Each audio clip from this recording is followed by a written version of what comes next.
Ladies and gentlemen, please welcome to the stage the person who forgot to create himself an intro, Disco Lando! Woo-hoo! He also had caffeine in the last 10 minutes. Welcome to CitizenCon Day 2, everybody! Are you pumped? Are you psyched? Have you eaten 2 dogs? Get in your seats. It's about to start, ladies and gentlemen. Welcome to Day 2. I'm not going to take up any more of your time. Up first, character advancement with Ian, Sean, Forrest, Andre. Give it up. Bone, start the show.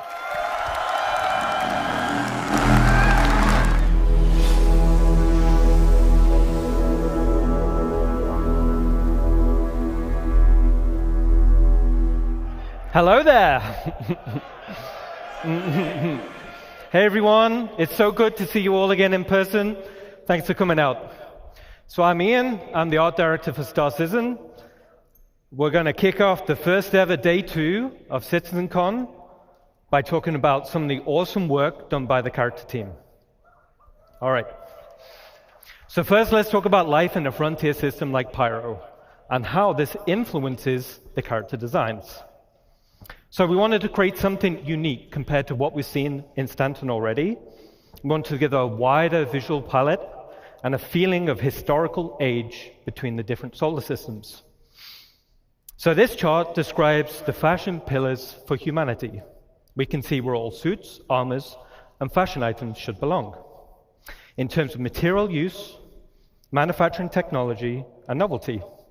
So you can see Earth fashion on the left, Terra fashion on the right, and frontier fashion right in the middle with a little bit of overlap of Earth.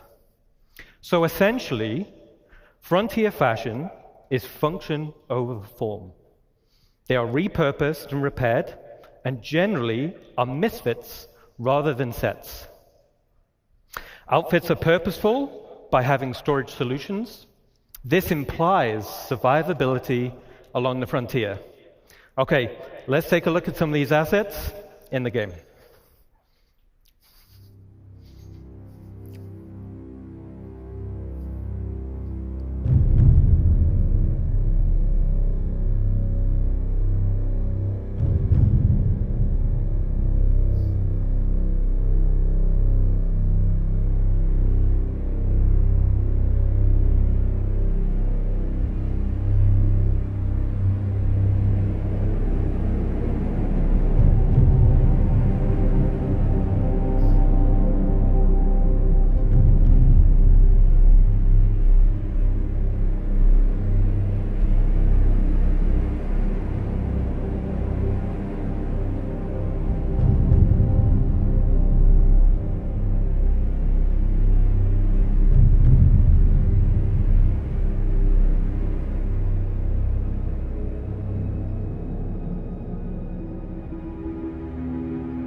Okay, awesome. So hopefully you guys that played Pirate Playground, you will have seen a few of those assets being showcased. So as we saw from the video, pouches and storage are a key part of the Frontier aesthetic. This drives the feeling of survivability. But from here, we thought it'd be really cool to give the functionality, but also some customization options. So let's take a look at a video we just developed internally, and this is for modular storage items on the player.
Pretty cool, right? So I think this will provide loads of customization options in the future. We're super happy about that. So we also created some extreme weather costumes for Frontier locations, and these also follow the same mismatched and repurposed design aesthetics. Now we've also been focusing on achieving a higher visual benchmark. So this is all driven by our new Layer Blend V2 shader and its texture library. And we focused on more consistent wearing between 0 and 100% values. So to showcase this, let's look at a quick example asset.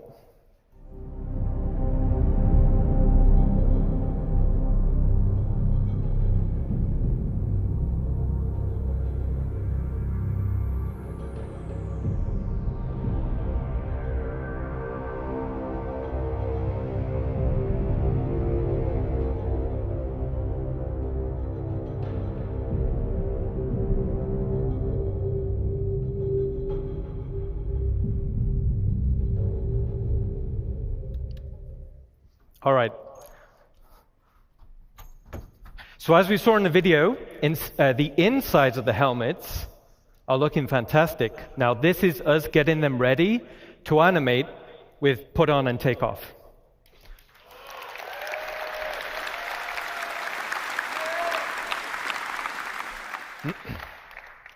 So in summary, Frontier Fashion is expanding the visual design palette for humans, giving a more credible feeling of age and history when you travel across multiple solar systems.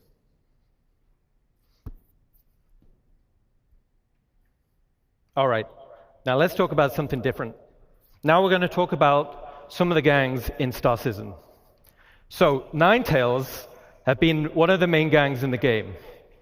So far, over 105 million have been taken out by you guys.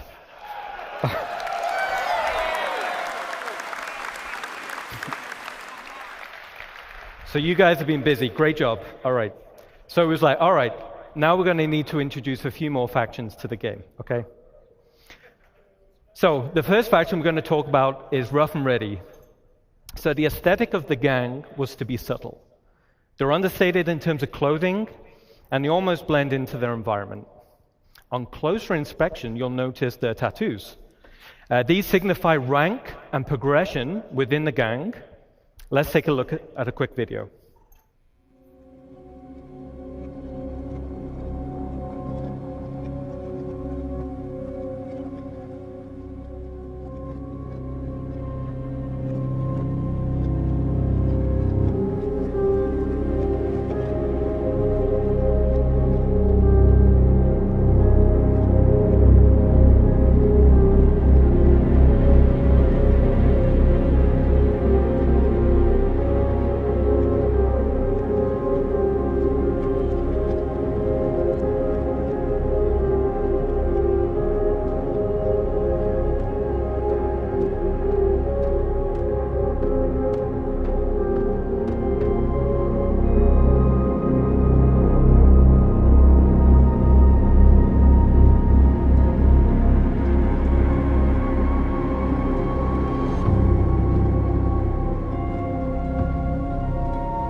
I think they look absolutely fantastic. Okay. So the rough and ready can be found in some of the space stations around Pyro. Now the tattoos, like I said, the tattoos form a progressive design. This illustrates the hierarchy within the gang. As a player, you'll be able to earn these tattoos and apply them to your character.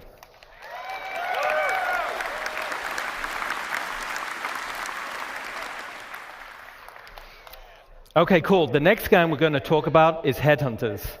So this gang is also located in Pyro, but offers a completely different frontier aesthetic. More of a wasteland vibe with lots of personality, and this will translate into the behavior types. Now, this gang is currently in production, but let's take a quick sneak peek.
Okay, so cosplay competition next year. I can't wait to see what you guys come up with. All right. All right, so they're looking awesome. Now, the last gang we want to talk about is Dusters. So Dusters are a criminal gang specializing in mining-related crimes. Now, internally, I love the original Desert Nomad armor. You can see him here, right? Now, I wanted to use it as a starting point to establish the Dusters design language. So here we can see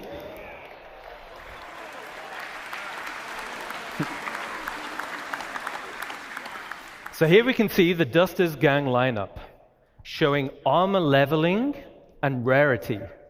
So as a player, you'll have horizontal armor progression. This will define your role and playstyle. Then you'll have vertical progression. This is your progression within that role and playstyle. For example, a common bounty hunter armor set will be weaker than a legendary, and as armor progresses in strength, it's harder to acquire. So harder missions, rarer drops, higher reputation. Now, as we're talking a little bit about armor sets, let's recap a little. So the goal is that players should consider which armor to equip based on the role they wish to fill and the scenario they're heading into. There will be also greater differences between the current armor types. So light, medium, and heavy, and this will be in protection and mobility. New armor categories will be combat, specialist, utility, and support.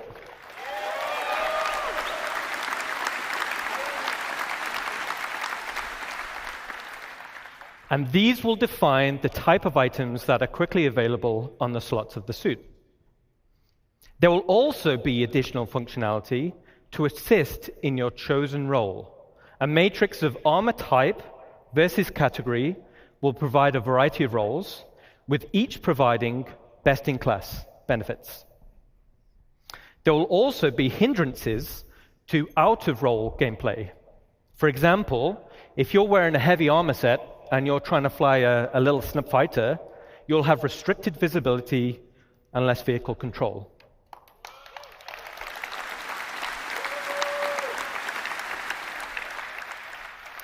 So in this scenario, like a flight suit armor type with resistance to milder G-forces would be preferred. Okay. So as we saw in Ali's presentation yesterday, hygiene simulates and tracks the accumulated effects of a character going unwashed for any length of time. Poor hygiene can lead to disease, lowered health, and snarky comments. Hygiene decays faster if a character becomes dirty or wears dirty clothing or armor, and visual effects are going to be displayed on the character's skin, such as blood, sweat, and dirt. Certain usables, such as a shower, will reset the character's hygiene and clean away all of those dirt effects. So let's keep clean. Yeah.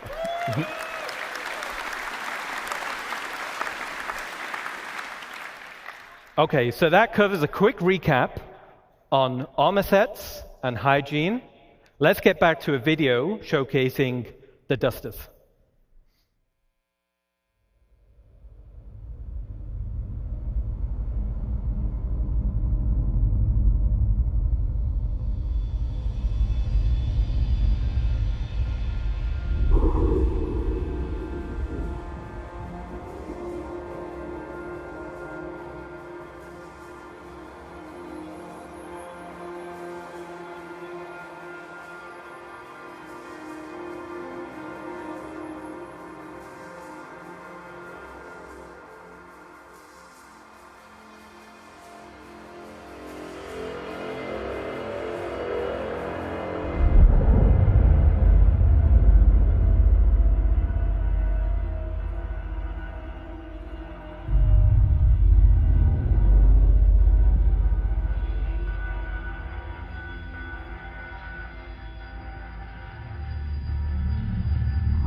Awesome. So you'll be able to find the dusters scattered around various derelict settlements and wrecks in Stanton, and the dusters will be available Q4 this year.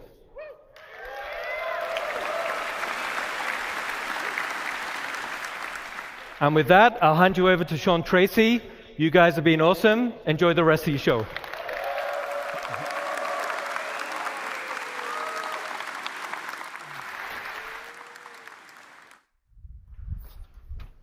Hello, everyone.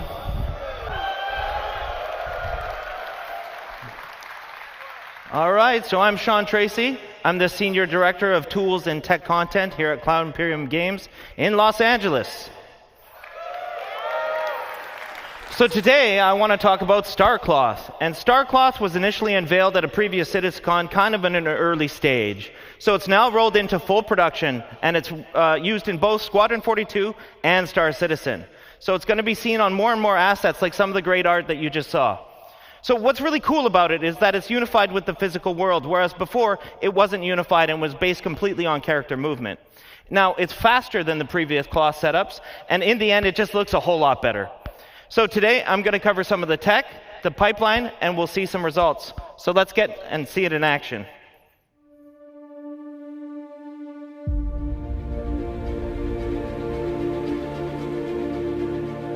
Trench coat. Cloth is hard. Guys have to run upstairs, they have to crouch, they have to prone. It's got to collide with the environment.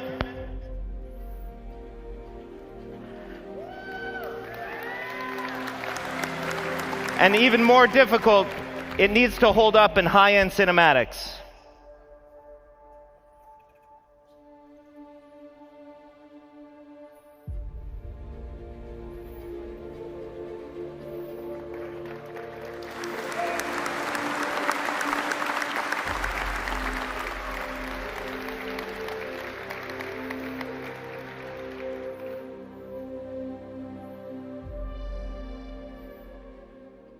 Cut that one just before some good spoilers, so yeah.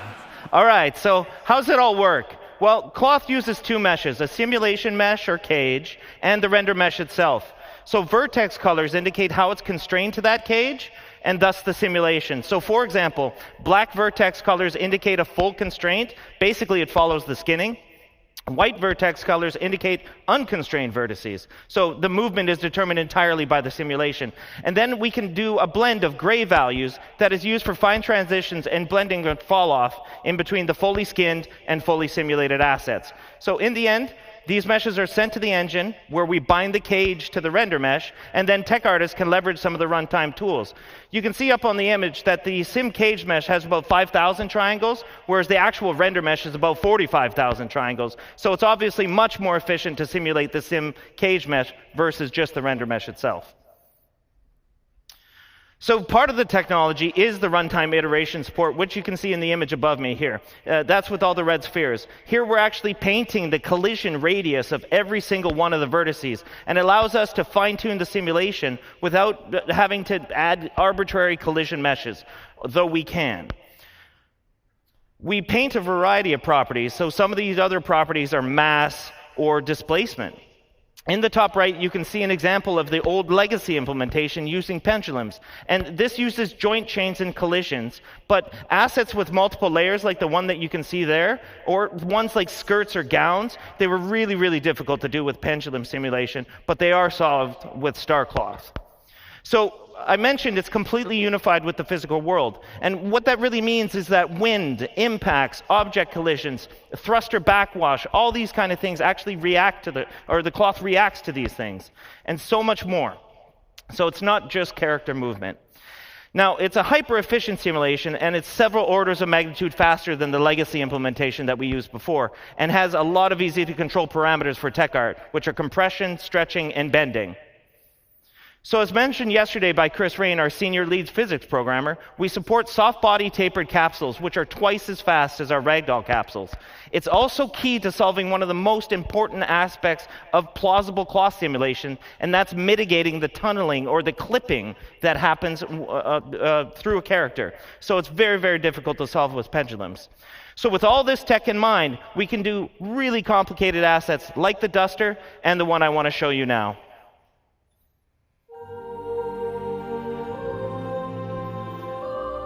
So here you're seeing about 5 different layers of cloth going on and self-colliding between each other.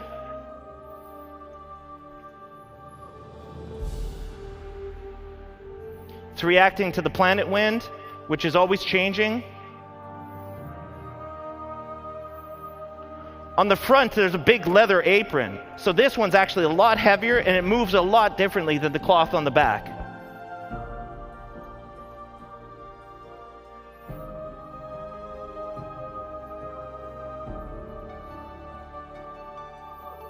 So he's walking into the wind here.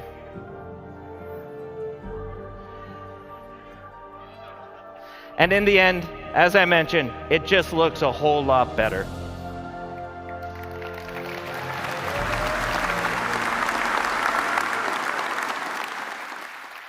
So with that, I want to hand you off to my friend, Andre Piers, who's going to talk about hair. Thank you, man. Hi, everyone.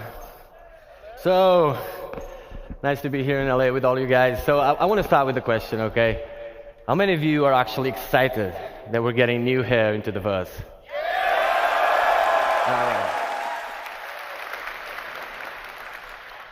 All right. So, I'm Andre. I'm the lead artist in our recently formed hair department. We branched out from the character art team and created this department.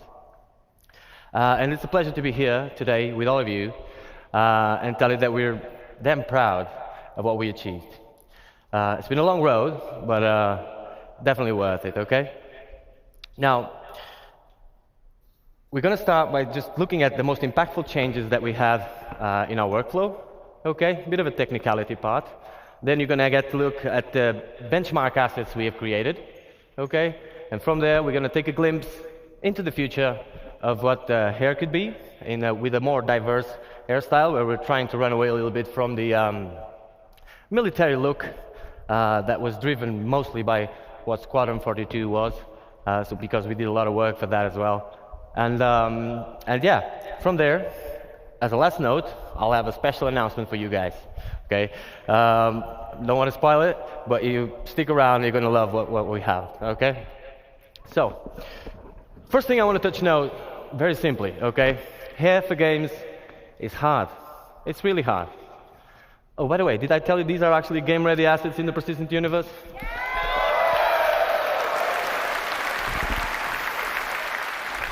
Fully rendered in our engine, okay? Game-ready, performant, ready to be shipped, okay? So, hair is really hard, like I was saying. It is a AAA challenge, basically.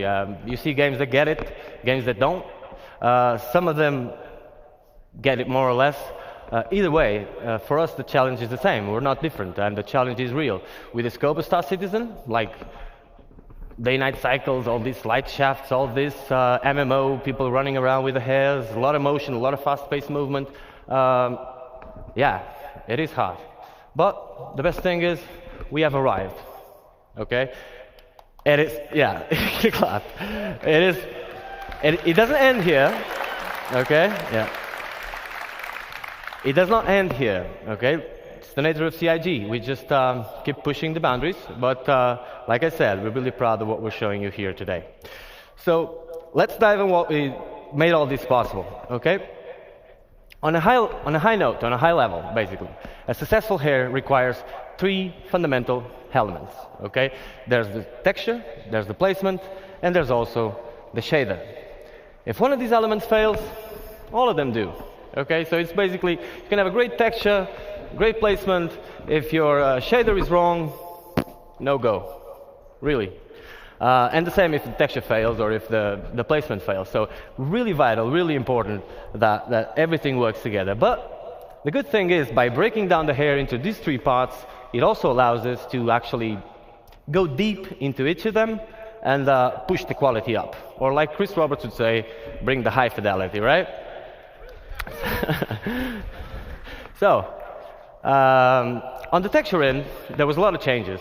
What you see on the top there, the common approach of a AAA game would be to have true black, true white on a transparency map, a bit of taper on the tips and roots, and call it a day. That's what happens in 99% of the games. Now at CIG, we went a bit further than that.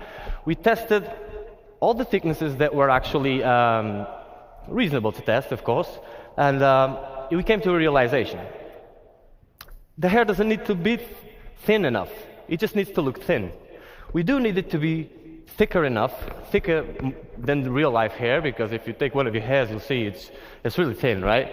So it does need to be renderable. That means if it's really thin, it will be sub-pixel rendered at some point. With the motion and all that, we will get a lot of artifacts. And so that would be a no-go. We do need it to be thicker than in real life. But can we make it look thin? That was the question. So we came to the realization that from hair, or from scalp to hair, and from hair to the background, so these 2 points, the transition points, are the most important ones for the hair. So we aggressively tapered the tips, which is what you see over there, and added a gradient to it. So no longer true black and true white. Now, this is a lot of technicality. You'll see practical examples of this, but that allowed us to have smooth transitions and basically achieve the result we expected. On the placement side, we came up with hair libraries, basically. Now, I could be here all day talking about hair libraries, okay? Because I'm a very technical person, and if you see me around the venue, feel free, I'm Andre. You can just come and talk to me about this. I'm not going to bother you all that for 1 hour about this, but I'm going to give you a very quick example that you all can relate. So imagine in real life, you have a construction business, and you could make one wall, one roof, one floor, and one window. You make it all work together, and from there, you're not only building your house, you're actually building the whole town, and then the whole state, and then eventually the whole universe, right? That's what air libraries are. Obviously, the result, if you could do that, it would be much cheaper, much faster, and above all, you wouldn't have a fruit salad of assets, which was what we had in the hair not too long ago. And by fruit salad, I mean several artists working through the years, each one of them applying their own workflow. Everybody's at different levels of quality, of course, different minds, different ways of seeing the same problem. So, at the end of the day, fruit salad, right? And we wanted uniform quality. So for that, air libraries are a great solution. We also decreased the time of production of hairs. So, it was taking us 20 to 40 days to create one hairstyle per artist, okay? Right now, it's going from like 3 to 5, 7 days per hairstyle, which is great news, okay? So yeah, that was major achievement. Cool. So hair libraries are just a thing. We love it. It's not just picking up a texture and putting it there. If you do that, like you need to actually see the scope. Gladly, we have some of the best artists in the world on hair working with us, so we managed to achieve this at the scope that we wanted. Now, on the shader side, there was plenty of changes as well. Some of them are very techy, very, very cool as well. I'm going to run through fast through some of them so you guys can understand the scope of what we're dealing with. But let's just understand, like, at bake time, so bake time is prior to runtime. Runtime is where the game runs. Bake time, we're preparing the asset to actually put it in the engine. At bake time, we calculate the custom normal and we store it per vertex. So each vertex gets a custom normal. That makes, in a practical sense, for those who are not too technical, it basically makes the card, the air card, not look like a card. So the normals is help with the way the light reflects. We kind of do more smoke and mirrors on it and make it look not like a card by just making it that way. Now, on the ambient occlusion, we store two baked ambient occlusions onto the color channels of the vertices as well. Now, each vertex on a mesh in any game has a color to it, okay? You might use it or not. Imagine in a car, you have a trunk. You can use it or not. It's up to you. It's not silly to use the car without using the trunk, of course, but if you have a luggage, you can put it there or in the back seat, wherever you want. Now, we decided to use this because it was free. The trunk was already there, so the vertex color was already there, and we just decided to store two ambient occlusions on it. These two ambient occlusions work this way. Light hair, like a blonde hair, obviously needs more shadowing, or less shadowing than a dark hair, right? And so we store two. The length of the card is now baked onto the last one, and that gives us a metric of where the card starts and ends, and allows a lot of cool things you're going to see on the videos I'm about to show. So, one last thing before we can start looking at videos is that, and this is really creative, total credit for the people, for the tools programmers. I personally had nothing to do with this. This was already at CIG when I joined. It's absolutely amazing. So, we have an hairstyle that was ready, that you can see over there. And we have a hair cap. An hair cap is basically a mesh on top of the character's head, which is invisible, transparent. It is just there. Sometimes we use it for shadowing. That thing has an UV. And so we project the hair, or where the hair starts, onto that UV, and gives us that image that you see on the middle, right?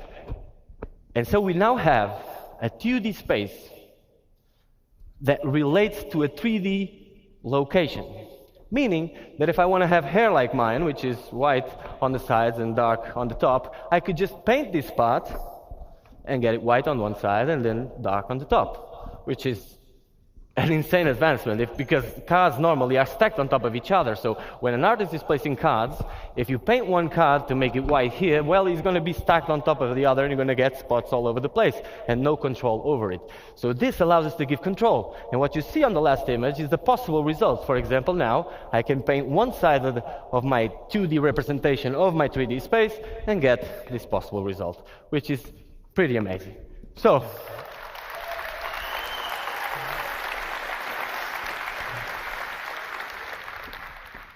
next video, we're going to take a look at our tools, okay? This is not the way it's going to be exposed to you guys in the character customizer. You'll know more about that later, okay? This is the tools we use so we are able to actually create the hairstyles. So let's take a look at this video.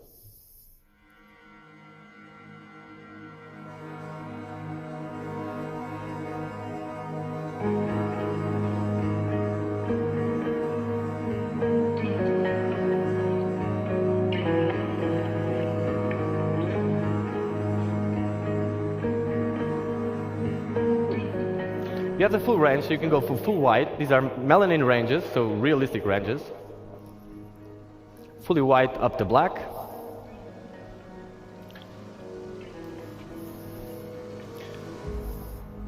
Obviously, you can go red head as well.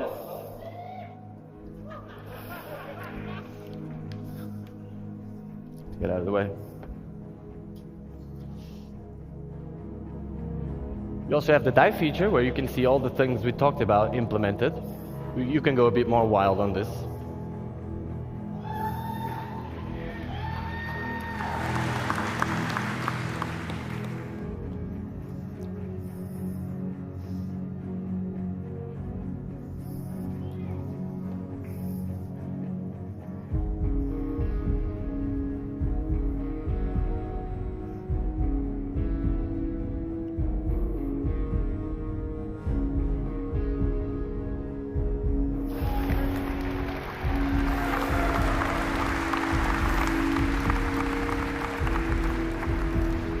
And this is why important the length of the card is stored in those vertexes. And obviously you can fade it as well as much as you do. So all the possible combinations between the realistic melanin ranges and the dye layer, okay? This is how the occlusion is working, so you can see these shadowings, creating more negative spaces, more structure to the hair. And if you look at the temporal line here, you can see how this pixel depth of set helps us with the transitions as well. Cool. By the way, did I tell you these are actually game-ready assets, ready to go to PU?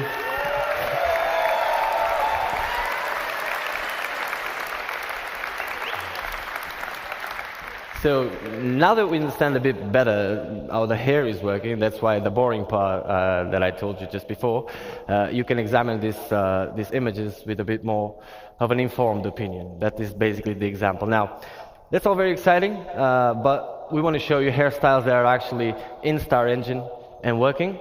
So that's the video we're going to take a look next, okay?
Great, guys. So I can see by your feedback that you really enjoyed the die, so I'm going to try and direct things that way next time. Pretty cool. Okay, yeah, these are game-ready assets as well. Now, like I promised you, we're trying to make this diverse and get away a little bit from this type of hairstyles you just seen now, which is a bit more military. And for that, we'll have the next video. Now, it's important for you to understand if there's any 3D artists, character artists, air artists out there, you will know. Some of the hairstyles you're going to see next are some of the hardest things you can do in hair for games.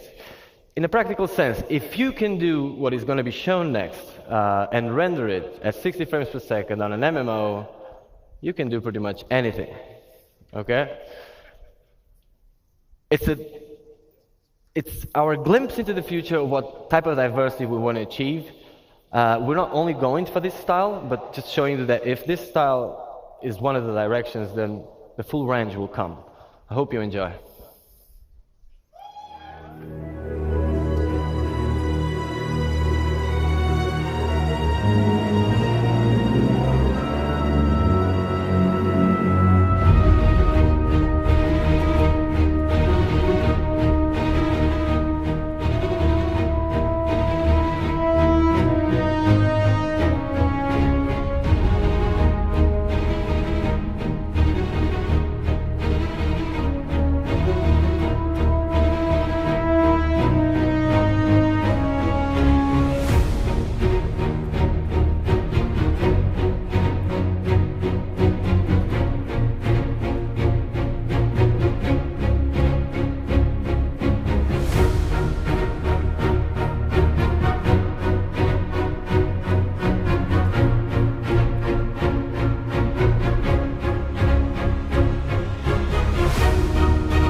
Thank you, guys.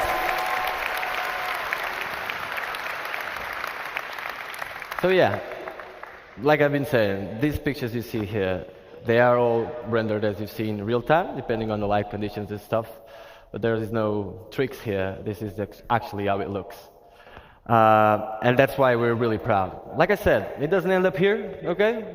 We're pushing this forward. This is just to replace the stuff that was there. I'm pretty sure you guys were tired. Nobody at CIG was happy with what we had. I can assure you that. Yeah. Especially as an air artist, right? So, but we finally arrived. Now, we've seen all this. What does this mean in a practical sense for you guys? It's the question you may have. Well, let me tell you really fast.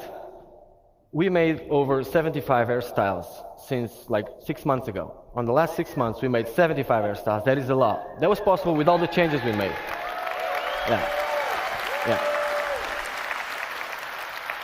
That is a great achievement. Now, we cannot hand them all to you right now. It's very simple. It's very simple. It doesn't end up here at the artist end, okay? After this, there's a tech art pass where they need to skin it, they need to make it work with hats, with goggles, with everything that needs to work, right? So it's a process that takes time, but we wanted to have a certain amount, a quantity that would be enough to replace all the stuff that it's there, give you enough variety for you to start, and that's what we're going to see next. Now, it also tells you when are you getting it. So, as a last note, I'll leave you with this video, and next, Forrest will come here to talk about his stuff. So, let's take a look at this, guys. This is actually what you're getting. Into the PU.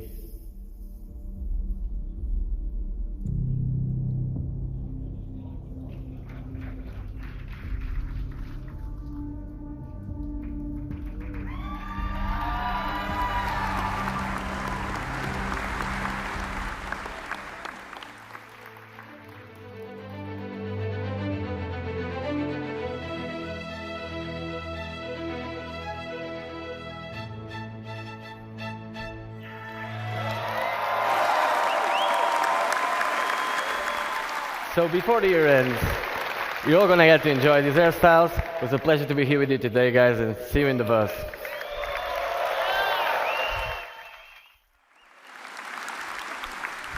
Another round of applause for Andre and getting new hairs into the game. I can't wait to put new hair on my character, I'll tell you that. And for Ian and his awesome character team and the amazing characters they showed us earlier. Absolutely fantastic. I'm going to run through this. We don't have a lot of time. I'm going to talk to you about character heads. We've talked about hair.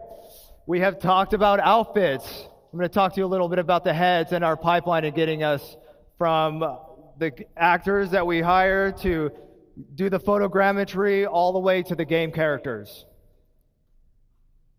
So we have a DNA pool, expansion, and customization I'm going to be taking you through. We made a data-driven pipeline for adding new heads. So what is a DNA pool? DNA pool is just a bunch of heads that we put in the game. That way you can modify the ears, the nose, the chin, the mouth, and you could interpolate between all the different heads. A DNA pool. We want to expand the pool and allow for more selection and range. So we scanned 60 new heads for our DNA pool, 60 new heads. And we processed them internally. We also added customizable facial features, skin tones, complexion, makeup layer on top, revisited the eyes. These characters look new and they look great.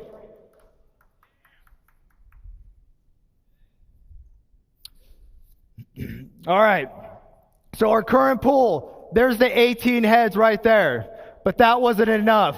We need more. That is our new pool.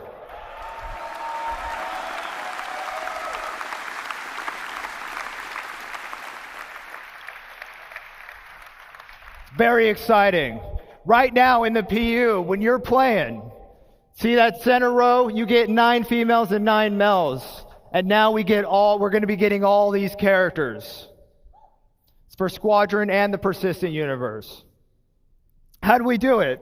Well, we partnered with Clear Angle over in Pinewood, London. And they have this thing called the Clear Angle Dorothy scanner. The scanner improvements allows us to get shoots done in 4 weeks of sessions. Custom coded flash that just kind of does it automatically, all calibrated. In seconds. To give you an idea, our old process for doing this took hours to calibrate. This thing does it in seconds. Talk about state of the art. Average of 4 scan actors per day now. We used to be doing 1. What this means to you is we can get you characters faster. We can get you new heads faster. Polarized image data resulted in improved spec, blah, blah, blah. Those are awesome texture maps that we could put on the head. That way we could render them, make them look really good. Photogrammetry captured in raw images at 8K texture map resolutions. Hyper accurate scan results. Now, close your eyes if you're a little sensitive to light.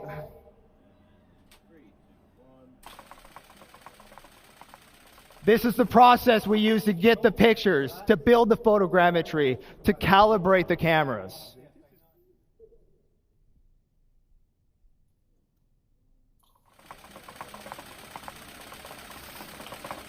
Cool. Relax. So the rig just think about All right. So we got some characters here on the screen. Those are all built using all these things that I've briefly mentioned. I want to talk to you a little bit about skin tone, though. Skin tone's tricky because we want to apply it. We want to be able to customize it. We want you to have the ability to do whatever you want. So what you see is some really weird-looking characters.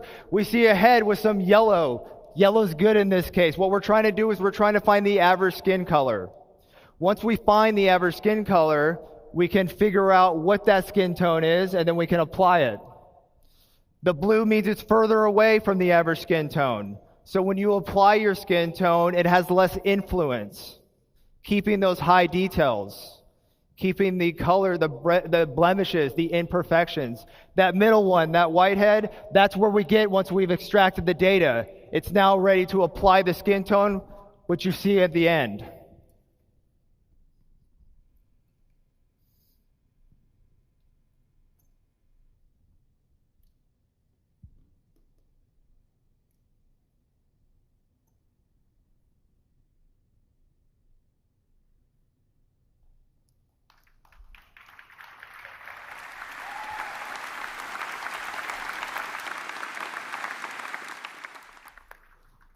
All right, so here's a little more detail what I'm talking about. We knew that we were going to get a pull for these heads, this pool of all these different awesome shapes, noses, ears, lips. But now, with what we're doing currently, you can see that we have calibrated all of our source photos of our actors. And with that, we could figure out exactly what they're supposed to look like. And then once I extract and do the average thing, I'm able to get a value. And that value translates into a skin tone. And that skin tone translates into a chart that you can customize your character with. And what's great about this is as we grow our pool and we get more heads, we get more skin tones. So our skin tones aren't based on, whatever it should be, what should it be, what does it look like? These are real data. These are real data that we get from these incredible clear angle scans and the incredible tech that is written by our staff. And the skin tone will grow along with our head data and along with our heads. And there's an example of me just applying it and showing that in practice. And now here's another look. Here's a couple more characters that I put together with this stuff. And here's what's great about that. I did that with our brand new character creator, character customizer for Squadron 42. Every head you see in here, which will also be applied to the persistent universe, so all heads are in the verse.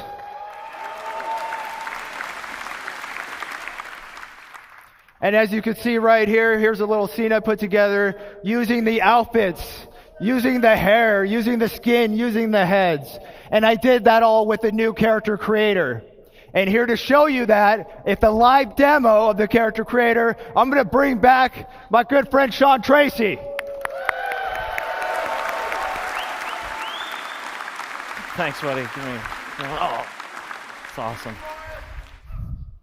All right, so what's this all mean to you guys? Let's show ya. Time for live demo. All right, so I want to welcome you to the Biotic Corp Calliope machine.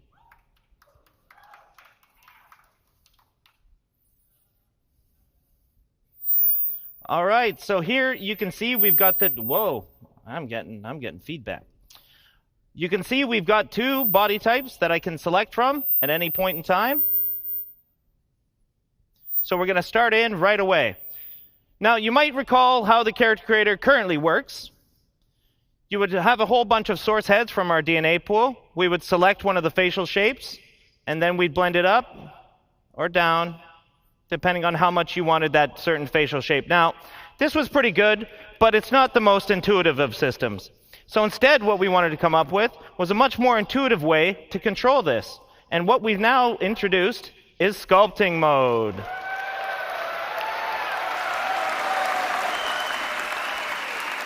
So it's quite interesting to know what's going on behind the scenes, and this wasn't an easy problem to solve, but our animation programmers and tech artists and everybody came together, and they figured out a way to basically make it so that from the DNA pool, we are making a selection based on what you want out of it. So it's going on between all the different options. Now, I'm going to start making some changes here right away. So I want to wind up the nose.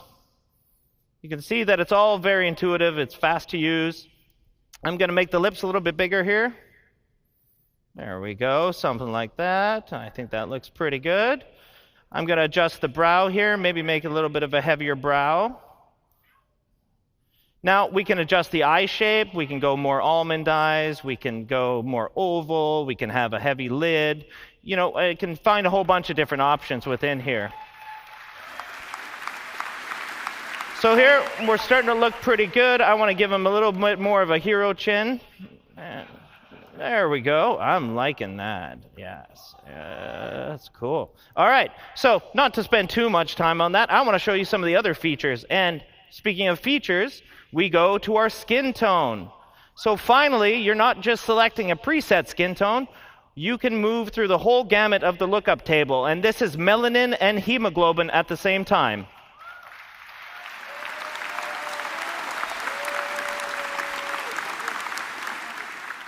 So at the very top of it, I've got a texture slider. So instead of the whole head sort of selection, we can go between all the different textures. Now, like Forrest mentioned, we're going to have 30 of these for one body type and 30 for the other body type.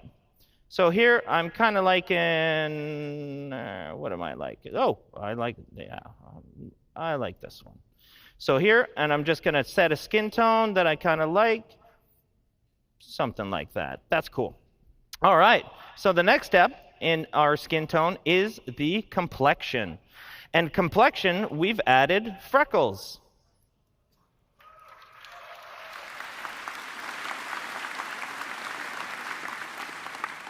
So here I'm just blending in and I'm blending out the amount of freckles. Now I've cranked it all the way to the top just so you guys can see it. But for my character here, I'm going to keep it kind of subtle, like this, but quite a few of them. Something like that. We've also got sunspots. Now this is, a little more weathered skin. We'll give this sort of look. And we've got a whole bunch of different blemish masks planned for you guys, whether that's sunspots or liver spots or anything to that effect. Now I'm going to give this guy kind of a weathered look because I think the skin tone looks pretty cool like that. Yeah, I'm digging that. All right, so next up, eyes. So no longer do we have the green and the brown, just the full selection. You've got a full RGB chart of what you want to select. So if you want to have bright green eyes, if you want to have hazel eyes, if you want to have blue eyes, if you want to have any of these eyes, this is all very, very nice. So again, we can go with deep browns. We can go with sort of a steely blue, which I'm kind of digging for this skin tone. I quite like that look. That's cool. Oh, well, we'll get into some funky colors. Don't you worry. All right. So one of the other things we've added, and it was mentioned before, we've added a makeup layer. And with the makeup layer, we're totally inclusive. Any of the body types can have makeup. Now, I don't want to spend too long on it here because we're going to get into it in a couple minutes. But I just want to show you sort of blending that in, blending that out for this particular body type. So next, as Andre talked about, we have all the hairstyles that you could want. So I'm just going to pick a couple different ones. There's a reality for some of us and another reality for another one of us. There it is. That's what I want my reality to be here. Something like this. I'm digging the mohawk, though, for this one. He's got a bit of a Mr. T look to him. I kind of like this. Yeah, I pity the fool. All right.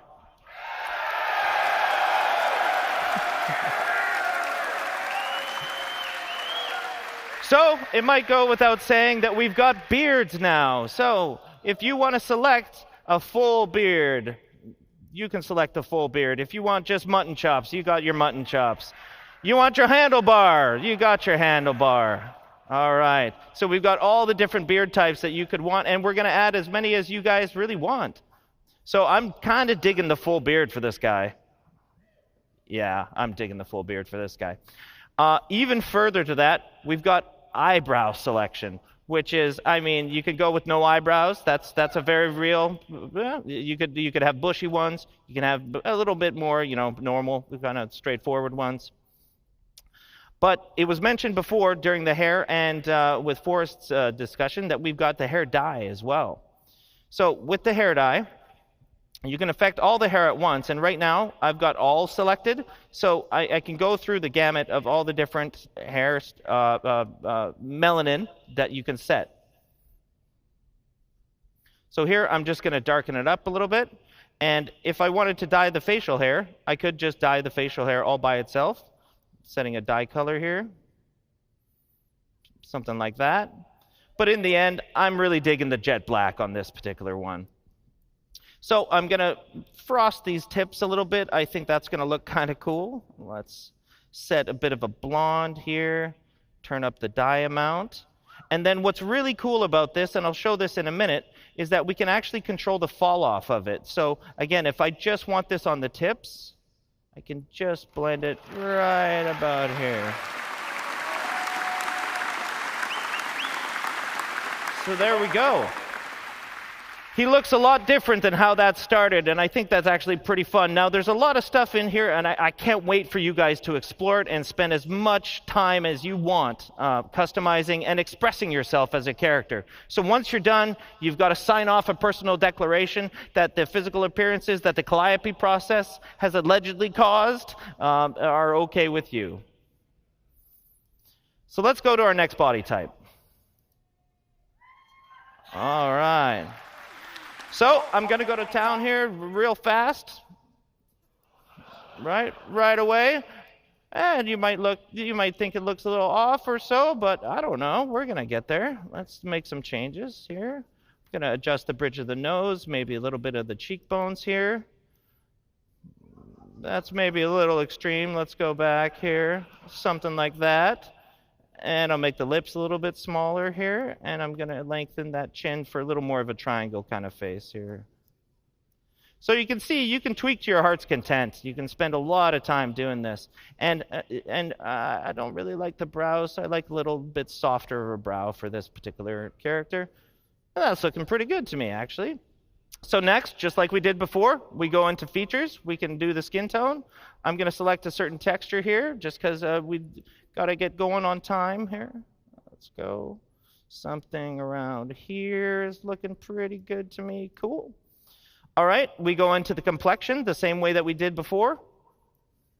So we start with the freckles. And I kind of like a real freckled appearance on this particular character. And I'm going to turn down the sunspots. So we move forward to the eye color again. Ooh, I'm really digging the green. Yeah, I like the green kind of look. And we get to the makeup. Now, this is where I wanted to spend more time. Now, I'm arguably not very good at this, but I will do my absolute best to show you guys how you can use it. So first is the eyeliner. So the eyeliner, we can do any color. You can go as crazy or as chill as you want to go with this. But for this particular, I'm going to go quite dark here, just in the dark sort of fuchsias and purples. Here, we'll do in the inner lid eyeshadow. And that, I'm kind of keeping the same theme, I think. Yeah, and we're going to do the same thing with the broad eyeshadow. So again, we can go as crazy or as calm as you want. So what I've had good success in doing is kind of having it cranked, and then I just pull it back to a little more of a natural blend, something to this effect here. Next is the lips. We can do the exact same stuff on the lips. Now what we have is a whole bunch of different makeup masks, and you've got 3 different channels within those masks, so basically 3 different colors that are affecting different areas of it. Now for the lips, we can go with the same sort of theme if we wanted. And I think I'm actually kind of digging that. And let's go on the lip liner, a little darker. And then lips are a lot more glossy, so we can increase the gloss there. So that looks a little more like a lip gloss. Yeah, that looks pretty cool there. And then, like I was doing before, I kind of just pull it back a little bit. And there we are. So next. Oh, I think we're good. Yeah, I think we're good. I have no business doing that, that's for sure. Same thing on the hair. Again, we've got a whole bunch of different hairstyles. These will all be shared between the 2 body types, but for this particular demo, we've got the ponytail, we've got the slick back kind of look. Yeah, I'm not finding one I'm really digging yet. Ah, yes, now we're talking. All right, so cool. Now, again, we're fully inclusive here, guys. So if you want facial hair on any body type, you got facial hair on any body type. That is up to you guys.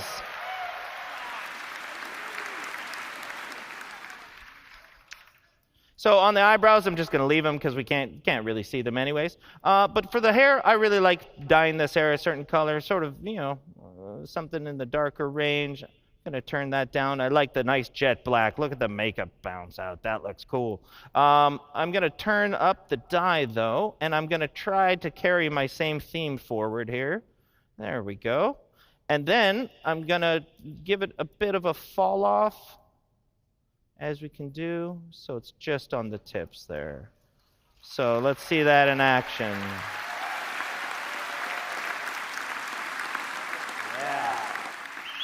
All right, so now, at first, we weren't sure about that character, right? But in the end, I think she turned out, definitely. So you go to a review, sign off your declaration again, and head to game. So, I'm really lucky to be able to sit in front of this. And again, it was a huge amount of work from tech art, engineering, designers, and specifically the Squadron feature team that has done all this work. And one of the cool things to note is that we use this now internally as a tool. That's why it's me up here demoing this. This is our tool internally for creating all these heads, for creating all the NPCs in the verse. Because as Chris put it one time, he doesn't want his NPCs to look lame. He wants them to look cool. And this gives you cool looking characters. Thanks a lot, guys.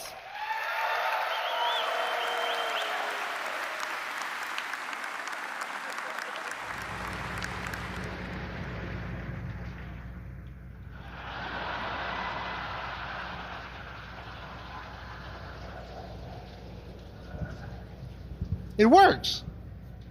All right, we're behind on schedule, so let's welcome the Life in the First Person crew. Take it away. I'll be here. I'm busy.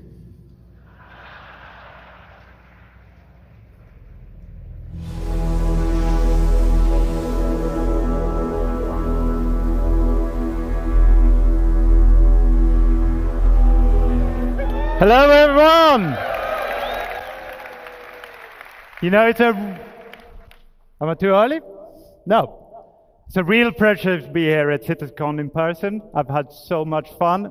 Thank you all. But my name is Jens. I'm here from Manchester. I'm going to talk to you about some improvements to player traversal. So we're going to start in 0G, where we've been rebuilding the EVA experience from ground up.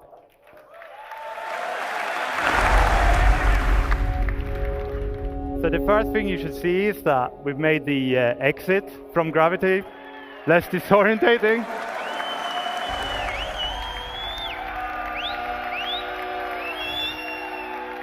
Oh, we got a face plant. We made it. All right, so we made the re-entry much more forgiving.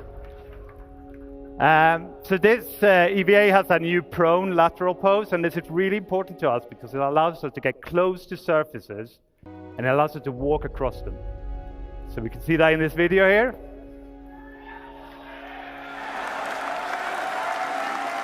Okay, and as it gets to the end, we're going to jump off. Okay, here we go, into that. And this smaller profile lets us get into spaces we couldn't get into before, or not easily with the old EVA. We're going to traverse through here, thread the needle, and also the collision is much more forgiving. We're going to slide off at slower speeds, so we're not going to be spinning away. Okay, big reveal. Love this station. This is amazing. And we're also adding grips, so in the interiors, you might be able to hold on to grips to do interactions and walk between the grips to get better control. Now, thank you very much. So now prone has long been a problem motion set for us, right? But taking these EVA posing solutions we saw, we can now rotate around the camera without any lateral translation. So we're not rotating around the hips anymore. And it allows you to aim much better.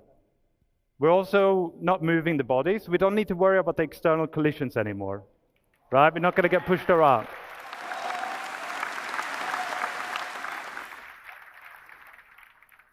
Of course, prone isn't all about looking around. We want to traverse as well, so we're going to head down this vent. And here we put in a new collision style. So this is all about letting you have control in narrow, small spaces, smaller than this. We're going to be able to push around the corners. We're going to go around tight bends. And we're going to be able to reliably go up and down slopes. And this is where prone led the way. So we then took this and we put it into the EVA. So if I turn off gravity here, which I'm not going to do, but if I did, the EVA would have been able to traverse the exact same place. And by having these motion sets so similar, we can exchange success between them. And that could then be done to other horizontal sets, like prone light sets, for example, like the water wheel showed it yesterday. We might be able to take you swimming there one day. So. Okay, we're going to move up from the horizontal to the vertical. So with ladders, we put in some new subtle and significant improvements. So we got midpoint markups that lets you enter the ladder at anywhere. We're going to let you look around so you can do 360s. We're going to let you lean on the ladders so that you can avoid obstacles or peek around corners. And this all got a full new animation set. It looks amazing, especially with all this beautiful star cloth. You know, you got both the hood and the cape there. It looks amazing. Okay, so with combat, we wanted to add more speed to the encounters. So what we've done is we've removed the weapon penalty, so you can move at the same speed with and without the weapon out.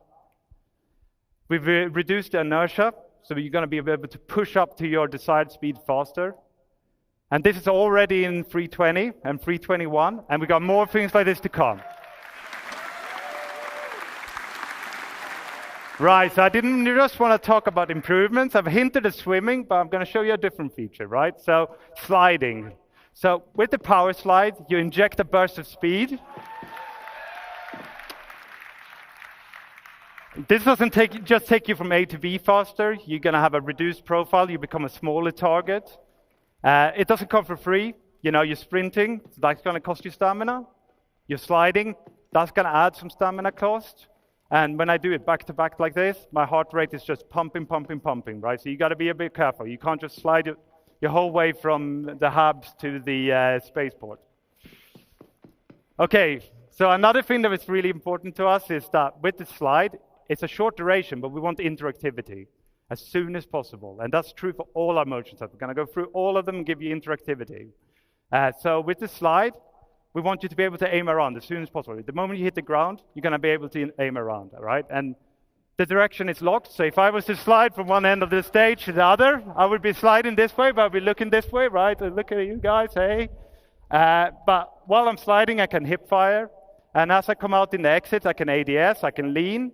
I could go back to sprint right away. So I could do back-to-back slides, like we saw in the last video.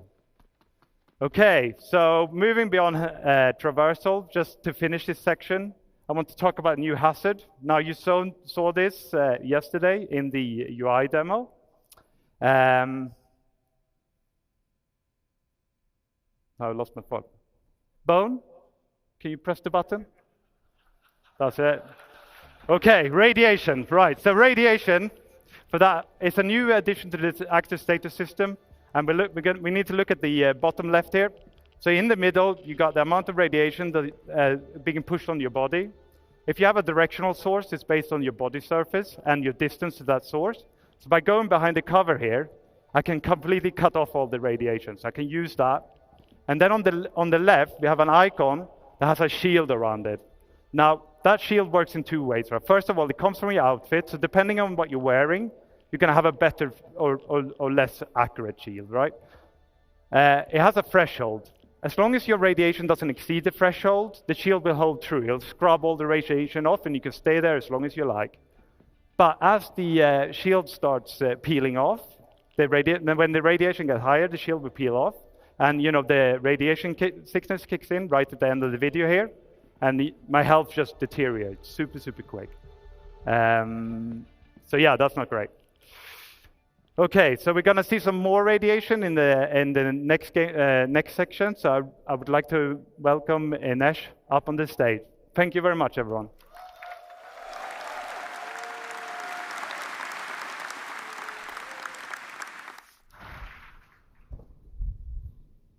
Why are we showing that? Okay.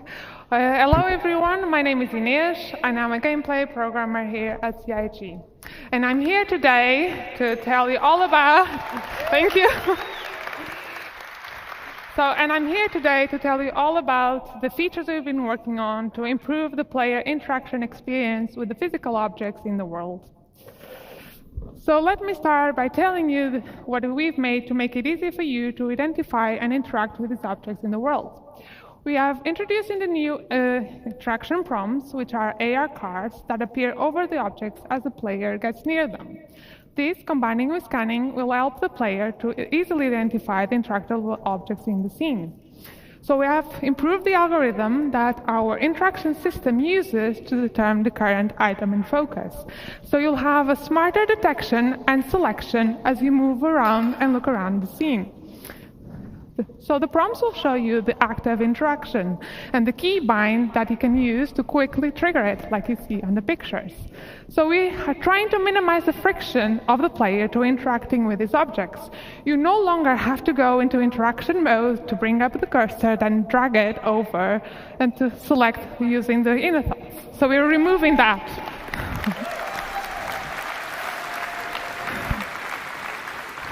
So what happens if an object has more than one interaction? Well, for that, you can just simply hold F, and dice will bring you the new interaction wheel. So this is our new interaction wheel. It will be focusing on the item. And you can see that up to 2 of the interactions have a star icon. So this is related to another system that you are bringing to you that we call in the default item actions. So this allows us to have a primary interaction, that's the one that shows on the prompt, and a secondary interaction. So these are default actions that you can easily trigger using shortcuts. So these actions will change based on the combination of the item, the player, and the environment state. And although designers do choose the default actions that we bring to you, you are fully able to customize them to fit your preferences and playing style. So let's take a look at this in action. Here you can see the prompts that change depending on your focus. So let's bring up the wheel. And I really like my plushes, so I want to inspect them when I find them around. So I'm changing that to my primary. And you'll see that does not affect only the item they're interacting with, but any item that falls into the same category.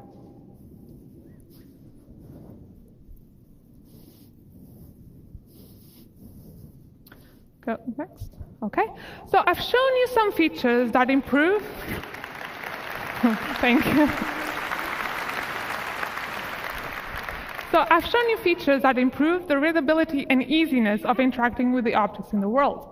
But the other part of our focus was to bridge the disconnection between the player and the object you are interacting with. In a fully physicalized world that we want to provide you, a tactile experience is very important to sell the experience.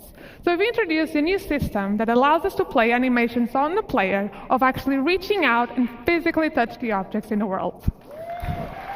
Yeah. So our main goal was to give you a better immersion, but at the same time minimizing the friction and the control we take away from you. So this really was an exercise between code, design, and animation to give you the best experience possible. Let's see some of this in action. And pressing buttons has never been so satisfying and fun.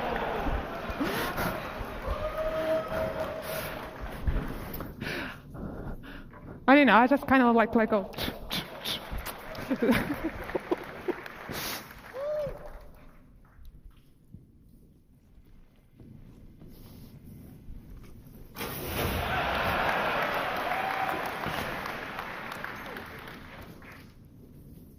And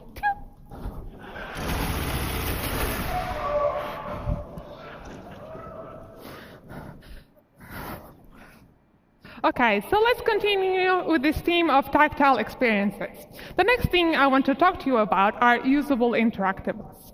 So usables are objects that have existed in our game for a very long time. And designers have had a variety of tools to build these really interesting and complex sequences for the AI. But up until now, what we could do for the player was very limited.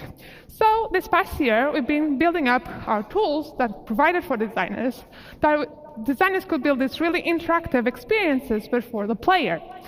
And the advantage of using the usable system is that anything that the player will be able to do, the AI will also be able to do.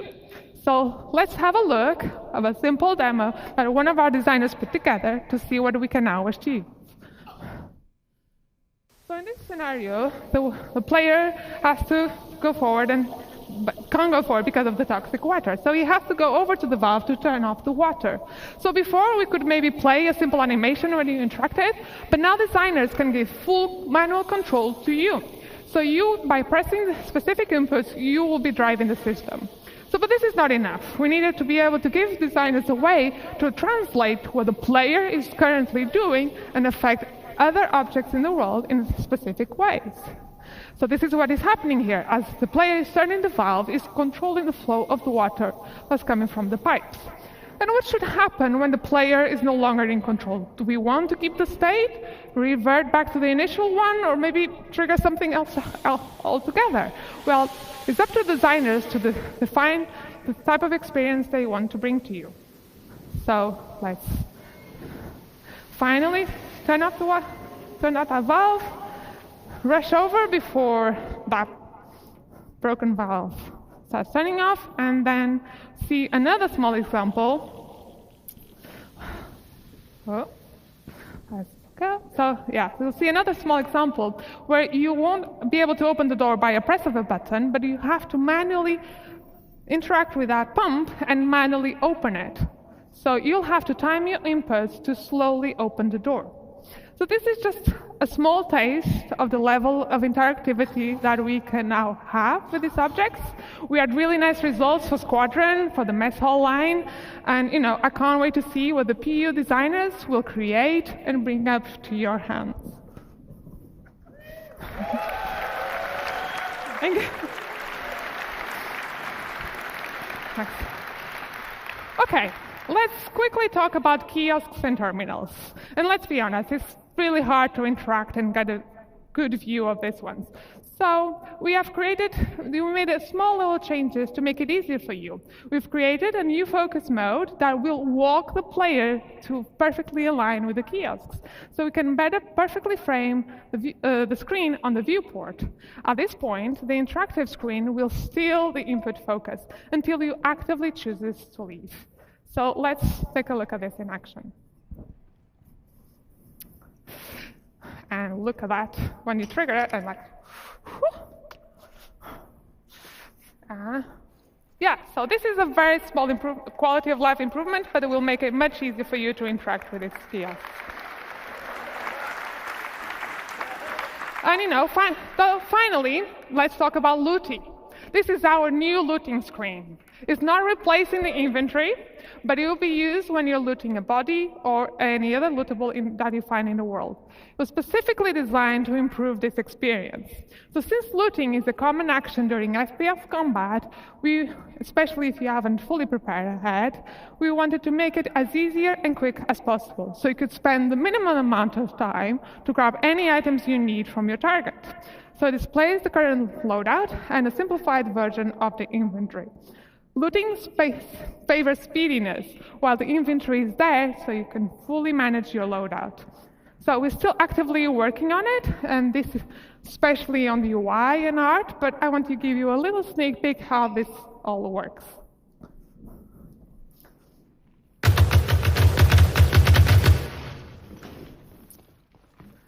Okay, let's go over to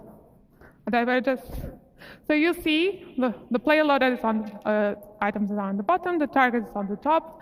You can hover, if you hover the different widgets, you'll see a tooltip that with the different quick actions you can do. You can just simple press. Yeah, it'll be so much easier. So yeah, you can quickly press to just equip or swap. You can even use your mouse wheel if you want to change the target. You can drop anything, store anything, just really quick actions.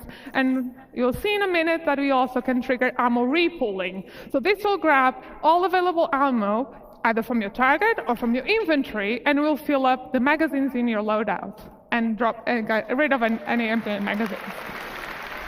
So yeah, looking really good.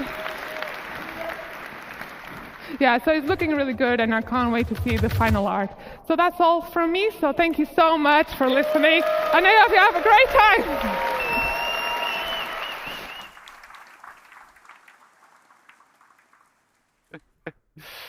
Right, hello everyone. For those who cannot remember, my name is Jens, and I'm now going to talk to you about some changes we made to our stealth gameplay, and I'm going to give you an update on weaponware. Right, so takedowns is an important part of our stealth encounters. So this is where we're going to add some player skill progression. So going to move you through different action sets. You're going to start out by struggling. You might fail. Of course, this sort of added time and the extra noise you're making is really going to increase the risk of detection. You're going to get faster the more you do it, and then you're going to reach maximum efficiency. Check this one out. So he's so fast you can barely see him do it, and then he guides the body to the floor, so it makes almost no noise, right? We're going to explore some more variation beyond our unarmed and our knife takedowns, like sedative injection pens and contextual takedowns. So this guy on the railing here, let's see what we can do about him. So by using the environment, we can do a more efficient takedown than maybe our skill level would have allowed. And it certainly looks a lot cooler. And we're going to be able to use this to get to enemies that might be otherwise difficult to get to with our normal takedowns, like a pilot strapped into his pilot seat, sneak up on him and take him out. Okay, so in that last video, we incapacitated that enemy a lot. I'm going to introduce you to a new weapon, a new item, sorry, and that's the restraints. So with the restraints, okay, let's take him down first. One more. Oh. Okay, so with the restraints, we're going to turn him over. We're going to cuff his hands. We're going to cuff his legs.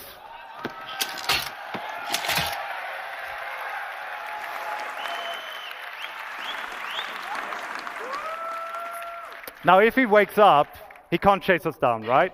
But he could call out for help. So what we're going to do as well is we're going to add places in the environment where you can stash a body. You can hide them, either unconscious or dead.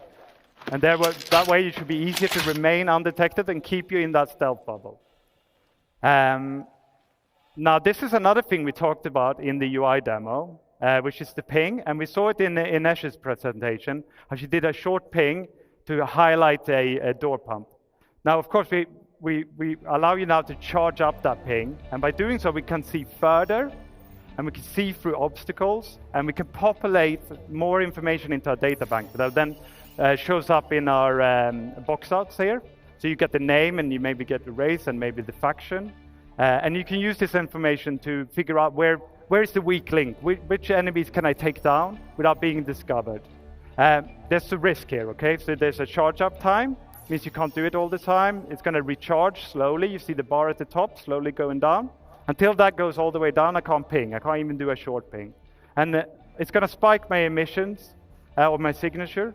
So an enemy with the right equipment or tech level might discover me. Okay, so let's move on to some talk about weaponware. So here we're going to see a simulation of a weapon getting more and more worn over time. We're going to expand this beyond weapons to other FPS items like your armor, your clothing, your helmets. In actual game, this would be triggered by weapon usage, right? So the more you fire your gun, the more worn it's going to get. And this is going to affect its efficiency, it's going to affect its reliability, and it's going to reduce its resale value.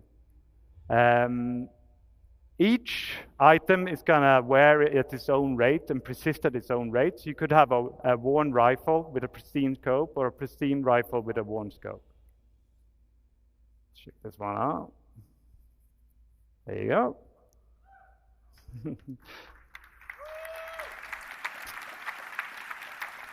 So the geometry isn't the only thing that's going to change as your weapon wears. So here we're going to see a pristine Gemini pistol in the little window and a worn one in the big window. And you can see the visual effects. It's belching out smoke here because it's very worn, right? It's telling you, it's time to get this one changed. And you should be able to hear the audio as well. It's get growlier. Okay, on to some consequences. So it's not all visual, so we're going to start with misfire. So the first thing that's going to happen is You press the trigger, your gun doesn't fire. The second thing that happens in this video, you got... I hope you guys know what's happening. So he goes, and then it goes click. That's the bullet getting lodged in the chamber, right? So we've got to fix it. So it's telling us to fix it. We're hitting the button, Our enemy's firing on us. So you've got some options. You don't have to fix it. You could holster your gun. You could pull out a new gun. You could use that new looting interface that Ines showed to grab a better gun. Okay. Okay, I'm going to finish this section with the features that's tangentially related to wear, and that's the dirt accumulation. So here again, we're going to see a simulation of dirt accumulating over time on the same rifles we saw before. But in the actual game, this would be based on your activities and the environment you're in. So if you're running around in a sandstorm, you're rolling in mud, you leave your gun outside proper storage, it's going to accumulate dirt. And that's going to increase the rate at which it wears. So the dirtier your gun is, the faster it will wear out. And this is true for other biome accumulations, like frost. So let's take a look at this one as well. Oh, or not. Okay, so yeah, so in the future it's going to be really important that you keep your guns clean and repaired. I'm now going to welcome Zach on stage, and he's going to talk to you more about the FPS weapons. Thank you very much.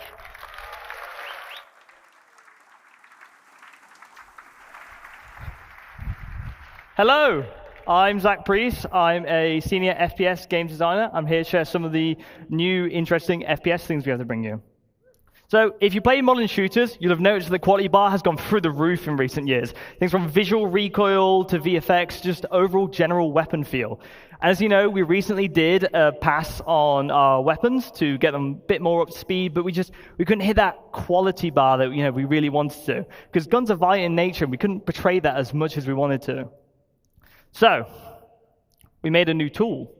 And it allows us to show the violent nature of weapons while, creating greater weapon-to-weapon variety, So, this new tool also integrates better with other systems. For example, you just saw like wear and dirt and things like that. And I'm extremely proud to show you the new weapon recoil. So this is the old P4. It kind of falls a bit flat. You're not really getting that like oomph that you want. But you've probably shot this a million times. Now the new P4, it has these nice little bop downs, and you feel it getting close to the camera, and the overall aggression of the weapon is a lot more there. It feels a lot more visceral when you fire it. This new tool gives us granular control over the movements of the weapon. So essentially what we have in one of our tools now is almost an animation tool, where we can control the rotation and the location of things. So this is the old PA SMG. This is the new one. And in general, it's bringing the house down now. So recoils are just, in general, easier to tweak now.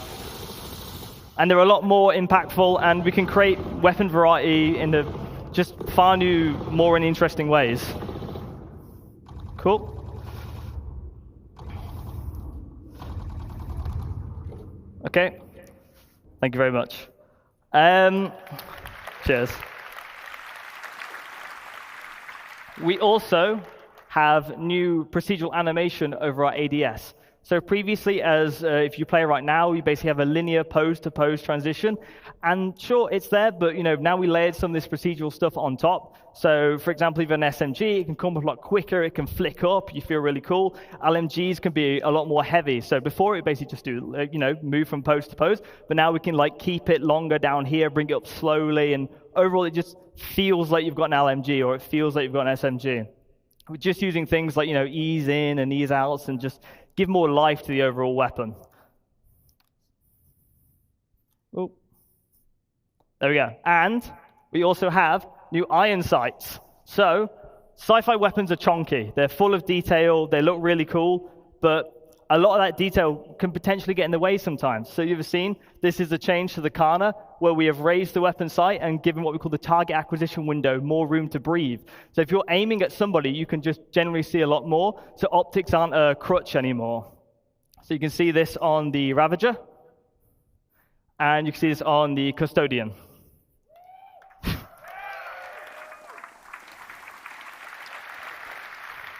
Now, weapon functionality changes. So as you imagine with the new recall tool, we're going to do a pass on all the existing weapons. They're going to look and feel great. But while we were looking at our weapons, we also realized that some things don't necessarily, align with their manufacturer, right? You look at something like a Gemini pistol. Now, Gemini overall is rule of cool. Like, that's what Gemini is supposed to be. So the LH86 pistol should be fully automatic, realistically.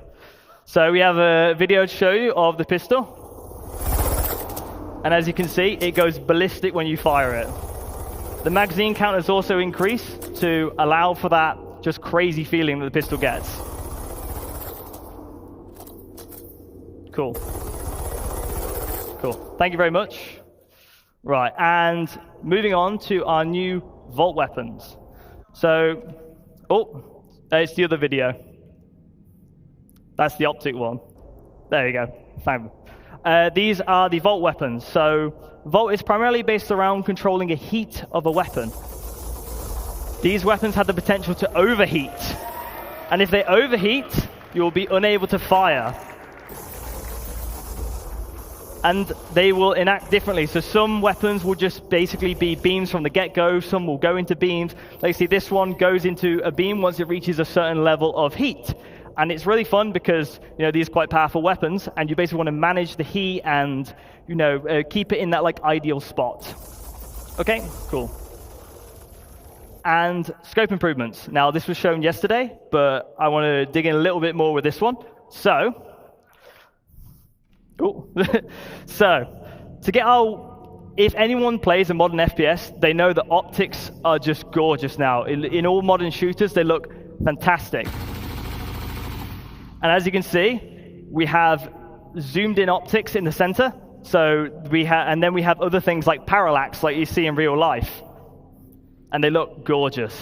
And so in general, all our sights and scopes have been overhauled to be more realistic with things like parallax, pincushion distortion, and things you'd expect from having a scope in general.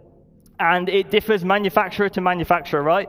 So some things are purely digital, some things are purely physical. So if you get hit by an EMP grenade, for example, we're using something like a television sight, like something like Cluey might have, then your optic would turn off.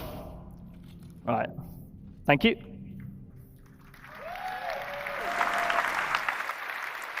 Cool. And weapons are ultimately as only good as they sound. I'll be quiet for this next bit. But as you know, we've done a lot of work on our audio propagation systems and just in general how guns sound. We've also switched out some noises and made them feel a lot more beefy.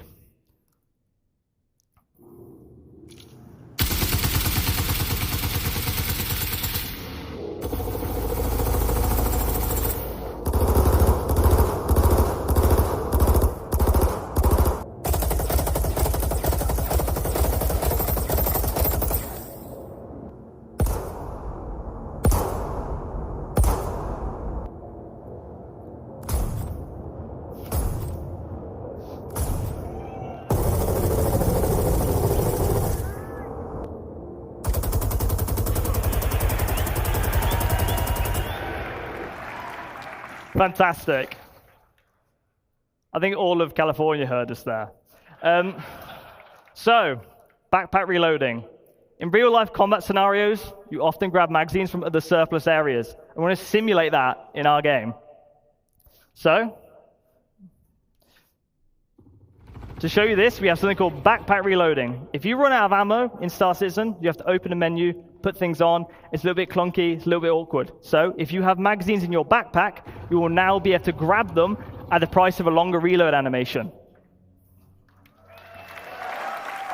You will also be able to tell when you have a backpack reload coming up because it will be displayed on the inventory with the backpack symbol. So there's no surprises, no catching of. You have all the information you need.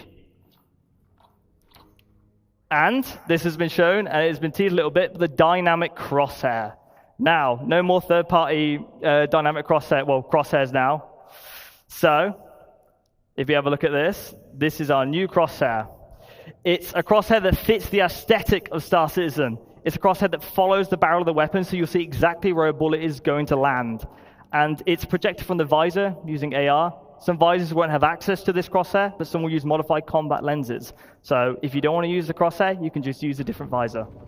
As you can see, it works with recoil, and overall, it just looks gorgeous.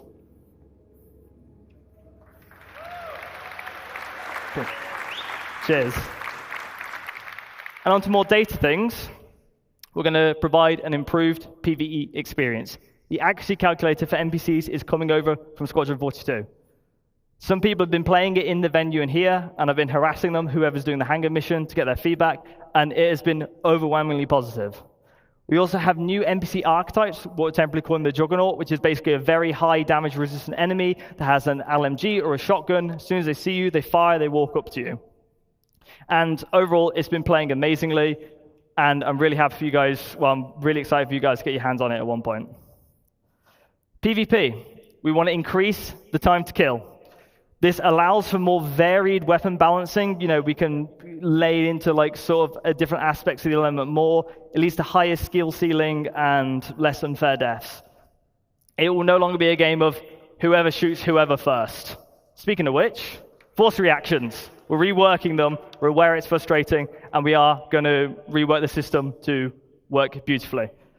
And we're also working on some other highly requested PvP changes. I'm very happy to say a lot of this work has been dialed in. Squadron 42 is in a very good state, and we're bringing this to you soon. Now, over to the AI director, Fran, to share some exciting updates on combat AI.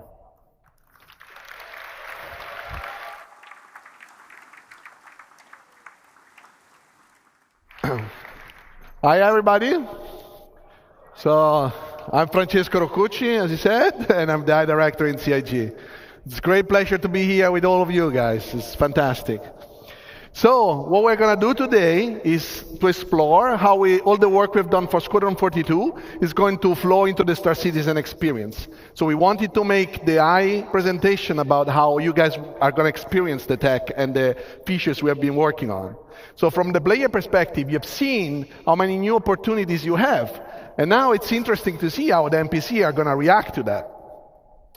So the goal of Star Citizen is to build a breathing and living environment where your actions matters, and the NPC you will find in the universe needs to have the same opportunities and same limitations that you have. So when we play a game, we want you to spend the time that feels memorable, that feels special, right? Something you can remember and talk about. So we want you to give you a challenge to overcome, but also a challenge that is fun and doesn't feel repetitive and boring. So when we look at FPS Encounter, we want to build variety. We want to give the designers, like Zach, the ability to craft combat scenarios, not just to put NPC in the level.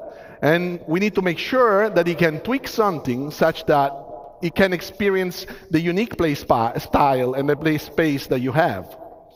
So Star Citizen can benefit from tons of unique environments.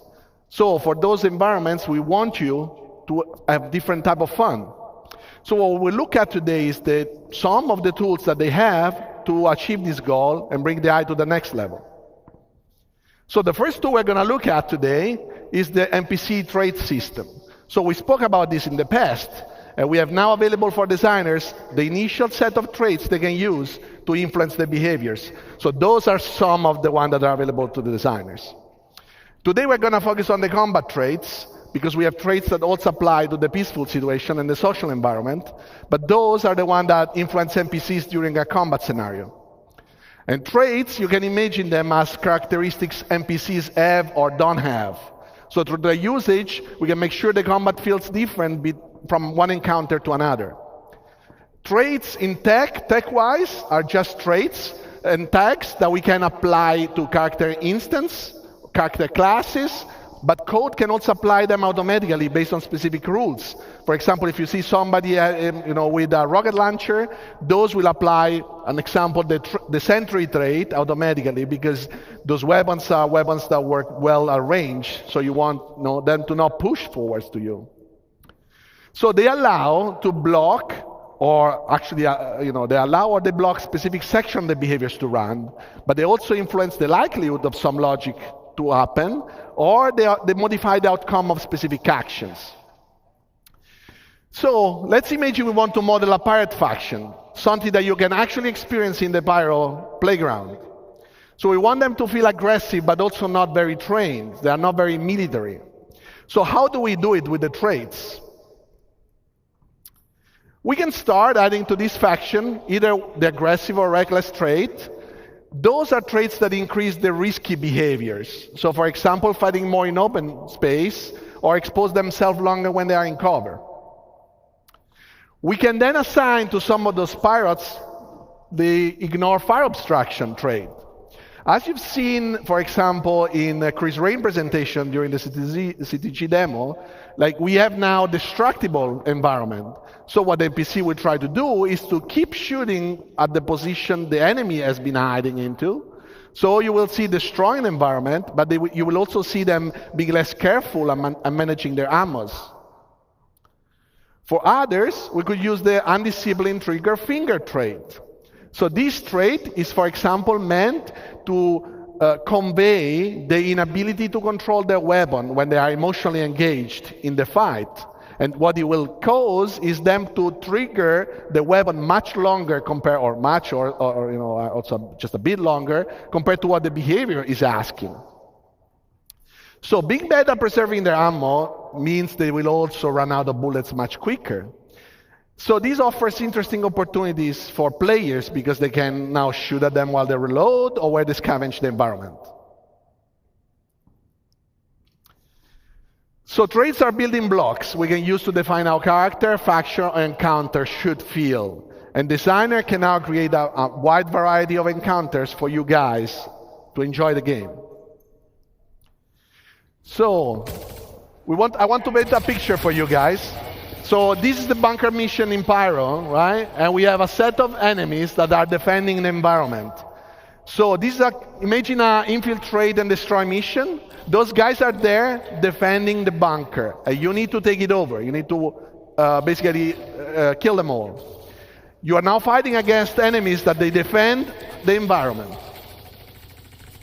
So before we go to the next slide, imagine the same environment, very similar enemies, but different traits, same behavior.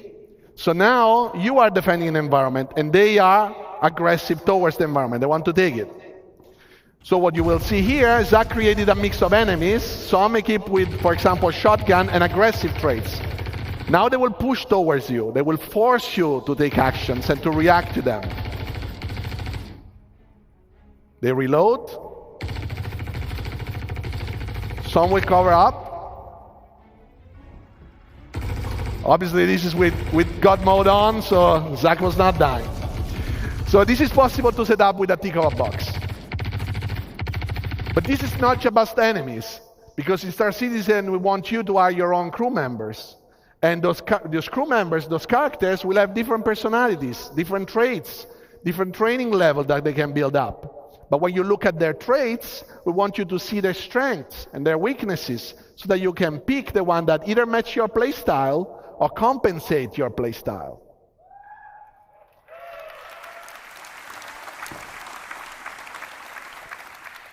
So one good thing that we want to show you today is the medic. So there are some NPCs that can carry, obviously, med pants, but not everybody is able to use it well or wants to use it in a specific encounter. So we want to tweak this, and we have the medic trait. Here we combine a lot of the tech that we have spoken in the past, usable tech, behavior tech. And as Jens showed you, players now can just not only kill enemies, because before our NPCs would just die, but now you can take them down, you can restrain them. So the hyperception is to carry all this information about the different actor states. So he needs to know if he's down, but if he's still alive, or if it's just, somebody that you need to wake up. So a medic in the regular combat flow can, when it's safe to do so, and at the right time, attempt to heal his mate that can be helped. So now you can imagine guard patrolling the environment, you take down a character, the guard finds this body on the ground. He doesn't know if he's alive or not. So he can go there, he can check it, check the pulse, see the state, and if he can be helped, he can basically execute the right healing process. If he needs a med pen, he will use the med pen. If he needs to shake him to wake him up, he will shake him up. And if he needs to unrestrain him, he will unrestrain him. And your crew members can also do the same with you. So if you are down in critical condition, they can come and help you out. We'll see now an example of this, where two factions are fighting, and you will see that at the right time, when the guy retreats, this guy can go there and heal his mate.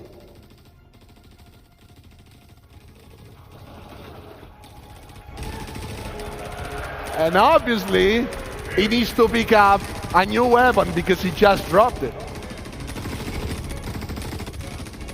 So as we mentioned before, and as you've seen here, NPC can run out of bullets, but can also lose their weapons. So what we have to do right now is that, first of all, we want NPCs to have a concrete ammo pool to use. We don't want infinite ammos anymore. So the ammo pool is actually constructed by the ammos the NPC carry in their weapons, the one that they carry, the one that might have, and all the magazines they carry. They don't have any more bullets out of that. So NPC must properly use those items to fight. And the longer the engagement, the more likely it is they will run out of bullets and they will have to scavenge the environment. How do they do that? It's through the NPC, the usable system, as you've seen with Ines as well, Ines' presentation. You see that anything the player can interact with, the NPCs actually can, in the same exact way. So the dead bodies can be looted, same as dropped weapons. Ammo crates will have physically inside some weapons, magazines. They can provide you with items. And the NPC can understand where you can find ammos that are actually functioning with their own weapons. And they actually can decide. For example, if it's better to reach an ammo crate and gather some new ammos, or if that is too far or towards the enemy, they can decide to pick up another weapon.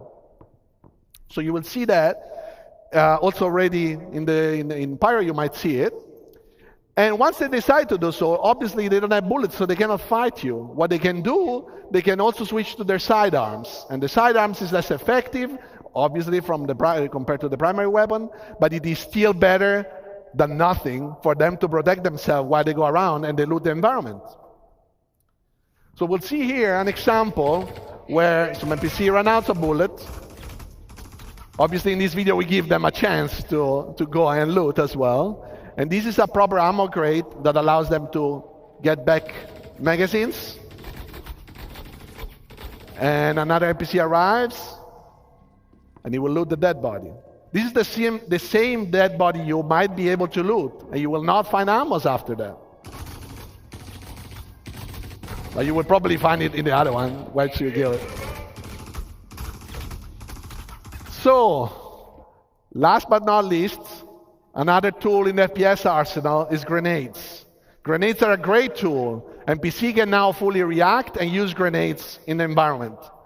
So grenades are a great tool, especially when an NPC needs to counter a player that is camping or a player that is hiding or say in a location that the NPC cannot reach. So grenades force the movement and keep the action going. But they're also very dangerous. You've seen in Ali's presentation and my presentation that a grenade can make electronics explode, ignite a fire, and then the fire can propagate in the environment. So NPCs need to properly understand the environment and not jump into the fire and get damaged. So how do we do that? Is we have a new full system to handle hazards. Basically, a hazard on the technical side can create a navigation volume modifier. And the navigation module modifier gets registered in the navigation system, and our basically mesh can be modified, and it will carry semantic about if that is a danger, something better, and how much costly it is to go through. Because maybe you have a suit that allows you to go through the fire, so that is fine. You will not, the NPC can understand that. But if they can't, they will try to find positions that are safe for them to position themselves, but also paths that will avoid those dangerous areas. And now we'll see an example of that. This is a safe environment, still fighting, but safe, safer. And what will happen now? Fire ignites and propagates. This is fully dynamic, so it's fully controlled by the fire system. The fire system modifies volumes in the navigation system, and we really know where we can and not pass at any given moment.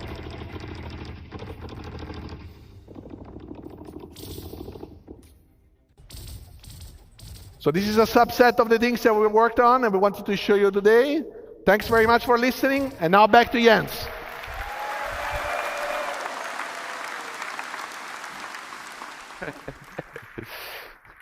Right, I want to thank Inesh, I want to thank Zach, and I want to thank Francesco for joining me on stage today. We want to extend a massive thank you to everyone who contributed to, supported us, and made it possible to show what we showed today. Now, with relentless optimism, we're looking forward to bringing you this all to the Star Citizen and more. Okay, we're going to leave you with a quick peek of a demo in Hangar 13 of Checkmate with some of these new features. Enjoy.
Right.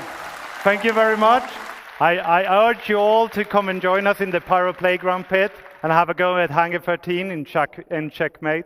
It's a really great encounter. Thank you.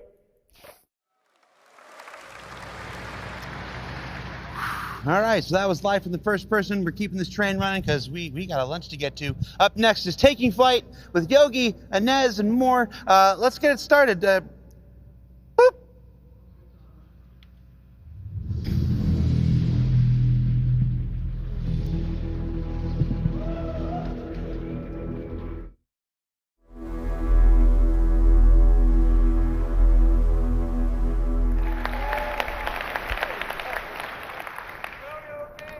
Hello, everyone. Is my mic on? Okay. Can you hear me? Fine. These are the wrong slides. Hang on. Well, hello, everyone. My name is Yogi Klatt. I'm a principal vehicle programmer at Cloud Imperium Games, and I focus on spaceflight and space combat. I really love my job, so this is why I'm really excited to show you the progress that we did on Squadron 42 in the last 2 years. So there's two things I need to say here. First thing is, we're doing a live demo, and the build is about 12 hours old, so there is a good chance. There is a good chance for bugs, which, well, if you see them, just look away. It will be fine. The second thing is, I'm not flying myself today. It will be Brent Gunzinger. He's using a setup of 2 VKB sticks, so left and right HOSA setup from VKB, and he's also using the fantastic Toby device. So we'll swap during the presentation between using head tracking and not using head tracking. Yes, so, but the good thing is, the relationship between you and your starship, it doesn't start when you take off, it starts way before that. There's a lot of stuff we do now in pre-flight. So please welcome back Ines Caldas, who will walk us through that process.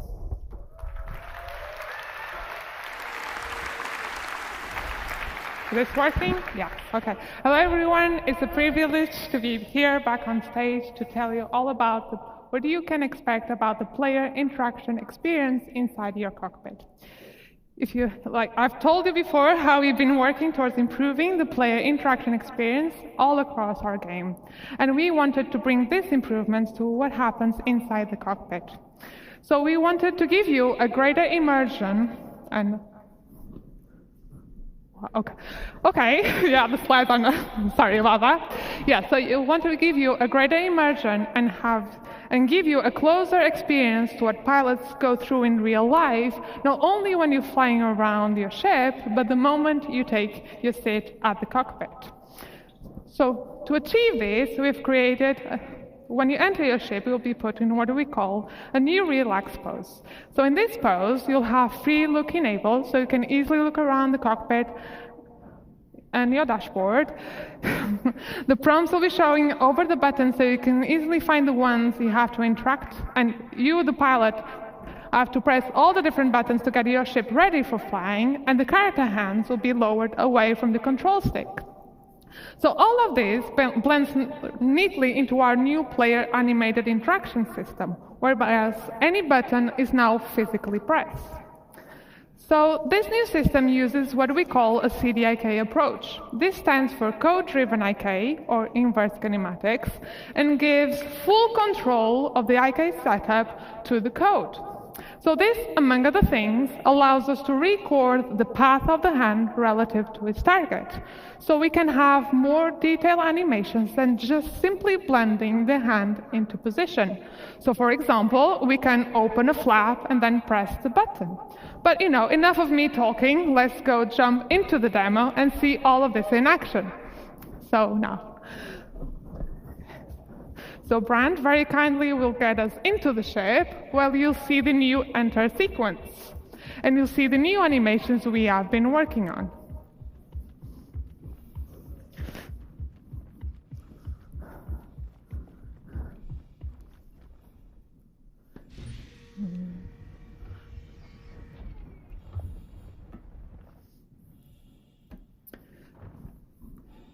So you can see now that you won't directly grab the control stick. You'll be put onto this relaxed pose with free look enabled. And you can see the different prompts appear over the buttons. So let's get this show started and get your ship ready for flying. So Brand, if you could close the canopy so we don't go flying around with that open. Power our systems. Oh, look at that. Aegis combat assessment. And finally, turn our engines. Yeah, so you are now ready for flying. So we will be bringing all of this to all of our ships in our fleet. And that's all from me. So please join me in welcoming to the stage Tony to tell you all about the new UI.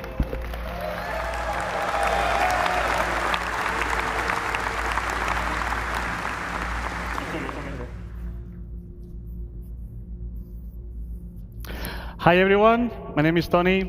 I'm senior UI programmer here at CIG, and I'm here to explain some of the spoilers that you saw yesterday about our new ship UI. So, are you ready to see the ship UI in action? Right. Bone, play the demo. Brand, continue with the demo. So, as you can see already, this ship has less intrusive UI, with more space to enjoy the stunning vistas that planets can offer, and less cluttered views so you can focus during combat. This also means that the UI elements are now more relevant to the situation, linked to the operator mode. For example, when we change to scan mode, the crosshair has scanning information about your target, and even the MFDs have changed. Some of these elements can be customized, but we'll see more about that later. For this demo, we're showing the UI developed for this Gladius. Basic information related to navigation will always be available on your view, and this Gladius displays all of that with holograms around the dashboard. But other ships may have different layouts and styles, on brand with the manufacturer.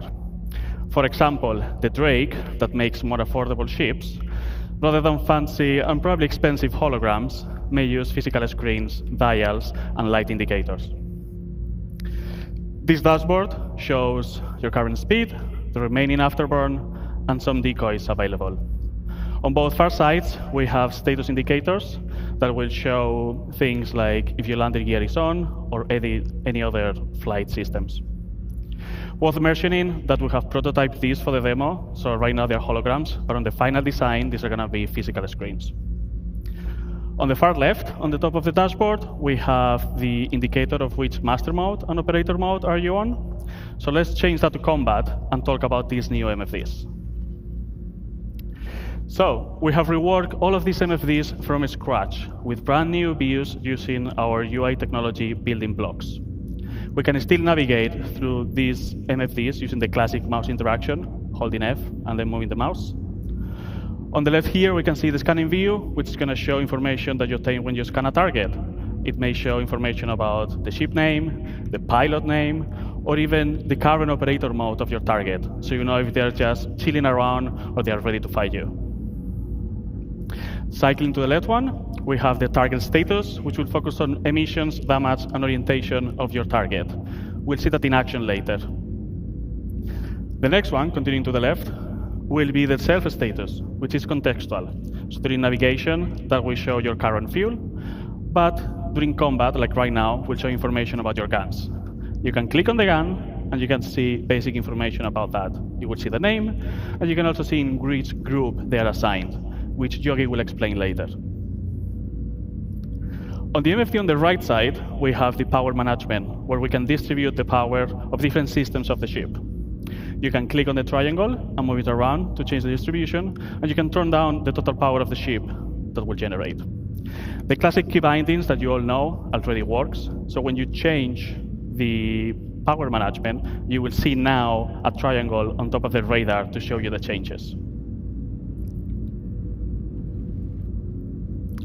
Now, instead of using mouse, you can also use key bindings to select MFDs and cycle through the views, which might be faster when you are in certain situations like during combat. And for those pro players out there, we have added about 100 key bindings, and I mean 100, to navigate through all of these systems. So you can fully customize how you want to navigate through them. And I really hope that's more than enough to use on your keyboard, on your HOTAS, or even on your game class setup. But if you need more, just let us know. Anyway, I think you're not going to need even those many shortcuts. For each operator mode, we now persistently save which views are shown on each MFD. So you can customize what's important to you for every situation. So as an example, during combat, you might want to have target information on your MFDs, but maybe when you change to quantum travel, have your current fuel, spend some time on the configuration screen, for example. Let's talk about this configuration screen. We're going to have now here a variety of options, from customizing UI elements to enable systems of the ship. We may see some of these later in action with Yogi. These settings are now available on this screen, not in the global settings of the game, for quick access. So just as a warning, expect changes on the settings that you already know, but we'll tell you all about it when we have it ready. And the important bit about this is that they will persist to your ship. So you can keep different setup of which UI elements and even ship systems enable for how you personally use each of your ships.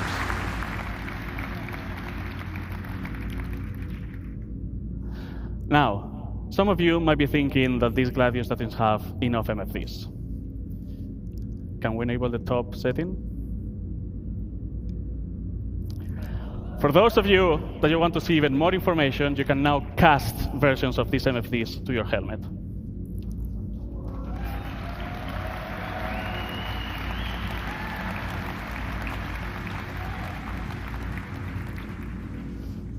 For this, you're going to need to equip the appropriate helmet, so it's connected to your ship and I can get all this information. You can use the key bindings, as I mentioned before, so you can select which cast do you want to control and how to cycle through them. So you can pin views that are important to you that will move with your camera. So as you have seen, if you're aiming at the target or if you're moving with your head tracker, those views are going to be always with you. With all these tools, you can customize your experience and have it ready for every situation that you encounter with your ship, always displaying the relevant information to you. So for example, during combat, you may want to have all the UI elements enabled, all the pips, all the crosshairs, so the information of your ship on the physical MFDs, and maybe focus on the target information on your cast, so they're always on your view. But maybe when you go to quantum travel, you can turn those casts off so you can enjoy the vistas. That's all from me. Now we have MFDs ready, and let's bring Yogi back to tell you all about flying your ship. Thank you very much.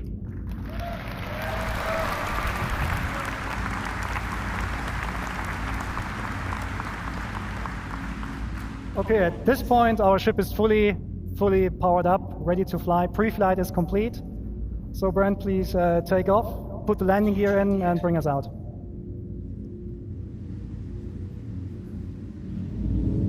Have you seen the interaction? This is great, isn't it? Okay, so one of the problems we always have in space games is to produce a sense of speed. Space is big. And the sense of speed is always produced by, small things going around you. So although it's not very visible here, the VFX team has actually added space dust. So in the future, you can tell where your ship is going, even without looking at instruments. Another thing we're focusing on as well is G-force reactions. So Brent, if you could come to a stop for a second. When your ship is sitting like that, and you strafe left and right, you have these small head motions. That basically make your head and your body react to the G-forces they're currently enduring. We're actually increasing them now. We also added rotational G-forces into the mix, so if Brent is now rotating the ship to the left, you also can see that your head is swaying a little bit. Things get a little bit more interesting when Brent is actually taking boost into the mix. So we now boost forwards, we now added camera shake, we added FOV changes, and this all then plays together with the other things like, the other exhaustion effects that we have. So overall, the ship should now feel a little bit more reactive than before. The same thing, sorry.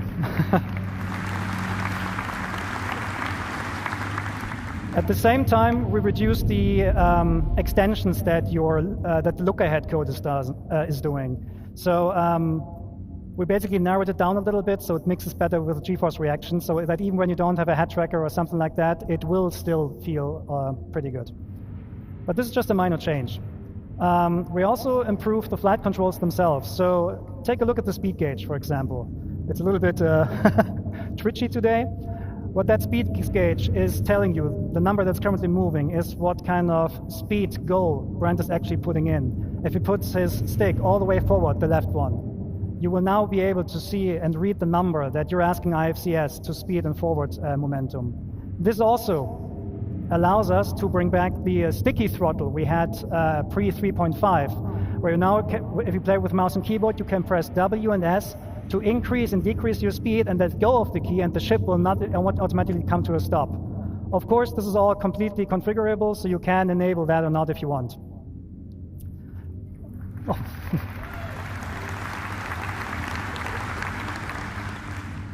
Oh. Okay, Brent, give me some hard flying now, like blackout and all that.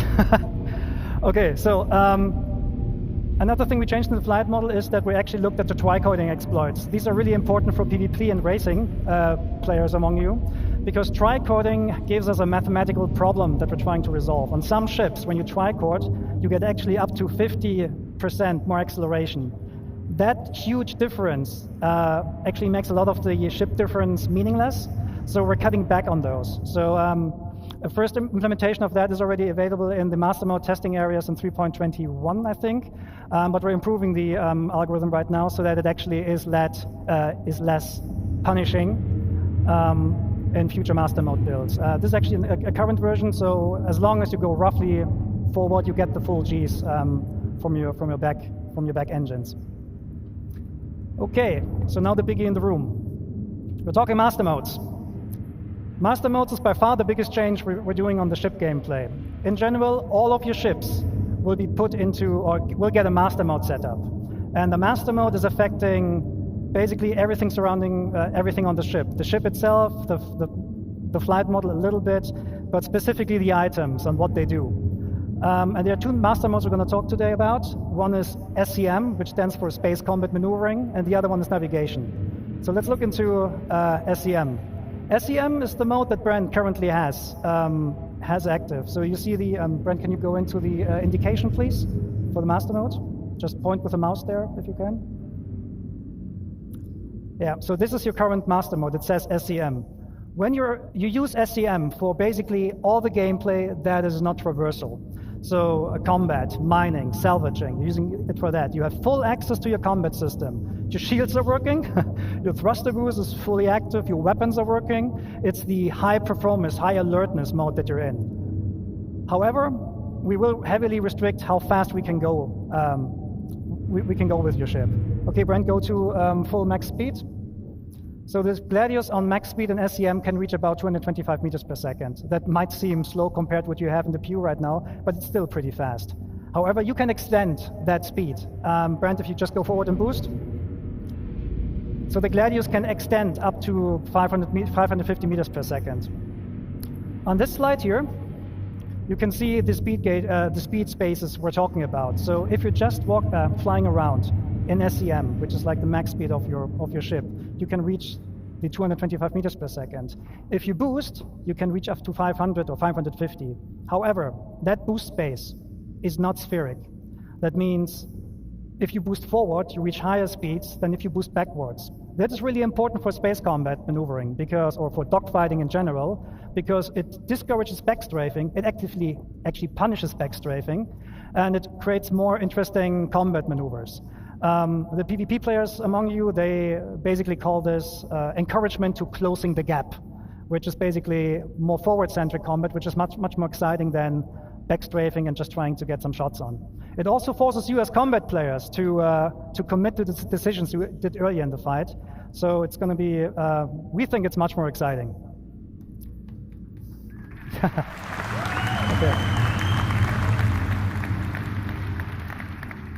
So in short, you pick SCM when you need to fight, when you want to fight, or when you need to fight, right? The thing with the master mode switches is that they do not happen instantly. They take a while to move over. So we're now going to put our ship into the second mode, which is navigation. So navigation mode is basically the opposite of SCM. What this does, it gives you a high-speed, low-performance mode. Your shields, they will collapse. Your weapons will not be able to fire. Your defensive systems will not be functional. But you have higher speeds. So in nav mode, you can still reach the speeds of what you have currently in the PU, something, I mean, depending on the ship, sometimes 1,000 meters or 1,400 meters per second. But all your regenerative systems, so regenerating the weapon capacitor, your thruster boost, will be inhibited. So this means when you want to go fast, you need to be very, very careful when you want to swap over. So imagine you're in a fight and you want to escape. You should not do it right away, because if you just swap to navigation mode in the hope to flee, you are being left with no shields. And the first thing that will go offline when you are hitting with distortion guns is the quantum drive. And that is important, because the quantum drive will spool automatically up when you enter nav mode, and it will then unlock the higher speeds. So this means when you're in nav mode and you're fighting, you're very vulnerable, so you should get out as fast as possible. Luckily, navigation mode not only allows you a higher speed, but also gives you access to the new quantum travel experience, which we're going to show in a minute. So that is nav point that you see there on screen. This is the point where I want to go to and quantum travel to. Before we do that, I need to quickly explain what this is about. So currently in the PU, when you quantum travel from A to B, you're actually not really moving. You're going on a spline, and you're teleported in every frame along that spline. So there's basically no meaningful gameplay we can add there. The new quantum travel experience is fully physicalized. Physics is always on, which means when you quantum travel from A to B, you're actually accelerating using our awesome physics engine. And because it's physicalized, it gives us a lot more meaningful gameplay we can play with. So Brent will start the quantum travel in a second. What will happen then is your quantum drive will initiate the jump. You will see an effect that distorts the space around you, and you will accelerate forward. During the acceleration process, and so this is the time until you actually reach your cruise speed, the ship will experience forces, and you as a player, you're responsible to counter these forces. So there is an element of failure. Okay, Brent, let's show that. And take your hands off.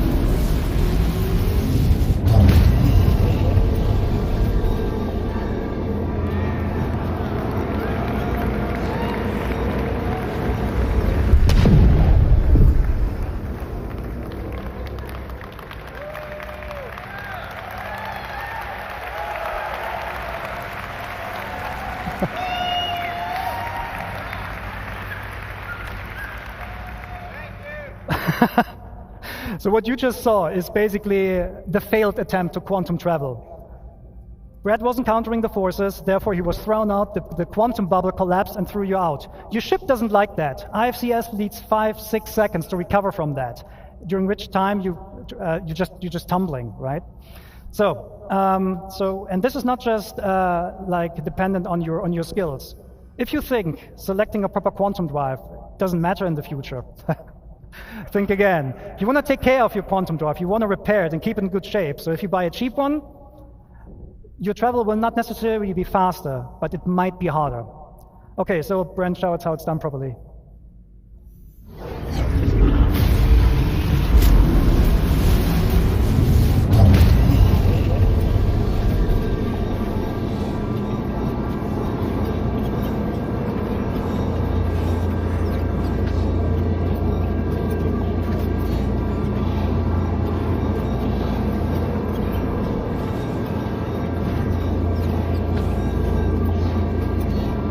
Bubble is locked. You can now go hands off.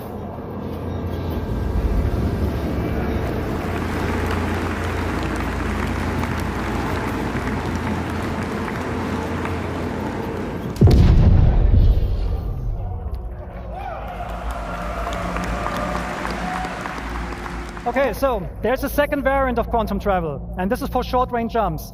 Sometimes you jump somewhere or you go somewhere, and you see the next point of interest is like 1,200 kilometers away. We're not going to force you anymore to travel that by hand. You will use a technique called quantum boosting. It's a quantum-based short-range jump for like something between a couple of 100 kilometers to like 30,000 kilometers or so. When you use quantum boosting, the process is practically the same, but the quantum bubble will not stabilize itself, so you need to be hands-on for the whole time, and the speeds are naturally, well, slower, but it's not slow, it's still quantum traveling, right? Okay, so Brent, can you boost to, oh, reinforcement needed. Yeah, let's go there, let's boost. Oh, actually, sorry. Thank you.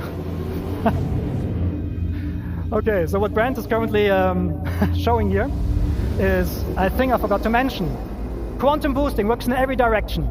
You don't need nav points.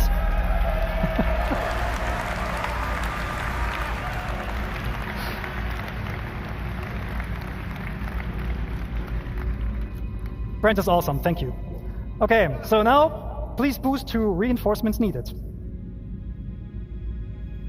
So if there's enough points and you boost, your quantum travel system will pick that knife point to go to. Welcome to Pyro 3.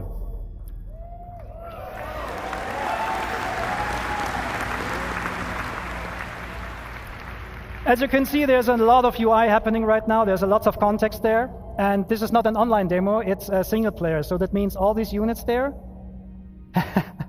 they're friendly and hostiles, they're probably fighting with each other, which is a good segue to talk about AI improvements. And there's one man who can tell you all about AI. This is the man with the nicest legs at CIG. Well, please welcome Diego Marty Mason.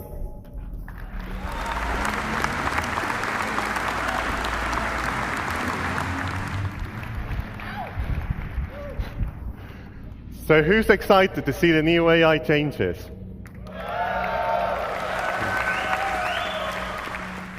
Hi everyone, as Yogi said, my name is Diego Marty Mason and I am the AI programmer focusing on the flight combat. Over the past year, we've been working on delivering a thrilling experience to the AI encounters. Let me first walk you through our journey. We first started looking at the current AI behavior in the PU. We quickly realized how uniform fighting was, and how we were not using all of the tech available to us to make a more interesting experience. We had the foundations, and we wanted to learn more about how you, the players, do your combat encounters in the verse. So we did this by getting combat recordings, analyzing videos, and internal playtesting, where we were hammering each other for hours. It was fun, unless you went up against experienced fighters like they are. Anyway, with all of these data, we started crafting the first prototype, with the focus of bringing that human behavior into the AI brain. When the first version was ready to be tested, I handed it out to one of the best internal pilots in the team, Yogi. So Yogi, what do you think about my first prototype? It was an exercise of humility. It was an exercise of humiliation. I hated it, and I blame Diego. So this was due to the AI being able to keep a good range control and a perfect orbit around their target while maintaining a constant firing solution. Come on, it's a computer. We learned a lot from our initial prototype, and it really helped us to define what we wanted to deliver. A combat experience where the AI, yet challenging, makes mistakes, just like us, humans. We want players to leave every combat encounter with a feel of satisfaction by encouraging you to keep on the move and make use of the vehicle systems available to you, so you can at least try to win the fight. Let's see how we brought this new iteration of combat to life. We broke down in multiple stages. The first one, interception. Then the main engage phase, which we broke in different tactics: strafer, jouster, chaser, and finally, disengage. Let's switch to the demo. As you can see, Brent has encountered a skirmish. Let's talk more about the combat flow there.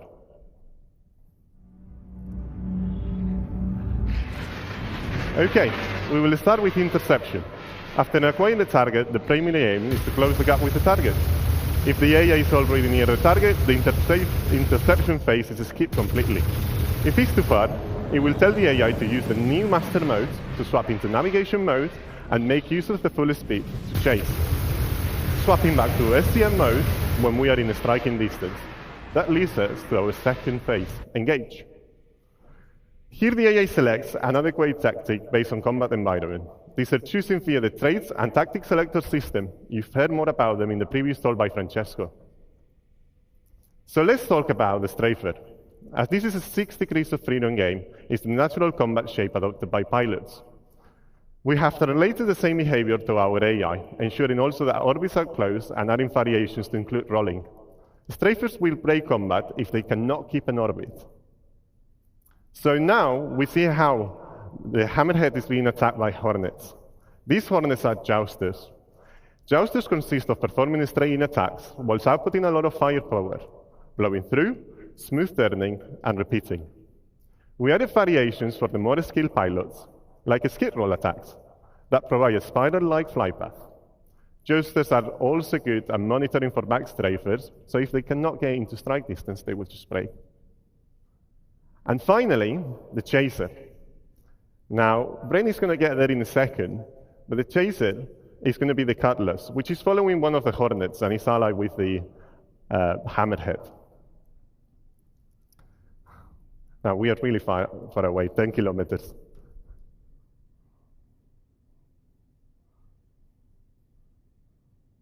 So the chaser, it will try to always stay on the target 6.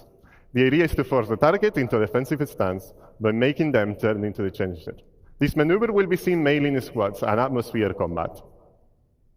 The final phase, which can happen at any time, depending on the combat situation, is disengage. This phase is triggered based on constantly listening to multiple events in parallel. To name a few, critical health, damage to shields, or weapons depleted. There is also a shorter version of disengage that we call pace breaks, which occurs during long periods of combat due to fatigue, nature of the combat encounters. These pace breaks are short, and the main objective is to perform a simple maneuver to gain a new advantage position and strike again. This new flow is what encompasses the core of our new AI fly combat experience, in combinations with AI traits that will give designers the tools to tailor each combat encounter in the verse. Like, for example, they can choose the ACE traits that will allow AI pilots to make use of all of the ship's angular velocity so they can keep a more precise orbit.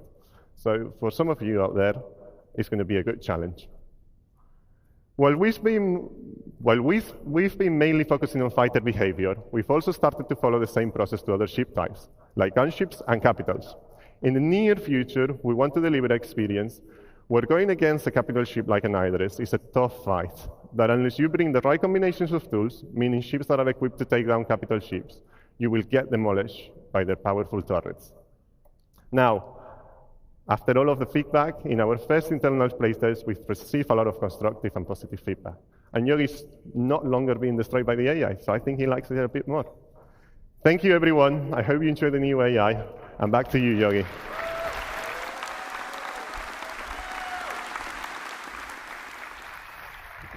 Thank you, Diego. Okay, so now we're going to talk about, we heard about how AI makes my life hard. Now let's talk about how to return the favor. We're talking weapons. So, the weapon and aiming systems in Squadrons, they went through a lot of changes. I can only mention a couple of them, so I will go through them relatively quickly. First thing on our to-do list is basically weapon tuning. At the moment, almost all weapons in the PU are practically the same. In Squadron, that's not the case.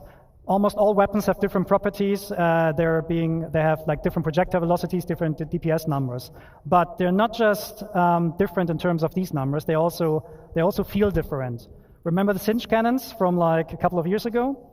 They were very powerful weapons, but they were extremely easy to use, which made them meta weapons. So we're going to bring the cinch cannon back, but we'll make sure that the amount of work you put into these cannons in order to employ them is on par with the other guns. So there's a lot of stuff that we're going to do to make sure that weapons have a lot of pros and cons and avoid meta. Specifically for this build, Brent is equipped with a I think a close and burner laser repeater. Can you fire it once? Yeah. And the other weapon he has is he has 2 weapons on the wings, which are Gets cannons, size 3. With one push, they're actually firing 2. So we're also gonna have burst weapons and so on. Okay, cool. So a problem we have in space games is controlling the engagement ranges, because we want to bring the fights close. But the problem is that, well, how do I put this? Weapons usually, in order to bring them close, what the game devs usually do is they just restrict the ranges. Like in the PU, a lot of the weapons have exactly a range of 1,400 kilometers, which means often the fights occur at 1,399 meters. This is not a good way for us to control the weapons. And we tried out things like damage fall off, so that bullets get more damaging the closer you are. But the problem there is, how do you communicate that to the player? So we're going to do a couple of different things with that in the future. Let's see when the graph comes on. Okay, so show of hands or show. Which of you has an Ares? Okay, as an Ares pilot, you might know the following problem. You have a target.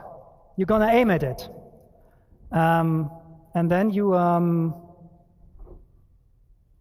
this is, what the? Okay, I need to go back. Okay, there's actually some stuff not there anymore, I don't know. What happens when you aim with your crosshair over the pip is that you actually not aiming at the pip. The legacy system gives you a pip which does not show you where the weapon needs the pip.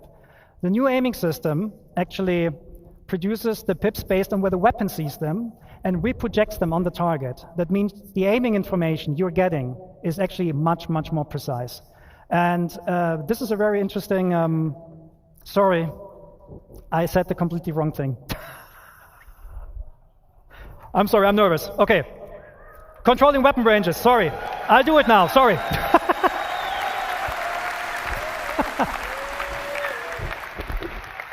Okay, sorry. Okay, controlling ranges. In the future, all the weapons will get much, much longer ranges. Size 1 weapons will fly to up to 5 or 6 kilometers before the despawn. The way how we do this, how we do this is we're adding spread. Because spread is for us is a very good indication on how to control the ranges.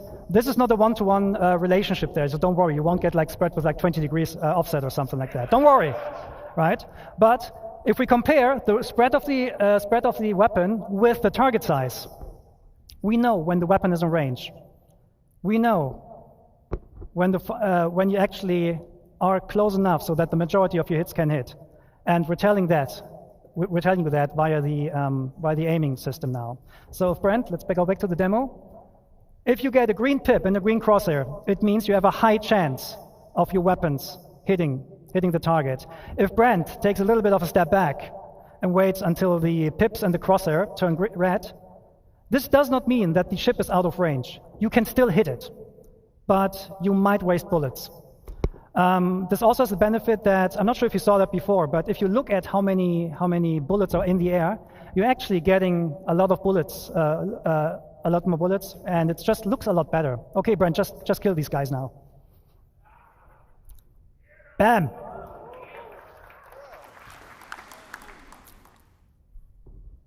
Oh, well.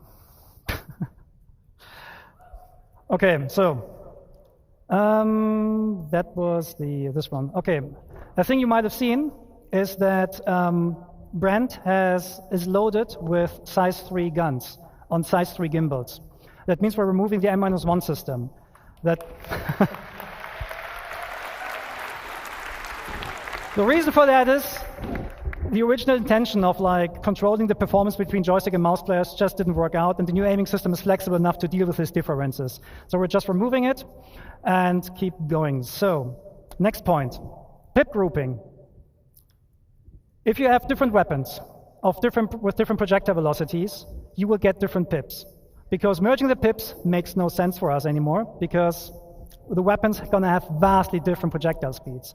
So if Brent, for example, enables all the weapons now, you get separate pips. So let's talk a bit about pip optimizations here. And this is the thing I messed up before. Again, who is an Aries?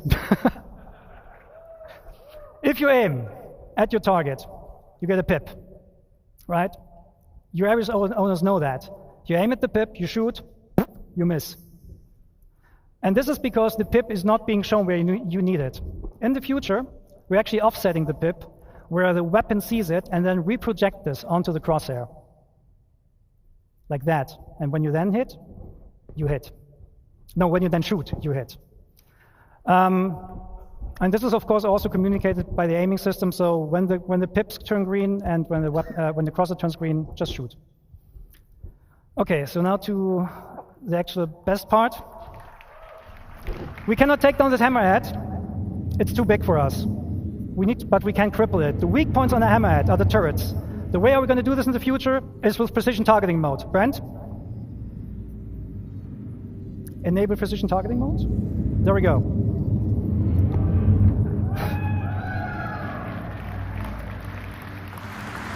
What this does, it does 3 things. You get this full zoom on the target. You get a lower RPM of your weapons, which increases or decreases the spreads for more precision, and you get the painting mechanic. Anywhere where you put your crosshair on that ship, it will tell the gimbal system where to aim at. So if Brent now attacks the turrets, your aiming system will automatically lead the shots.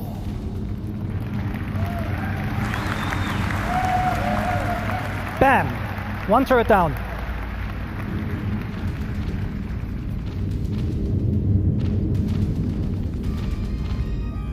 Okay, so this hammerhead now understood that it's not good, that doesn't stand a chance right now, but this will be the way how you in the future will fight against sub-targets and so on. The good thing about this, it also works even without painting the target directly, so you can do very, very precise warning shots, and there's no aim assist that kind of like destroys your aiming processes. Okay, so the fight is now over. Sorry, I need to rush this a little bit because I messed up stuff before. And we're going to look at Pyro 3. Okay, Brent, switch to nav mode and bring us down to that landing spot. So Pyro 3 is also called Bloom. It's a very big planet with a nice atmosphere. And, oh, something wrong with the throttle. Oh well, something's wrong with the throttle. We'll try to go down as fast as possible, though.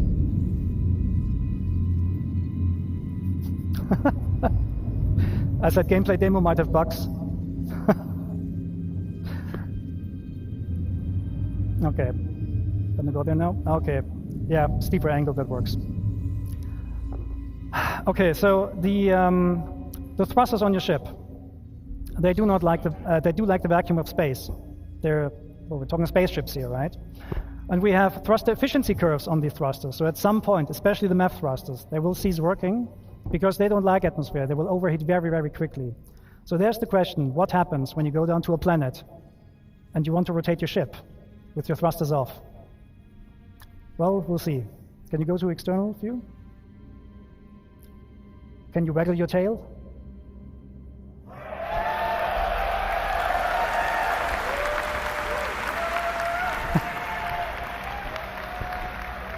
Okay, back first person. Okay, so what you see here is the new aerodynamics model. Because obviously our left stick is somewhat damaged or so, we can't be as fast as we want. Actually, Brent, can you try W and S on the keyboard instead? Oh, it doesn't work. Oh. No, it doesn't. Yep. Okay. No, the stick is affecting us. Okay, anyways, we're going to go down as far as possible. So the new aerodynamic system is a complete replacement of the aerodynamic system that you currently have, and you need your control surfaces to actually turn the ship around. It simulates the airflow over your lift surfaces, and therefore, the slower you become, the less effective those control surfaces will be in order to turn your ship. So we can demonstrate this. So if Brent just sits here and yaws left and right, you will see he cannot go further than that. That is in line with what real airplanes also experience when they're trying to use the rudder to yaw left and right. So what Brent can do here is he can roll and he can pull to actually change his direction.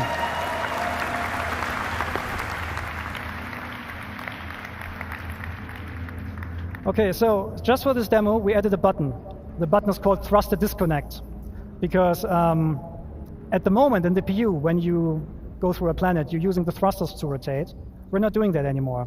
So Brent, disconnect the thrusters, please, and put the ship into a purposeful stall. A stall happens when the airflow over a wing ceases, or over a lift surface ceases. And then at some point, you will not have any authority anymore, and your ship will not turn and so on, and you will basically fall out of the sky. That is naturally a state that every plane wants to avoid naturally, right? And this is happening right here. Brent is not able to use the control surfaces right now because the ship is in a process of stalling. However, the airflow will pull the nose back into the wind, and once you have enough speed, he can actually, well, he gets authority back over these control surfaces.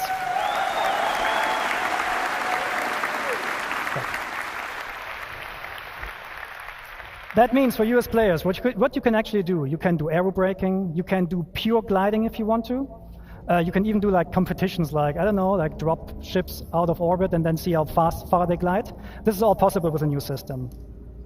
So let's talk about the problem how do you come to a stop now?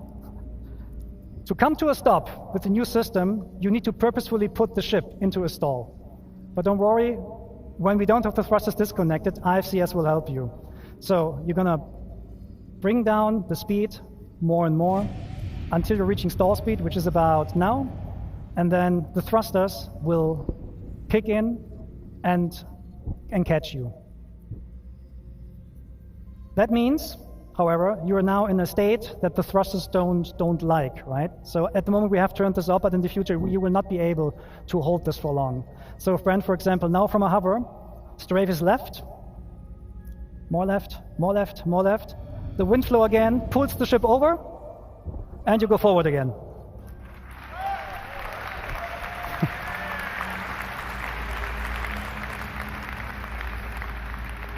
Okay, so now Brent, now show us how to come to a hover, and do we have some water here? Oh yeah, there's our point, okay.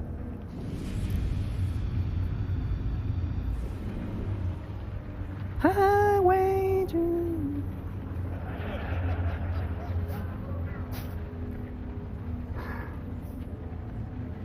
Okay, so there's our landing point.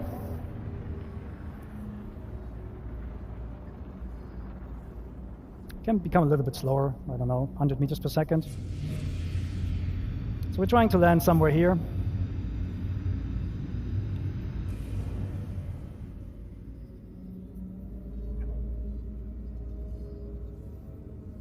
Whoa, look at this.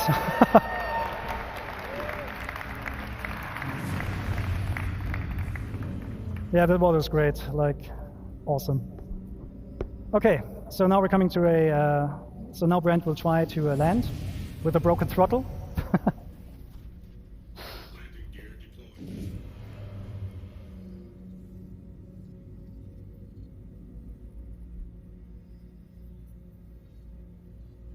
And yeah, he's aided a little bit here by the landing gear. So he has landing gear out, I think, because that automatically enables precision mode at the moment, so that you're a little bit slower. But you can, of course, like turn this off as a player. And then you come smoothly down to a landing. The best way to land your ship is in decoupled, because you can just like very smoothly land it on the surface. And clunk. And now you're gonna power down the ship using the new interactions. Engines off first. Then we're in the relaxed pose again, as Ines showed before. Power off. And the canopy off. No, open, not off. Don't put the canopy off. And get out of the ship. And probably go for a swim or something. Okay, that was a bit of a buggy, bumpy ride, but thank you for taking the time with us.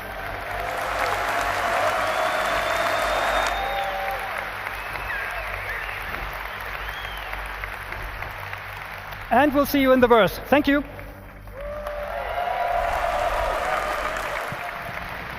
Thank you so much, Yogi. Everybody, it's time for lunch. We'll be back around 2:45, so get yourself some food, get yourself some drinks, give yourself some snacks, stretch your legs, and then be back in Hall A when we come back, because from this point forward, you're not going to want to be anywhere else. We'll see you at 2:45, everybody. Take care.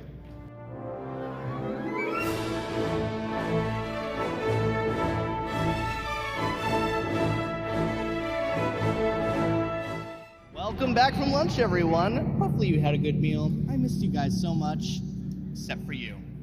You know who you are, and you know what you did, and I will never forgive you. But for everyone else, I hope you had a good lunch, and welcome back. We're back on the CitizenCon show floor here to do our last little bit of the community booths. It has been a phenomenal 2 days, and we cannot thank enough everyone who has been here to give us the love and support as you guys have been watching the show. Whether you guys have been here on the community booth floor, whether you guys have been in the theater, it's been nothing but amazing smiles on faces, and that's what we love to see here at CIG. And so we're going to go over to a place that makes everybody smile, Soul Citizen. Now, this is a group that is all about diversity and inclusion in Star Citizen. You know, gamers, maybe not the most polite people sometimes. So we want to have an org where diversity and inclusion is forefront in their mission statement and no one does it better than Soul Citizen. These guys are phenomenal. We got my man Griff here. Griff, how is it going? How are you, man? Doing good.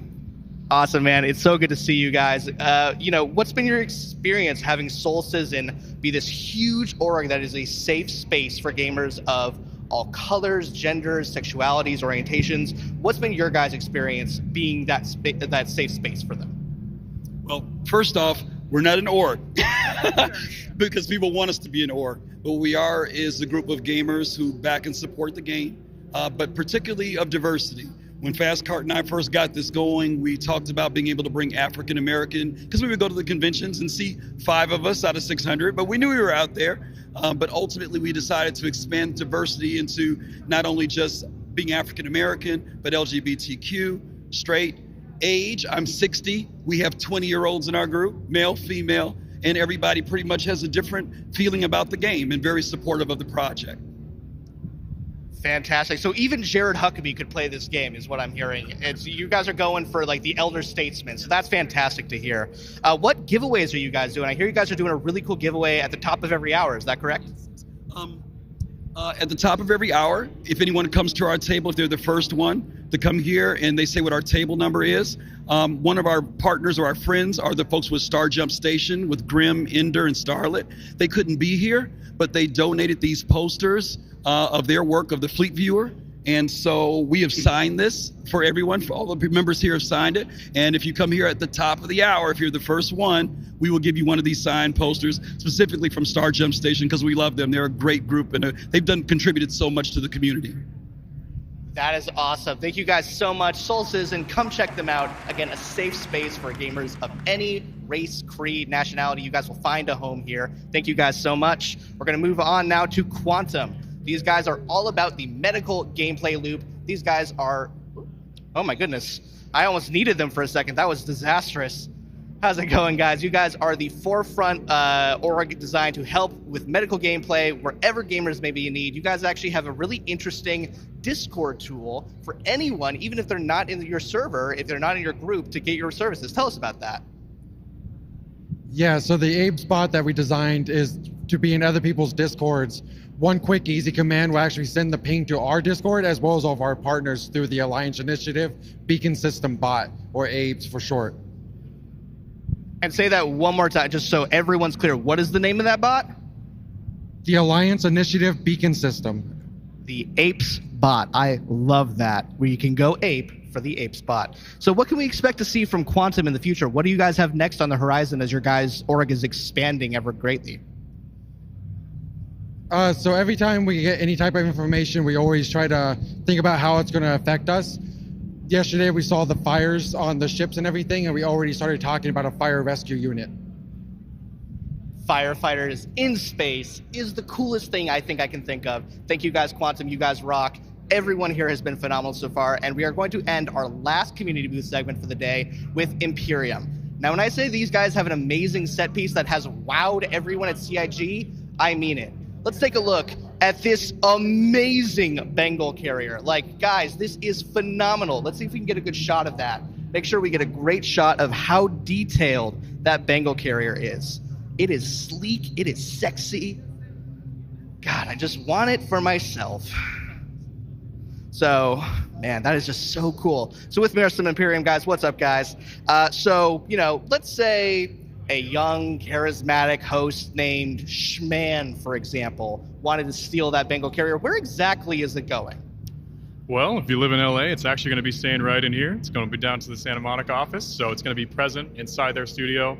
If you go check it out after CitizenCon, it's going to be there in perpetuity.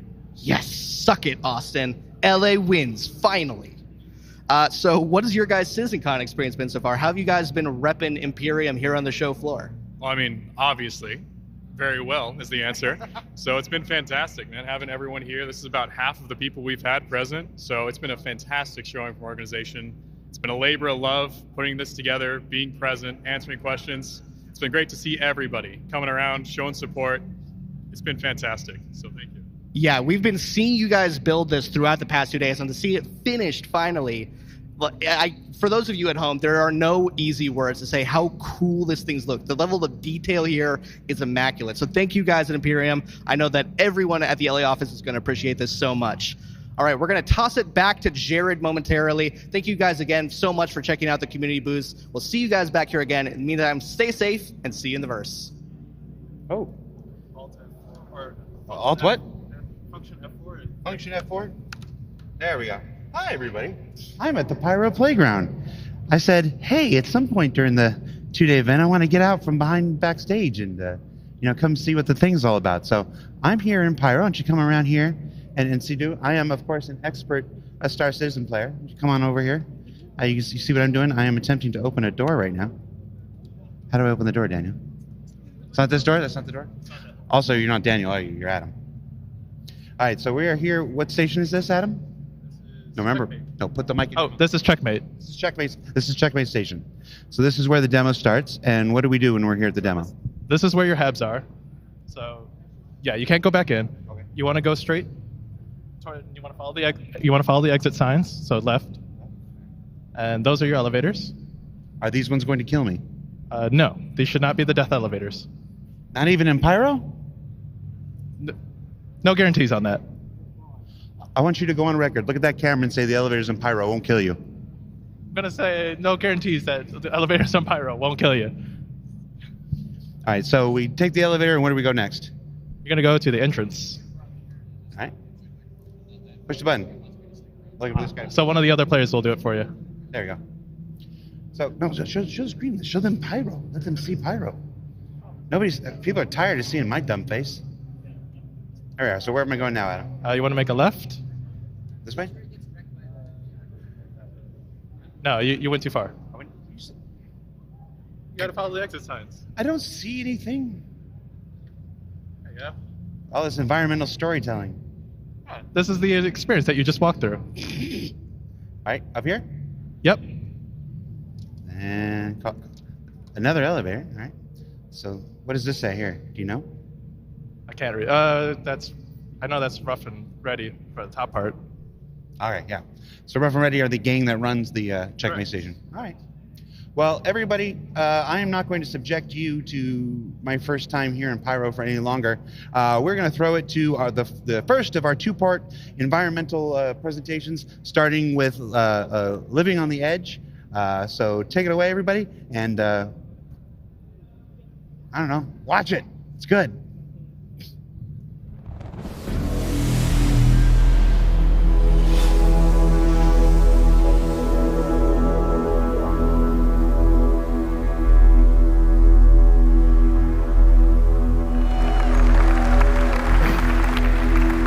Hi, everyone.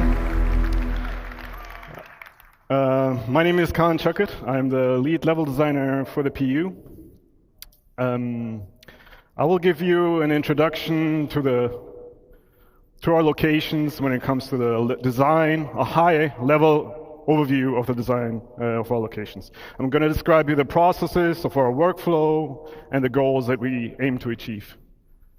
So, to break down our process a bit, this is very high level, but it starts out with a pre-production phase, an ideation phase. Here everything starts out in the mind. We bring it down to paper, sketch, write, formulate a plan based on our overall design goals. And then it moves on to the blocking stage. You might have heard of this, like the white box and gray box phase. This essentially contains all of the gameplay that you would see in the final product. Basically, the way it's meant to be played, and we test this out with a lot of iteration and, yeah, a lot of testing. And it's basically, the white box is not in a stage where it's presentable, but that comes now. So on the right, as you see, the food court that Adam is going to be showing you later. Yeah, this is the final product, VFX, lighting, everybody had their pass on this. And level design or other designers still maintains the space and makes sure that the systems that get created are being retroactively implemented. All right, so one key aspect of game development in general is the balance of narrative, visuals, and gameplay.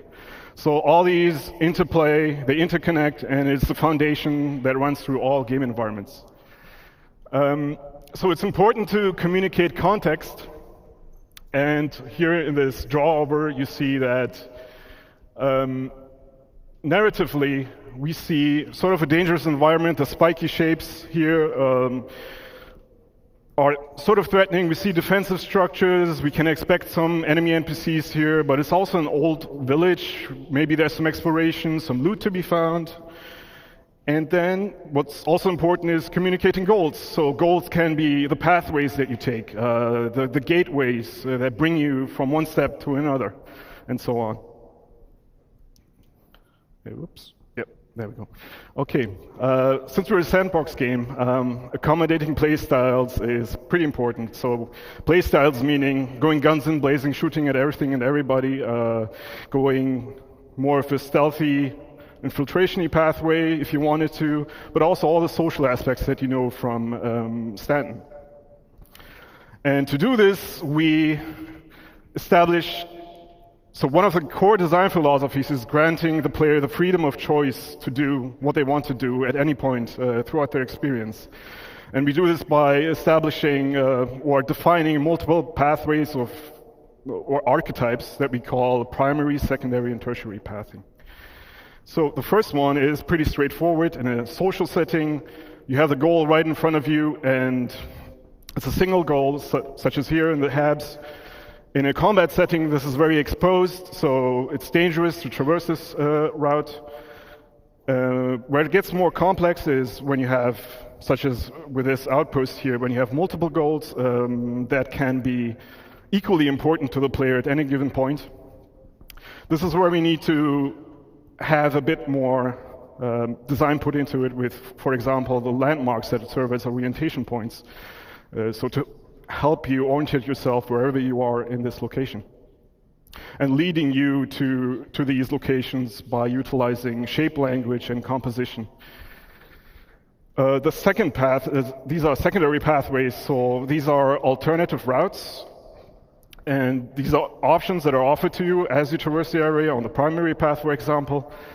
And so you may know this as a tourist when you go to a new city and you look around the corner and you see an alleyway that sort of looks nice and it evokes your curiosity and you want to investigate. In a combat setting, these are covered approaches or opportunities for you to flank the enemy to get to your goal, which could be this building on that sketch. Yeah. Versus more open spaces, when you have, in a combat setting, in open spaces, you tend to be a bit more stationary because you want to feel more secure, unless you're in a vehicle. The third path is tertiary pathing. So these are more hidden infiltration routes, especially discoverable throughout the rundown stations that Anna will be presenting later on. And these are mostly discoverable to the attentive eye. You can explore these, find loot, or different routes to traverse through the station. Environment interactivity. You might have seen this in a previous presentation.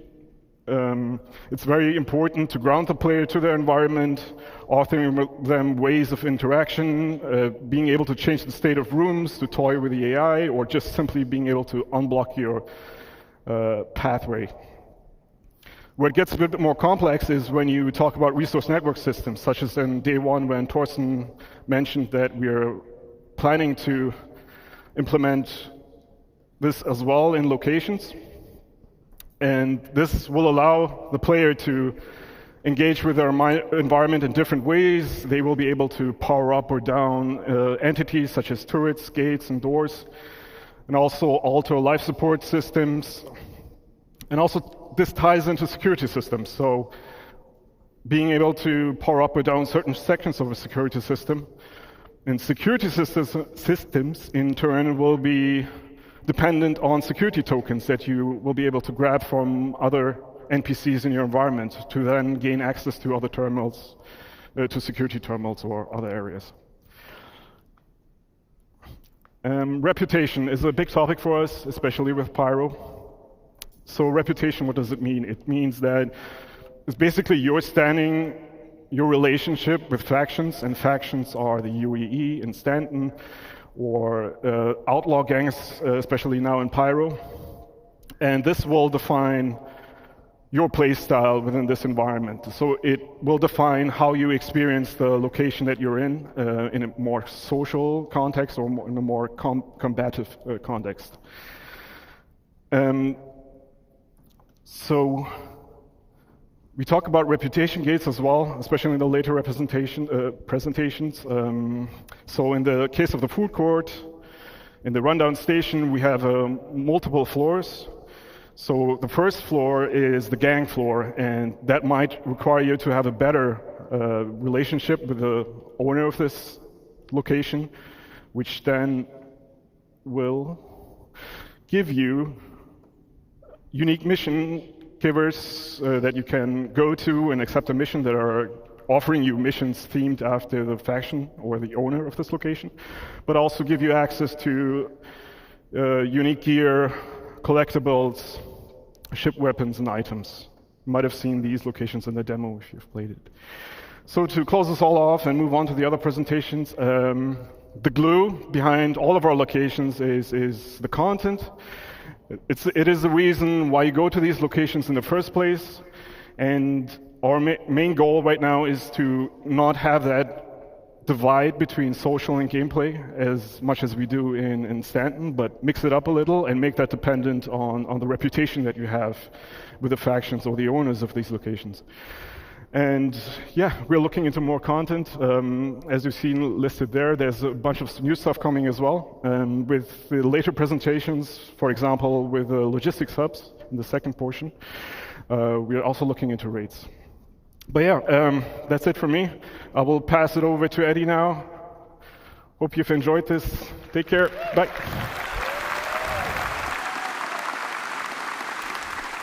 Hi, everybody. So, I'm Eddie. I'm an assistant art director on Star Citizen for locations.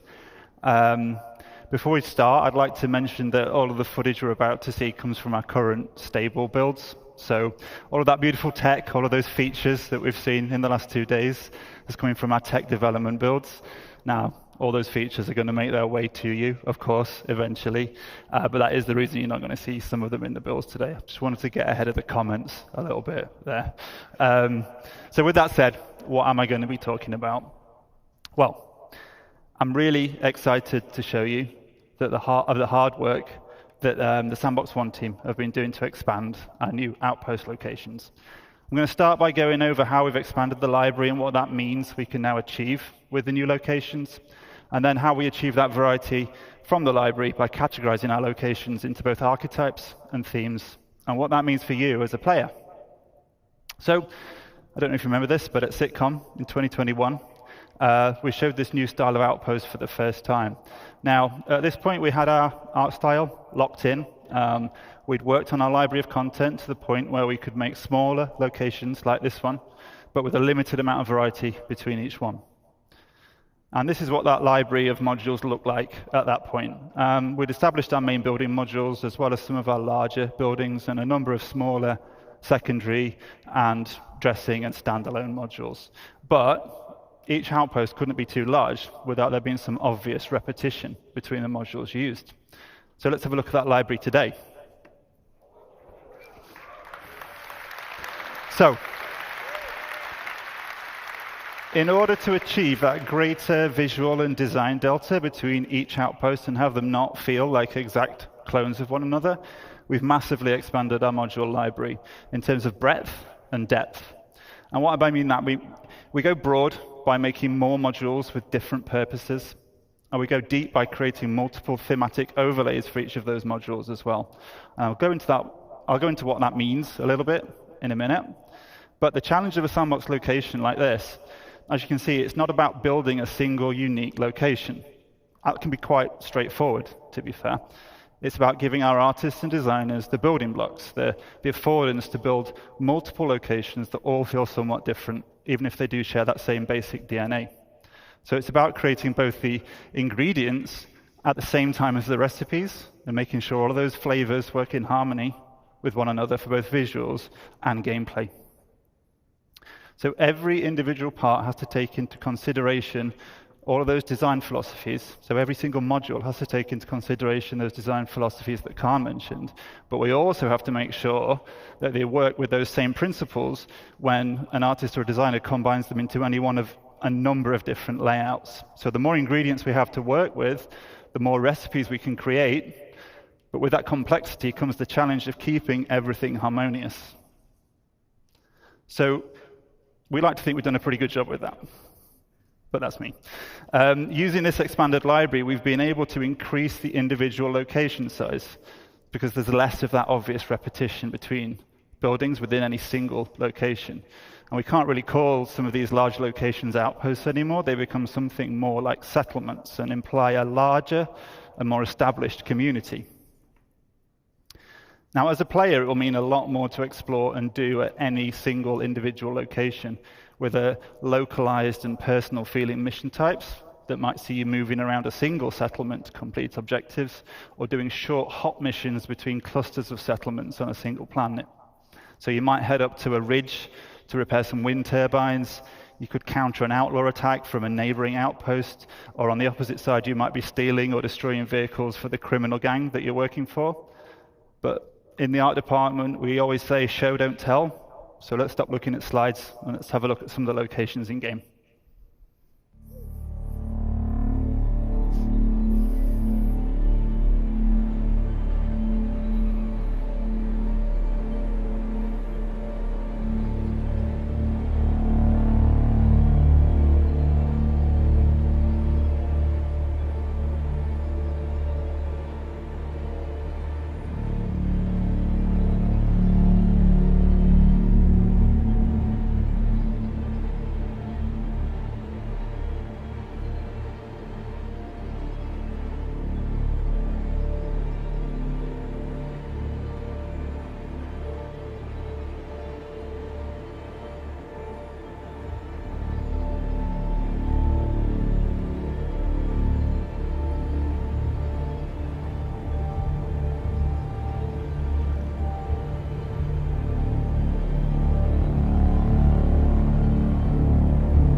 Thank you.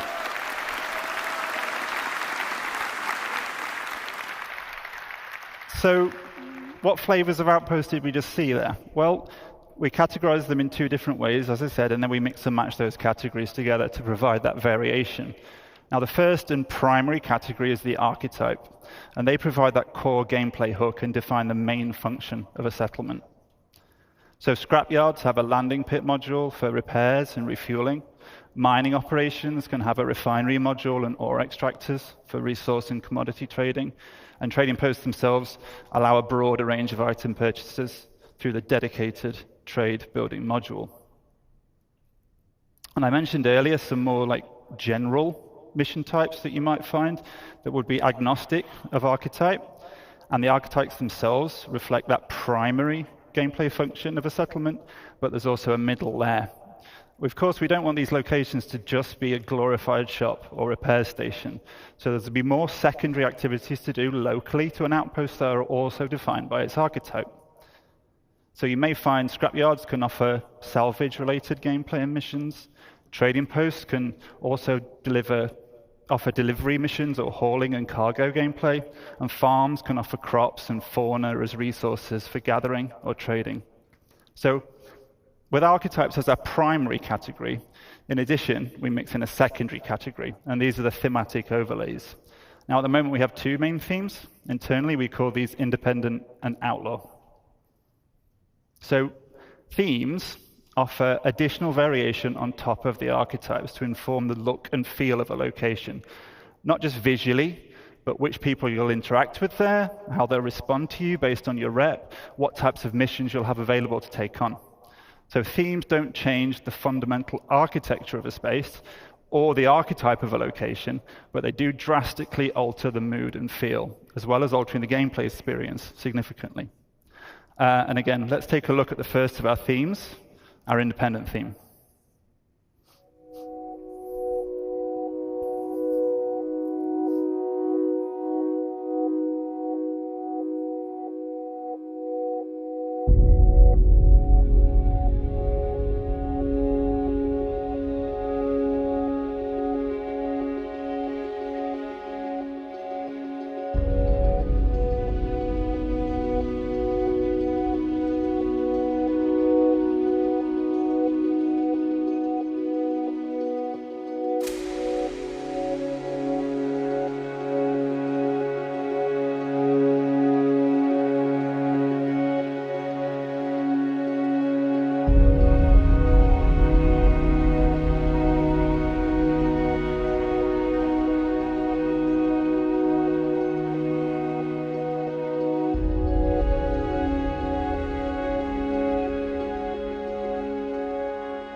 Thank you.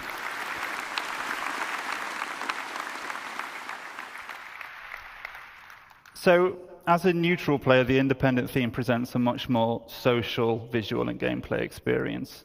The primary visual read across both themes, so across both Outlaw and Independent, comes from those common architectural forms, and they're generally all more rounded and soft in shape, and the building manufacture techniques are more robust and primitive, with single-story dwellings built from stucco and bare metal.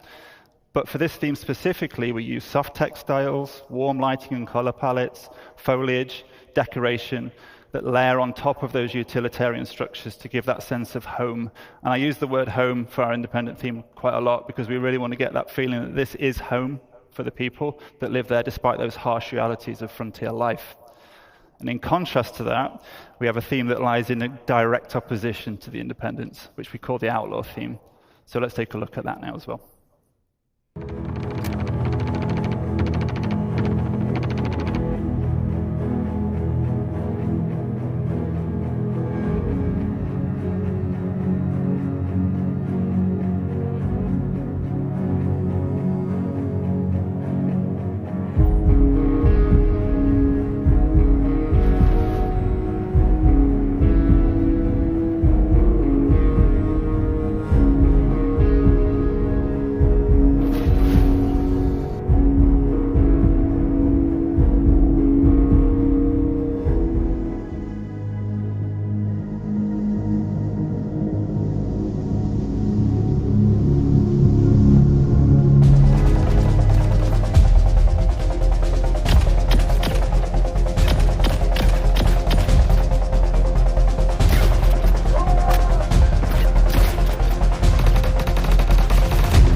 So the Outlaw theme tells that story of these once functional settlements being completely overrun by the various criminal elements that inhabit the system. And visually, we have themes of a regressed and subverted civilization. So we layer on top of the architecture these spiked and aggressive forms, and we have evidence of a squalid living arrangements, and lighting comes from fires or poorly maintained fixtures. Some spaces are going to be recognizable as deformed versions of the independent theme, but some have been completely changed to more nefarious purposes. And while both themes employ all of the various alternative pathing and traversal considerations that Khan detailed just earlier, the Outlaw spaces are weighted more towards combat. But just because these spaces are more dangerous and the experience can be more combative, that doesn't mean that the archetype of the outpost is lost. So if you as a player choose to be a criminal working up your rep with a headhunter gang, you'd be welcome at the trading posts and you'd be able to buy and sell items or take on missions. But you probably won't then be very welcome at the independent themed locations, and that's where you'd get your combat experiences. So while the Outlaw theme looks very different, the functionality of those archetypes still remain. So I've talked about the kinds of outposts we've been hard at work on, and I hope you've enjoyed checking them out over the last 2 days in the Pyro demo. It's really made me very pleased to see people playing our content at last, so thank you for that. But where are we heading from here? Well, I hope it should be obvious that we're going to get these out for the first Pyro release. We still have some final optimization and polish passes to do across the whole library. And then we're also going to be expanding the amount of these locations throughout Pyro and beyond. And our tools allow us to do that very quickly now. And we've got the library as well to do it. And the new outposts are not limited to the Pyro system. They're completely system agnostic, so you can expect to see these outposts in other systems as well. And of course, we're going to look to add more ingredients, more of those modules to the library as well, to further expand the variety and depth that you'll be able to see at these new locations.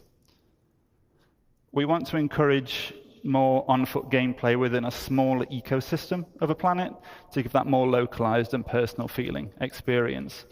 Our goal with these locations, as with many of the others we're going to hear about today, is to continue to work on the gameplay so that every location offers a rich playground to explore. And I guess I'd like to finish just by thanking everyone for listening today. It's really great to see you all.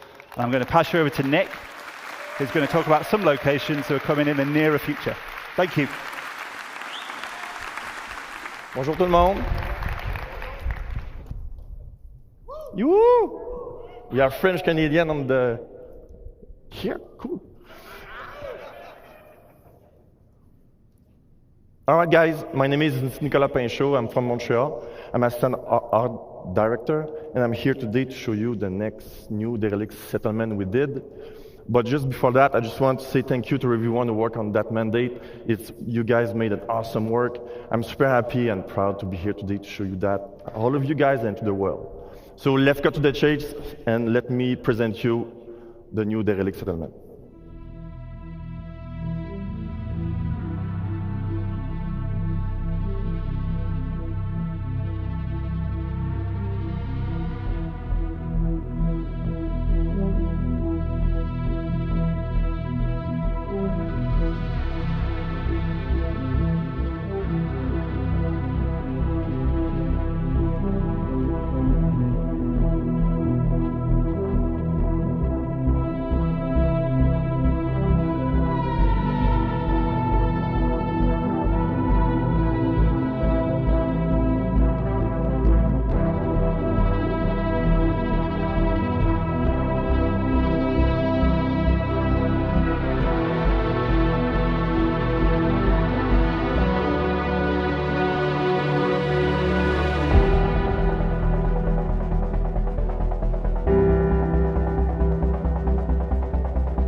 Pretty cool, guys, eh?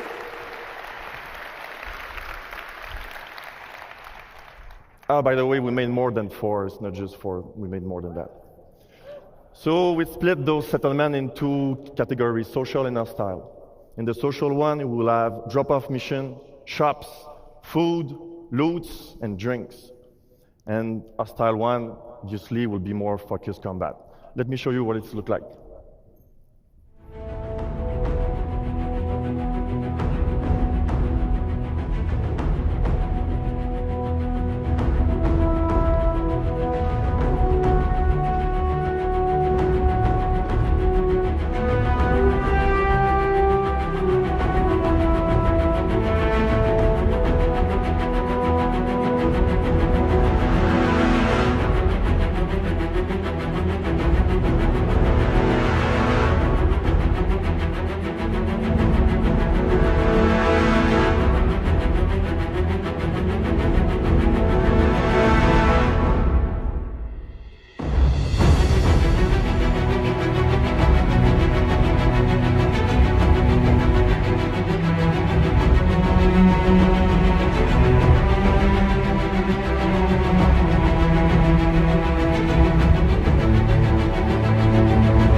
I like the end.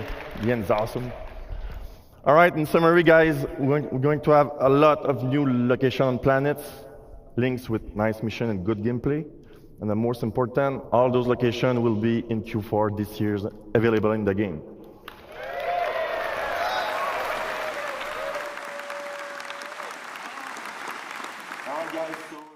So thank you very much. I will let now Adam to show you more good stuff. Thank you. Well done, mate. Yeah.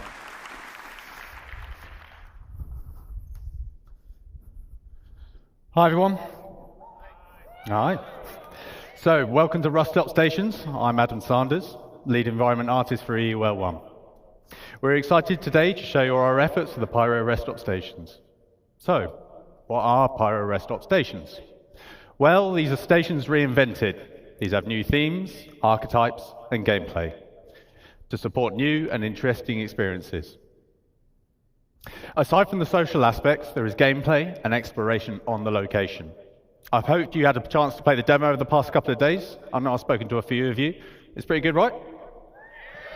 Yeah? It was a sneak peek of our current progress. Let's kick off with an overview of the Pyro system.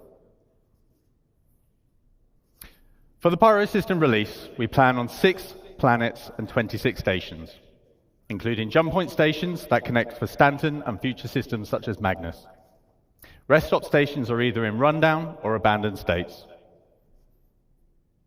Citizens of Pyro, the Rough and Ready Outlaws, and Xenothreat may control these.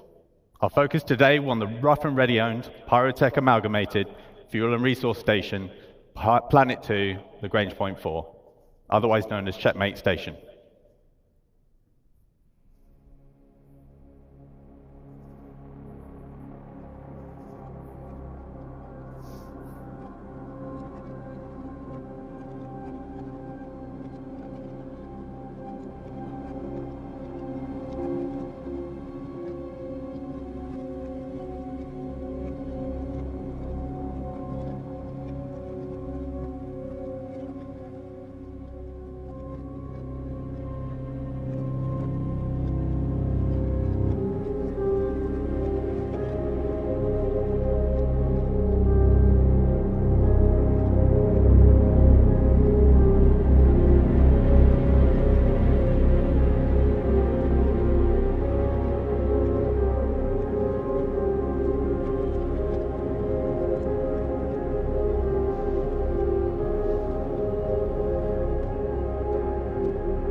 So to create a richer experience on rundown stations, we have 3 key points. So increased reputation gives you access to new areas, unique gear, and mission givers. It also relates to basic functions such as the hubs, clinics, which need at least a neutral standing with their owners. Combat can take place anywhere, including social areas. Numerous options for environment traversal and enhanced environmental interactions. We aim to include new substation areas such as the workers area, lower deck, and maintenance areas. These areas will offer unique content, more environment interactivity, and interconnection between areas. Our journey begins when the player arrives in the entry deck view room. The entry deck serves as the first barrier between the outside world and the interior of the station. Some inhabitants are prevented from going inside and are stuck here with no means of getting out. Slums are formed beneath the bridge, smuggling routes established. Some shopkeepers will sell you water and food on your way into and out of the station. Let's have a look.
Khan touched on reputation earlier. Let's see how that is applied to the stations. So how does the reputation gate in the entry deck affect gameplay? What happens if we have good reputation? So if you had good reputation, you could go straight through. This is no fuss, and it's the quickest way to maneuver through the station. However, you've got to put the time and the effort in to get to this point.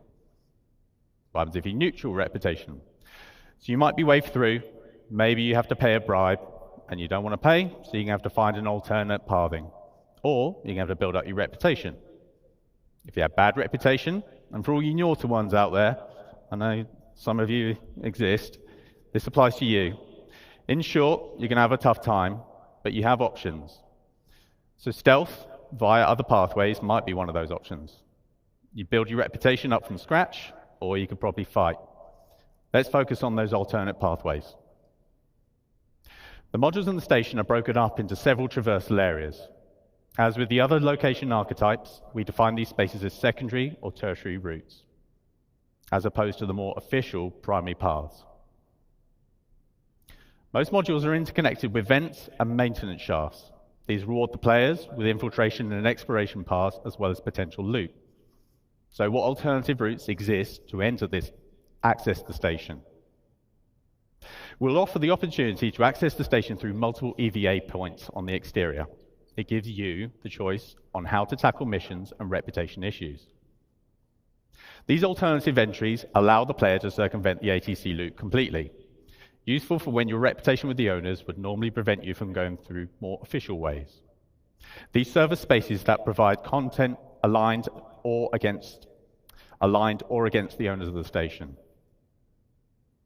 The maintenance hatch access points are a new common sub-location to the stations. The stations are planned to house maintenance areas that increase the interconnection between all the different sub-areas of the station.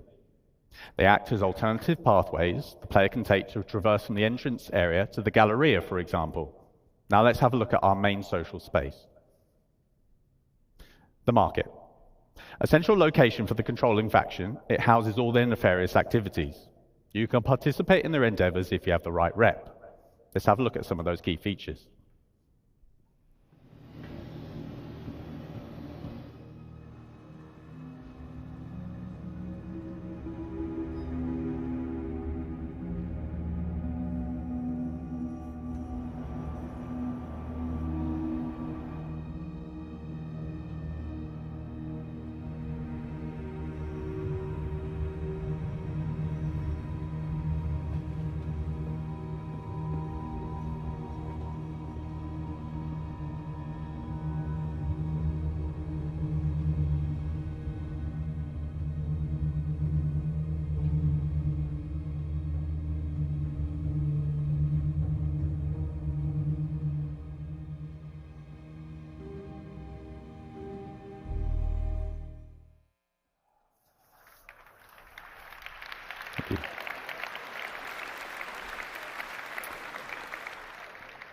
So the market is a social hub and a good example of mixing social and gameplay space, as mentioned by Khan earlier.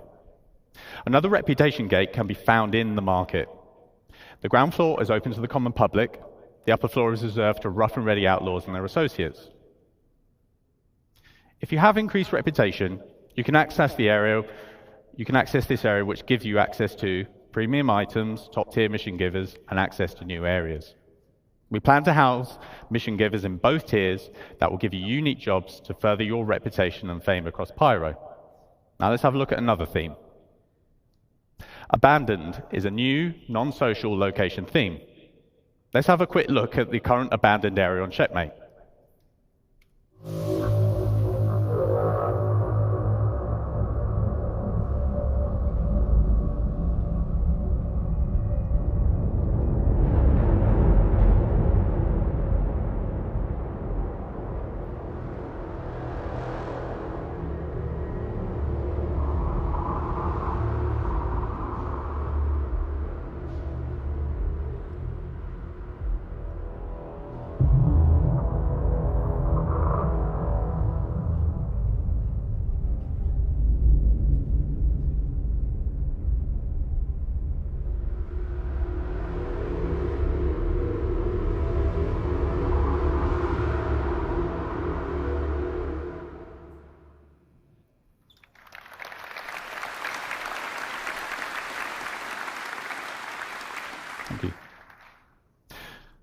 So we have entire abandoned stations as separate locations.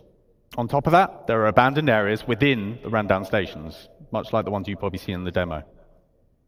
There will be around 15 of these around the Pyro system. These are accessible through airlocks and breaches or other means. We aim to enhance all the space locations with a lot more gameplay content.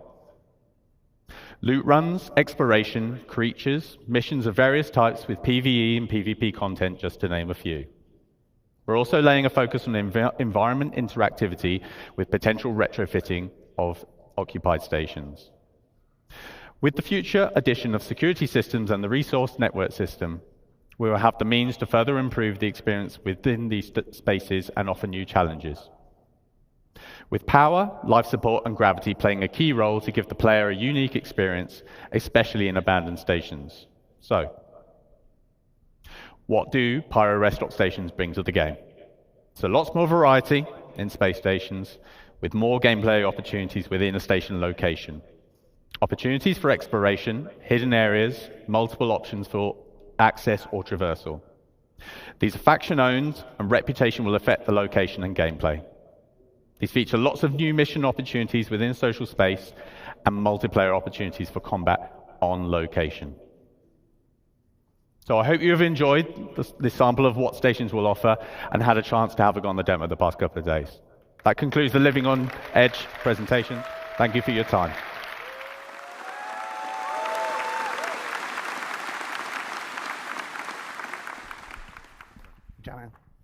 Hey, everybody. We are almost to the end of CitizenCon 2953. Can you believe it? 2 days? Pyro? Starcloth? Star Hair? Star Citizen? All right, we still got one more presentation to go, but I have a couple announcements I have to make. This was just handed to me by the facilities team, so bear with me. Astropub, you're going to need to redo your lore video on the history of the Zeus. Geo, you need to get some money.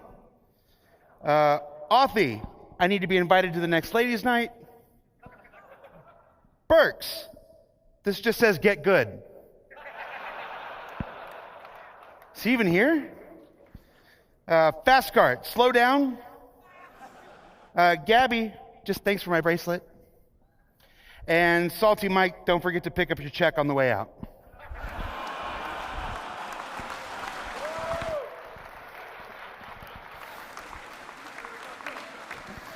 You know, that joke is so old, we would never, ever pay him. All right. So the only real announcement I have is that Hall B is closing at 4 o'clock. So that's approximately 15 minutes. So if you wanted to get merch or anything else, you wanted to peek at one last community booth, you've only got about 15 minutes left to do that before we close Hall B. In Hall B, the last 2 days, we've had our good friends at Atmo Esports. We're running their fight and flight competition. So I would like to invite 2 of the members of Atmo Esports, their founders, their creators, the big cheeses at the top, Crucian and Corsair. Come on up, man.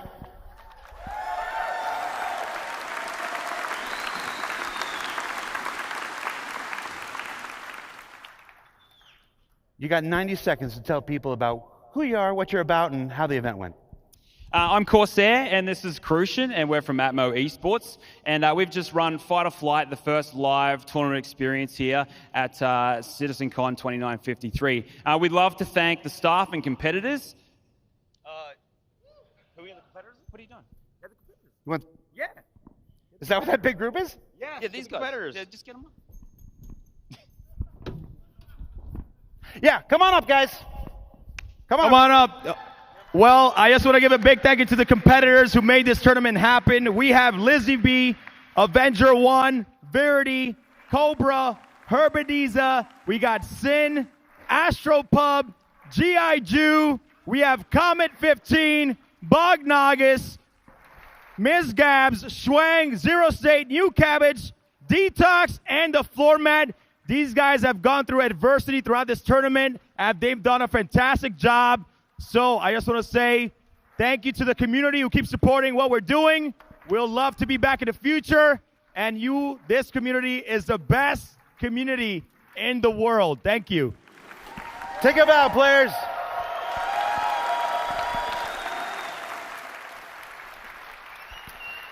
And of course, if you were here watching this, you can check out the stream, the whole event, up on their Twitch channel, I presume. Yep. I should have checked beforehand. Thank you very much, everybody. Watch your step on the way down.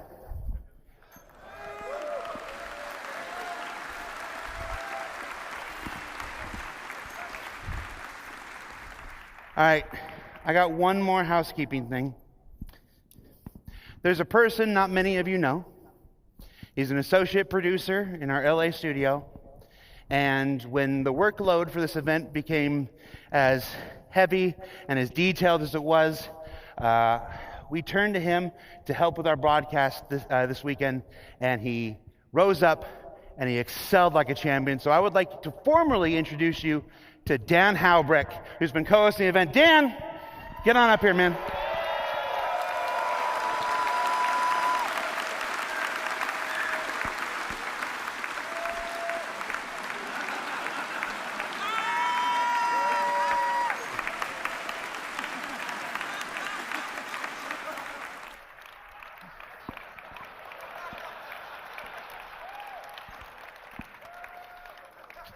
Keep walking.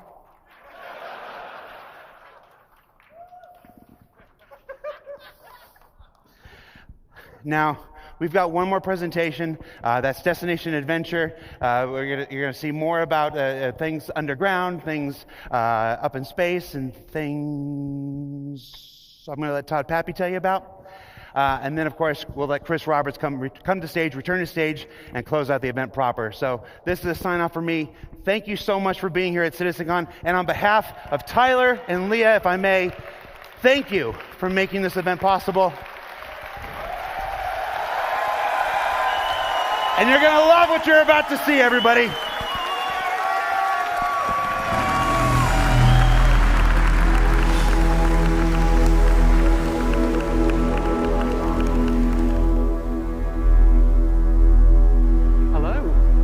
Hello and welcome to Destination Adventure. My name is John Griffiths. I'm the lead environment artist for EU Sandbox 2, and I'm the product owner for the distribution centers. Before we delve into, I'll put my slide on for a start. Before we delve into it, everything that you're going to see is currently in gray box, so just keep that in mind. So, these distribution centers, what are they? Well, first off, they're the biggest location we have on the ground outside of landing zones. The reason why they're so big is intentional. We wanted them to accommodate as much world and mission-based gameplay as possible. Each location supports multiple landing pads and hangars, making them accessible to as many players as possible at any one time. There's even a road network to support transit from the planet's surface, into the main building and to any berth ships. So every distribution center will be owned by a faction. Depending on the faction and where the distribution center is located on the planet will determine its specialism. Now, each specialism will lend itself to different missions and gameplay opportunities. So let's talk about some factions for a moment. So, an example of a major faction would be the UEE. Now, at their distribution centers, they're likely to be more specialized towards military supply, research and development, or communications, depending on which branch of the UEE it is. They will have a much stronger military presence in the area, and missions here may be more hostile with combat-orientated, team-based raid opportunities.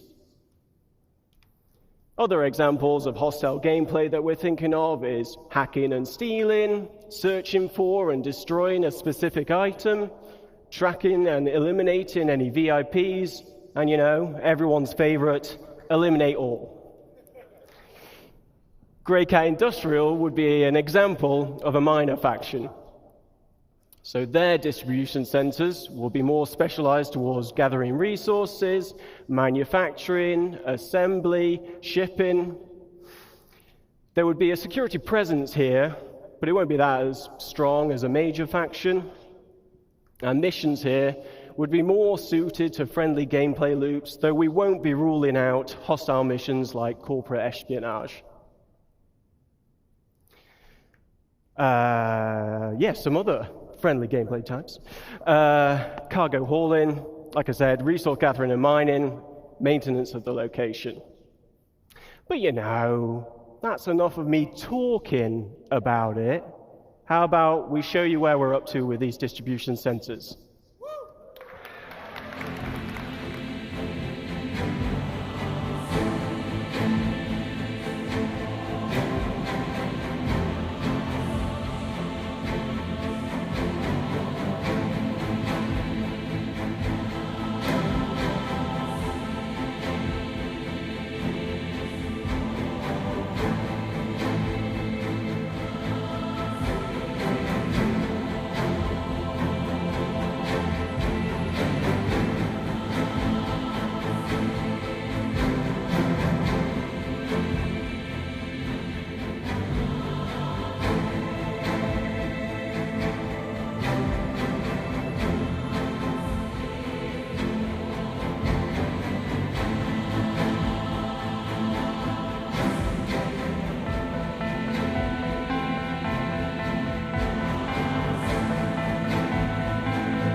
Thank you. So to talk you through the corporate spaces at these locations, please welcome Rainer Rick to the stage.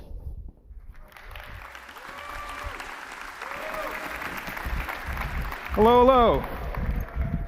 So my name is Rainer Rick. I'm a lead environment artist at the Montreal studio, and we've been working with John's team on the distribution centers. So John just showed how massive these locations are. He also presented the industrial sections on the ground level, and I'm here to present the administrative area of these facilities that the Montreal team has been working on.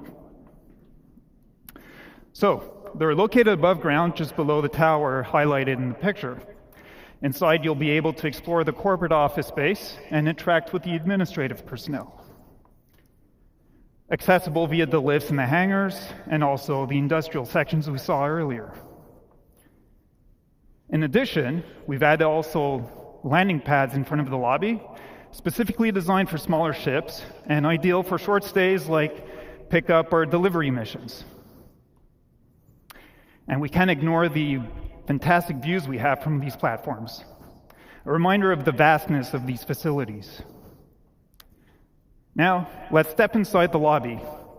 You'll find the atrium, which is a central point of the administrative area, providing access to various locations of the corporate space. Within this space, you'll find the reception desk, and as a newcomer, you'll be expected to report here first. So here you can hand over your deliveries or pick up packages and earn reputation points with that faction. So also expect to see corporate ownership reflected through branding, color schemes, and product placement throughout the corporate hub. And with the use of overlays, we'll be able to swap these out depending on the ownership. And here's an example with Grey Cat showcasing their vehicles and some shiny armor.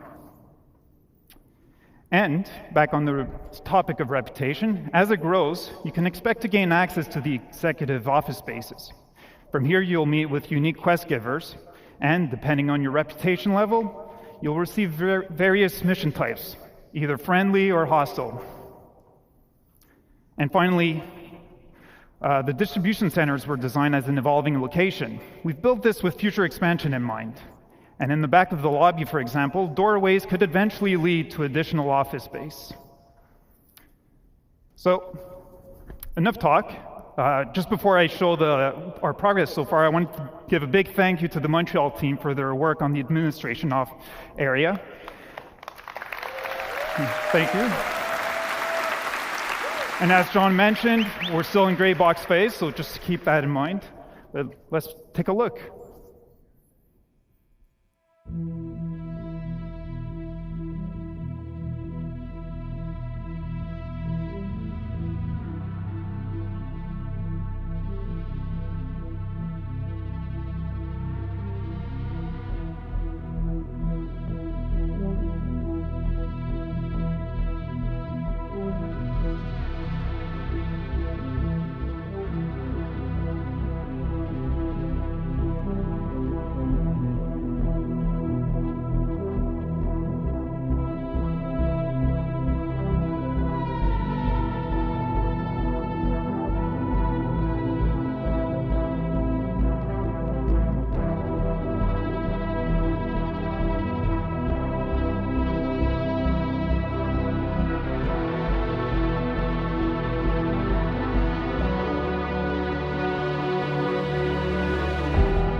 Thank you very much.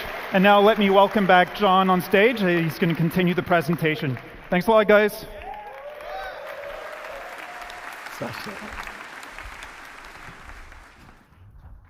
Team did a great job with that video. Okay, so something we've been working on that's unique to this location is raids. Click on. So raids are team-based missions with a focus on high-risk, high-reward operations. As Carl mentioned previously, you'll be able to choose how you gain entry to these locations. Coming prepared and geared up will make the difference between success and failure. Ultimately, you'll need to work together in order to succeed. So these raids will have you breach in the interior of the main structure, highlighted here. Now, each interior will comprise of rooms that reflect the location's specialism. For example, a shipping-focused distribution center will have rooms dedicated to the storage of cargo. Looking to the future, we're planning on having distribution centers with subterranean levels that will be accessed from this interior space. These will expand upon and increase the difficulty of these raids. Now let's take a look at one of these raid missions in action, but please note that this is early gameplay prototype of a raid.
Thank you.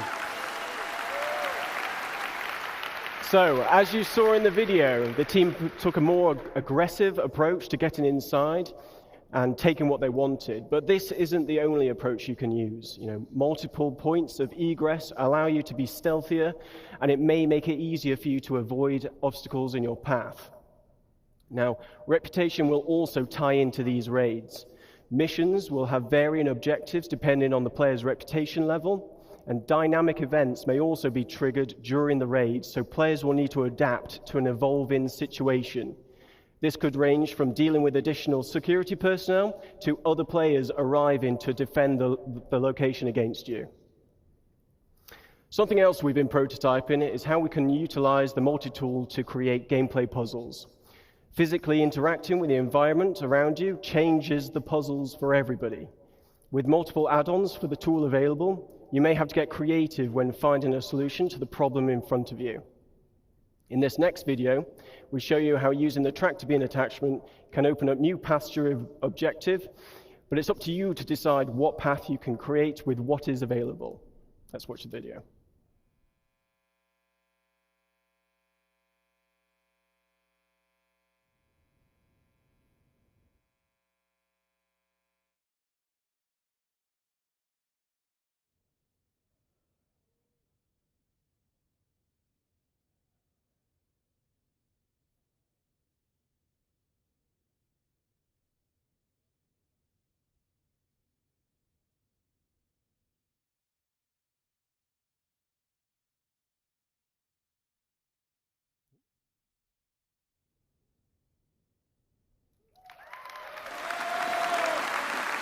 So, yes, thank you. Now, obviously, it was, this location would be possible with several people at CIG, so my thanks go to Manuel, John, Jack, Martin, Farouk, Luke, Chris, Mustafa, Sam, Tom, and Rob. You've been excellent. Thank you to Rainer and his team in Montreal. None of this would be possible without their efforts. And yeah, thanks to everybody here and online watching. Really appreciate your support. On to the next one.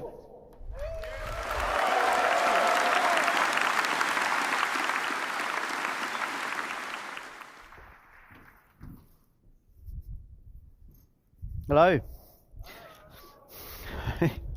This is a good segue from the distribution centers, as I'll be talking to you about different aspects of cargo and freight on behalf of art and design.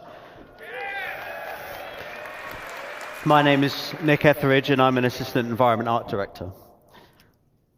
So obviously cargo isn't just about boxes. It's a big part of the game. Almost every aspect of the game has some kind of involvement with cargo. And I'm going to briefly go through some of them now. So let's start with missions. How will hauling contracts work in-game? We'll be introducing the Interstellar Transport Guild, as well as formalizing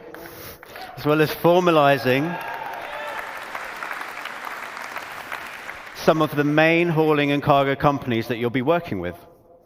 As you do more hauling contracts, you will build up your reputation and relationship with the guild.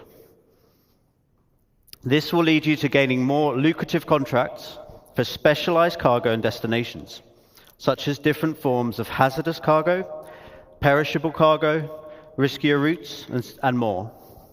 So what do I mean by hazardous and perishable? Well, as you know, there's lots of commodities in the game, and different commodities have different properties.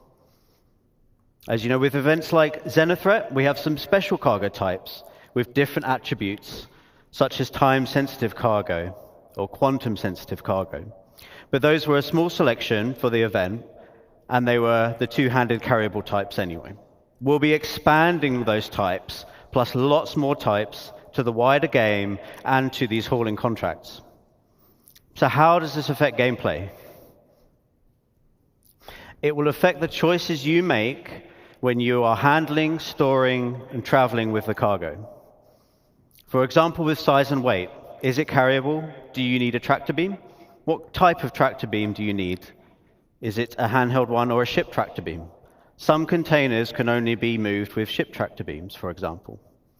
With health, has the container got good integrity? Is it holding fragile goods? Do you need to handle it with care? You can't just throw all containers about.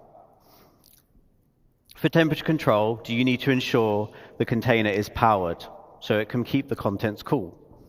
Or do you need to get to your destination quickly, otherwise the contents may perish?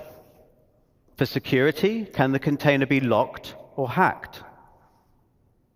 Can the contents be scanned, or is the container tracked?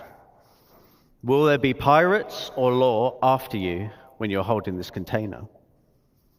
Hazard containment. Is it radioactive? You might need the right protection against it, as you may have seen in Jens's presentation earlier.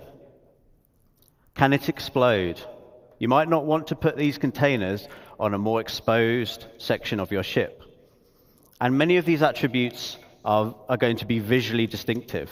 So conversely, if you want to steal, for example, some cargo on a hull C, which does have very exposed cargo containers, you might want to avoid shooting blindly and accidentally blowing up your potential profits. So look out for those types of containers. Back to mission progression. We'll be introducing perks and rewards as part of fulfilling contracts and raising reputation with these companies. For rewards, we'll have branded ship and tool skins, branded clothing. There will be collectibles to decorate your hab, hangar, or ship, or you can put them anywhere you want. And there'll be more exclusive rewards that we'll be revealing later.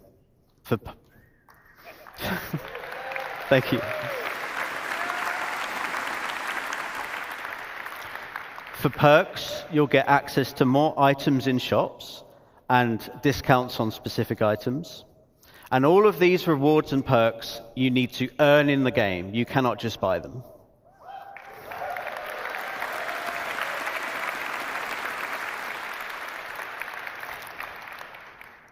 Next, let's have a look at freight elevators and hangars. I knew you'd be excited for this. I'd like to show you a short video to demonstrate how freight elevators will change how you view your hangars and how you use your hangars.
No.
Thank you.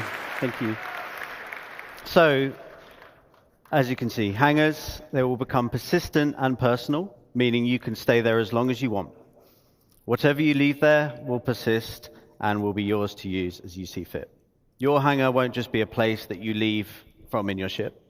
It will become a key base of operations to handle your inventory and storage needs, and you'll be able to request your ships from an ASOP terminal from within the hangar itself.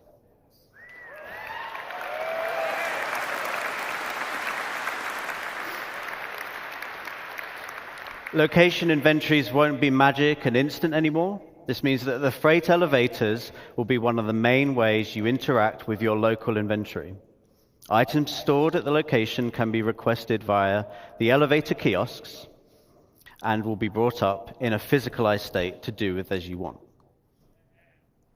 This would be done through a dedicated interface screen to manage large volumes of items. It won't be using the personal inventory system. The change is obviously a really big quality of life improvement to retrieving ground vehicles. No longer do you have to travel thousands or millions of kilometers to specific places in the verse to get your vehicle. You will get them straight from your hangar.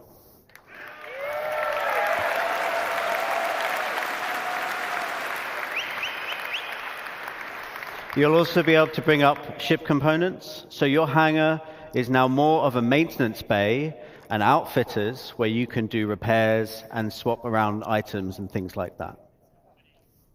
So in short, persistent player hangars in combination with freight elevators will dramatically change what you can do in your hangar. It will be a home to do as you want, which has always been the dream. That concludes my presentation. Thank you very much for listening.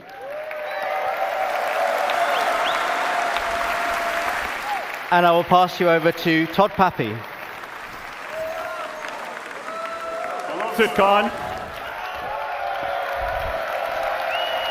Come on, I can't hear you.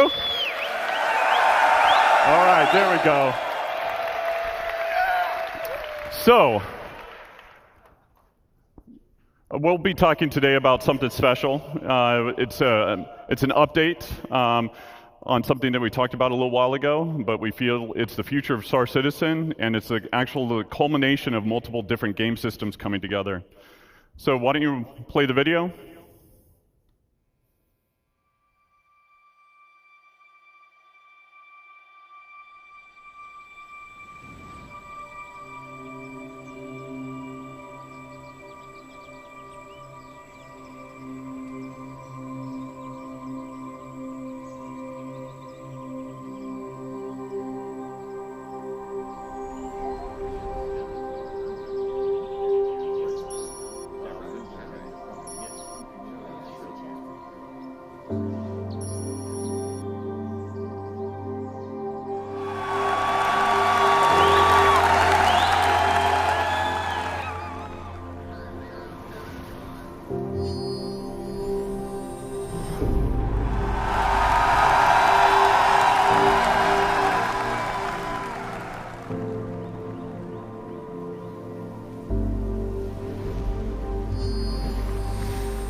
All right, so base building.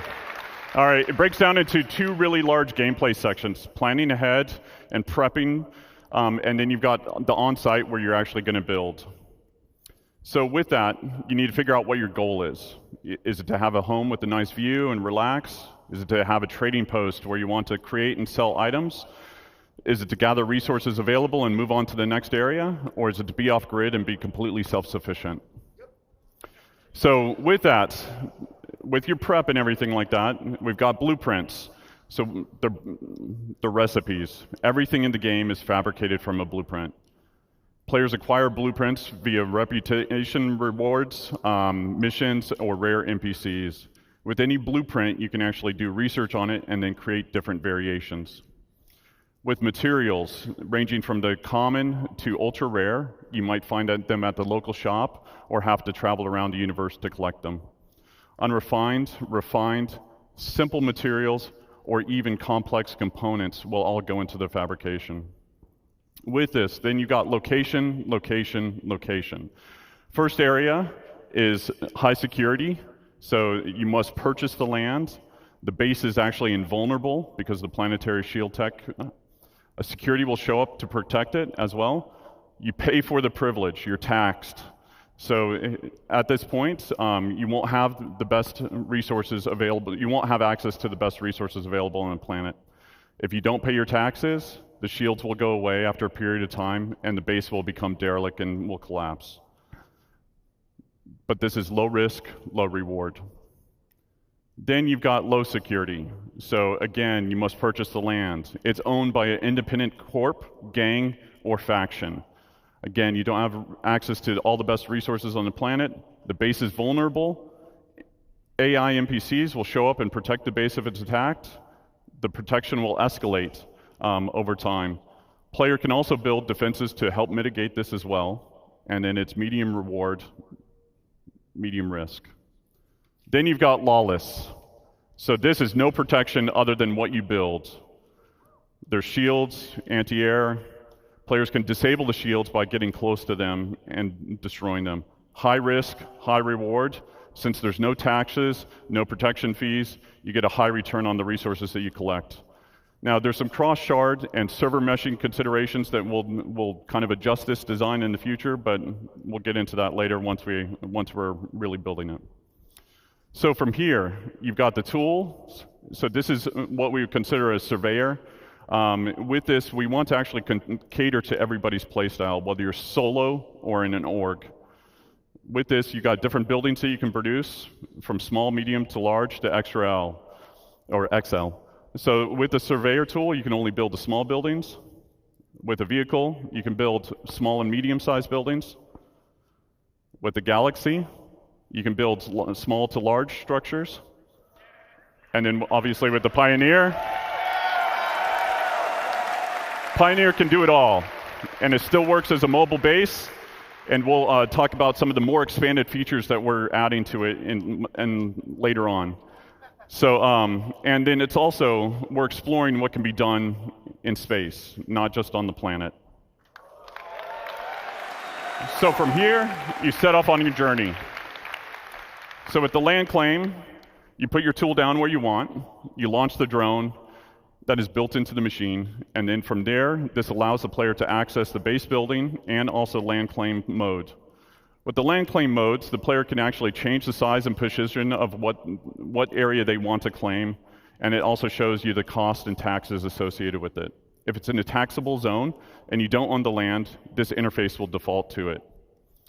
So if you own the land or it's in a lawless area, it'll automatically go to base building mode. So with the overhead view of the land, you can actually place down buildings exactly where you want. You can see the resources beneath the surface. And then you can also place multiple buildings before you actually build. So you can see how it will all kind of come together. You'll see the resources that are needed for it. And then you can also switch back and forth between different modes, which are showing off the resource network and how you link basically power generators to consumers. And then the player can move or deconstruct existing buildings right now with no charge. Fabrication.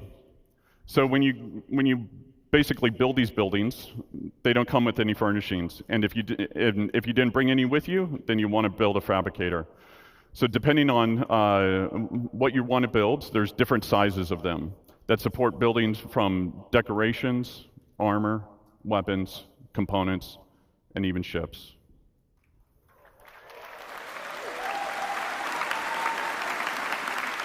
So like base building mode, you need blueprints, resources to craft what you want. Everything fabricated is produced from it produces a physicalized entity. Stats and quality will depend on the quality of the materials actually used. Once you've done that and you've built your decorations, now you can actually fill the room the way that you want to fill it. So furnishings can be purchased at different locations, or they can actually be fabricated. You can do that via first person or in a dedicated mode in the Surveyor's tool. With that, you've got different types of buildings. So you've got utility style, which would be garages, freight elevators, landing pads, storefronts. And then you've got extractors. So with extractors, we want to make sure that nothing in regards to resource gathering is fully automated. A level of player engagement is always needed. So as Nick talked about before, there are different types of commodities, radioactive, perishable, etc. What you'll be doing is pulling out full containers. Then from there, it'll be repairing, or there's wear and tear associated with it, or even misfires like you saw in Thorsten's talk and Guillermo's talk yesterday. There's also upgrade paths for making them more efficient or resilient. Power generators. So with different types of power generators, there'll be some that are more cost-effective as well as effective in different areas. Solar panels will not always work in darkness. Fuel generators will need to be filled up every now and then batteries to store excess power. Then you've got producers. So things that will require the players to combine different resources to produce new items. And then you've got defense. So anti-air, anti-personnel, and then shield generators. And then the big one. We start development Q1. So that's me. Thank you all. Thank you for coming. It's wonderful to see you.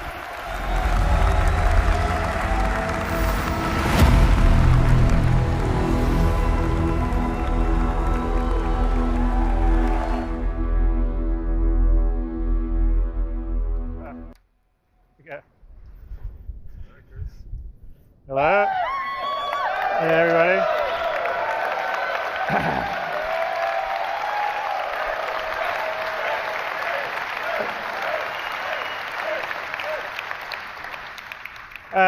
I hope you've enjoyed everything you've seen in these last 2 days. We were really excited to show you a lot of it. And I've sort of seen some online comments about, okay, well, that's very cool, but when are we going to get it in the game? But one of the real reasons why we wanted to show you this CitizenCon is because we've hit an inflection point on a lot of the features, as in they're either finished or they're in polishing stage, which is why we're showing them. So everything that we've been showing you here at CitizenCon is our intention, not making 100% promise, just so everyone remembers that, to get them into Star Citizen through next year. So it's not going to be gated on having to be after Squadron 42. So we are.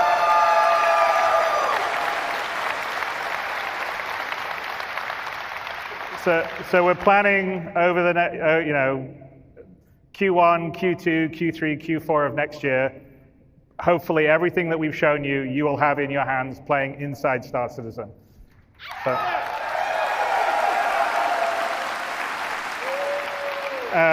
and it's very gratifying for the team and myself to finally be able to show you a lot of this. One of the advantages of being able to go and iterate on these features in Squadron was that we were able to do it without having to release every 3 months and make sure the old system worked while the new system was working, so we could actually really polish the features, which I hope you could see when we showed you the updated UI stuff, the updated FPS stuff, the updated flight stuff, the character stuff, which is something we're very proud of, because this is, after all, an MMO. You want to have as much freedom to create the character you want to create. So, as you may have guessed, and Brian Chambers may have let slip a bit earlier, we are feature complete on Squadron 42.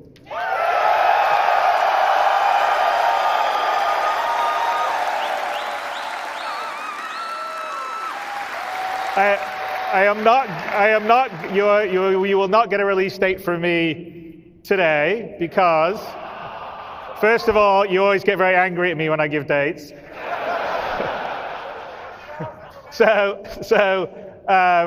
It will be when I know that we're fully about ready to print the Gold Masters, but it won't be just yet. But we prepared, the Squadron 42 team prepared a small video for you. I may be lying, it's a bit bigger than small.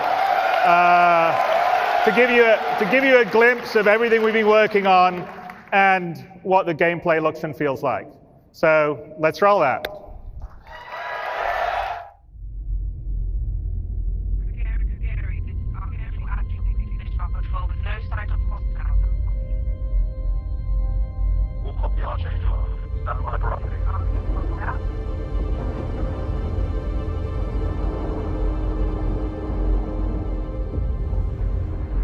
Archangel 6, come in.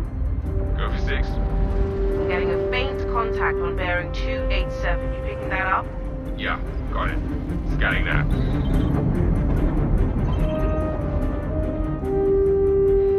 We're clear. Commercial vessel out of Vega 3. Provided that the civilian traffic is restricted under lockdown. Copy that.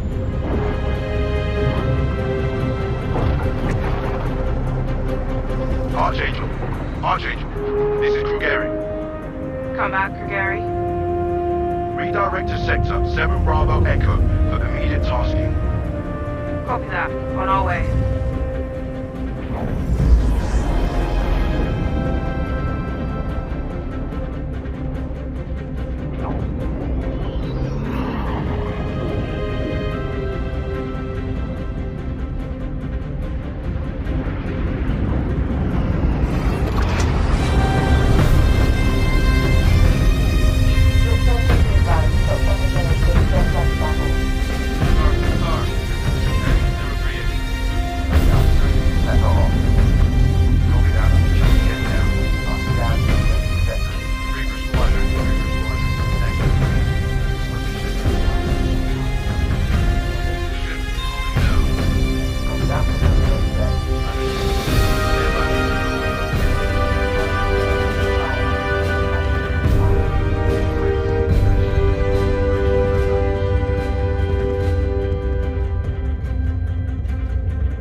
I know I just wrote you, but a couple of hours ago, proximity sensors on the other side of the jump got twigged. Word is it might be that clan we've been battling with. I guess that last fight didn't scare them off off. quite like we all hoped it would. Honestly, we've been out here so long, I don't know what to pull for anymore. I just wanted to let you know. I'll write as soon as I can. Stay safe. Your loving son.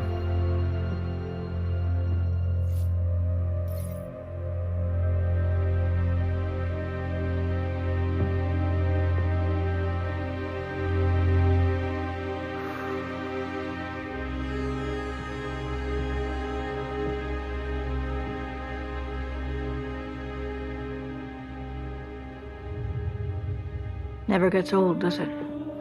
Sir. Eddies. I used to do the same thing when I was first coming up. Post up to the flight deck whenever I could to watch the launches.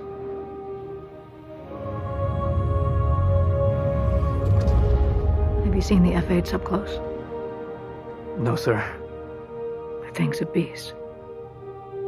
Nimble, too. 12 maneuvering thrusters and 3 mains. It sure sounds like it. Sir. Captain McLaren, to the bridge. tower to the bridge.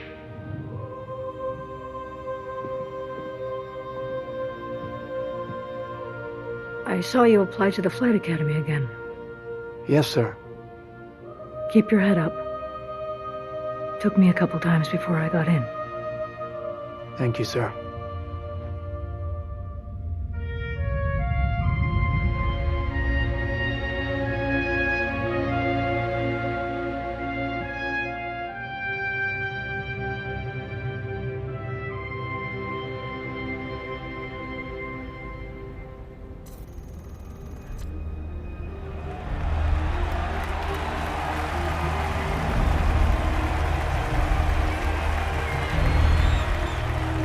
Welcome to Cloud Imperium Games Manchester Studio. I'm Chris Roberts, and I'm pleased to announce we have just passed a major milestone. Squadron 42 is now feature complete and has entered its polish phase. To celebrate this milestone, we've gathered some of our core leadership together to share what this means.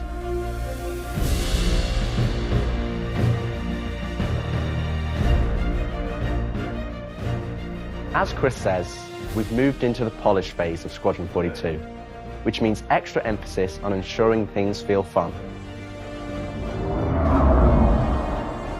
This means focusing on the small and large elements of the game, such as dialing in combat encounters, but also looking at the feel of how you control your character or vehicle and making sure it's immersive as possible. We've paid extra attention to how your character reacts when in their ship, so that you feel like an actual pilot, whether that's firing your weapons, taking hits, or punching the afterburners to get to cover. Ship AI has also seen huge improvements, with closer engagement distances and more varied behaviors, and with our new precision targeting mode, the action has never been as close.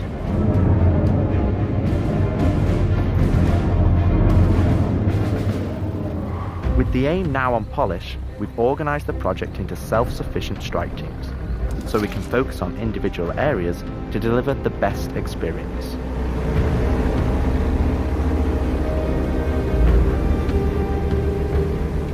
Get out of sight, the Cutlass is gonna spot you. This allows us to bring all disciplines together with a unified vision of enhancing the gameplay by seamlessly blending it with polished visuals, final cinematic performances, and our ever-improving technology.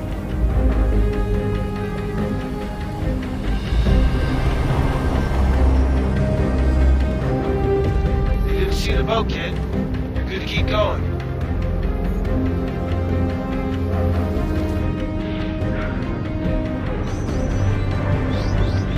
We're also dialing in gameplay features, such as the ship flight model, for both atmosphere and space, which covers master modes, control surfaces, and our gold standard HUD and MFDs.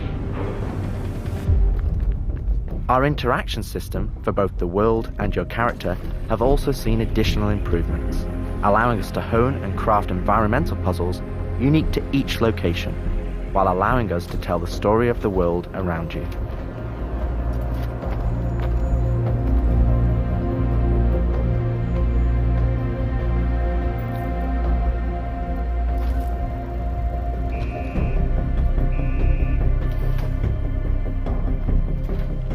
The military multi-tool is an essential piece of equipment for every pilot that integrates all attachments into a single handheld device and allows us to create really interesting challenges, including physics-based puzzles using our updated rope tech.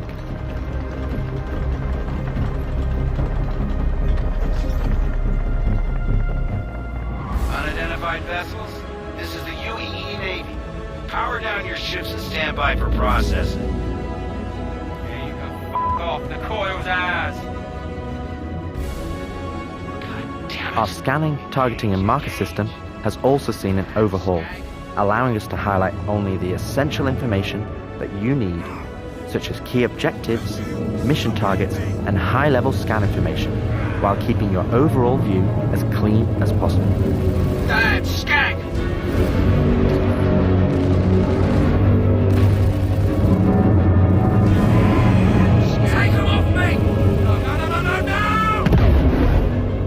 Tactical FPS combat and stealth, which has seen a suite of improvements, from improved looting, weapon feel and balance, realistic scopes, and smoother locomotion.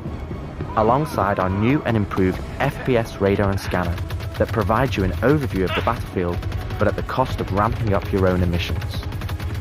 We've also seen the introduction of our Maelstrom-powered destructible environment, which adds a layer of dynamism to the experience alongside our improved AI that can now have hundreds of combinations of traits that allow us to create unique and challenging combat encounters that really push your tactical awareness and skill.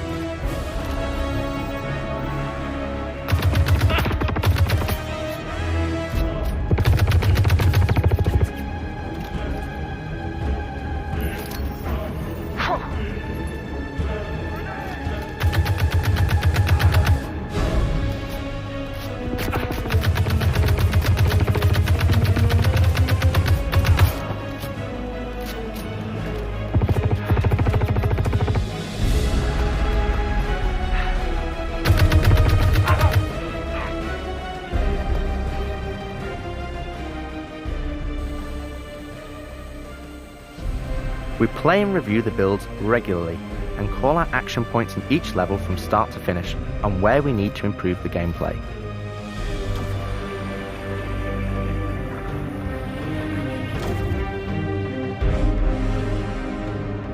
This is an incredibly rewarding stage of development for me and the team, as the ultimate vision of the game is realized, allowing us to craft an experience that we can be really proud of.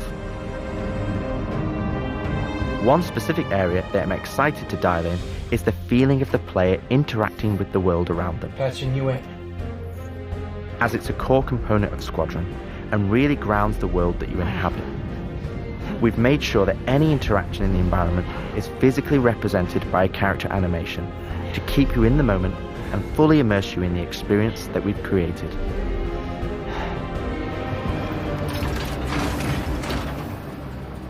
Ultimately, this is the final phase of gameplay iteration before we fully transition into optimization and stability on the road to release. Agent Trejo, this is Colton. Come back. Always trips me out to see terraforming setups like this. Webb tried explaining how atmosphere processors work. Really shows how far we've come. What the hell is she? With the transition of Squadron to polish phase, we've had the opportunity to find additional moments within the existing narrative to add subtle interactions where appropriate. It's been tremendously exciting to play through these areas and find places to augment the mood, support gameplay, and further embellish our story and characters. So yeah, man, I can't believe it. They said I've got to wait another 2 years before I can reapply. So that's why I figured I'd get a job trying in security, because that's you know, I can get some hours flying in the cockpit and whatnot. Can't hurt, right? Exactly. We've also been capturing pickups for our lead female player character, as well as wildlines for our various enemies that you all will encounter throughout the game on both foot and in your cockpit. These consist of a range of responses and reactions that you as the player can trigger, which has been the culmination of efforts by the gameplay and AI teams. This means that you're going to have to tangle with some very smart and reactive bad guys to complete your mission.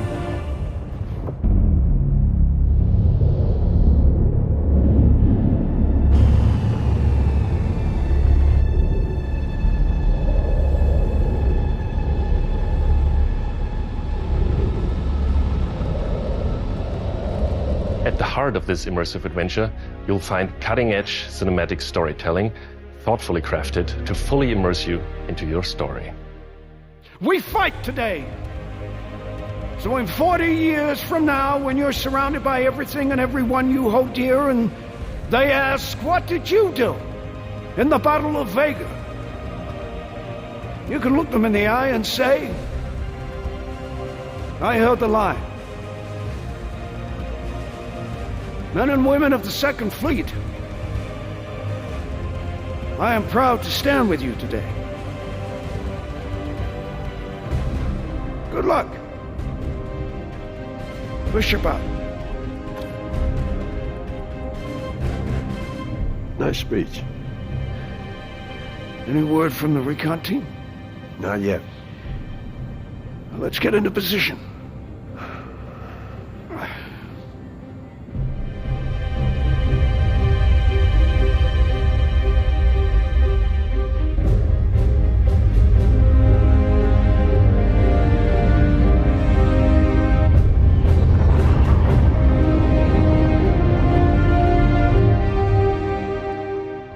Throughout the polish phase, our team is taking every opportunity to push things to the next level.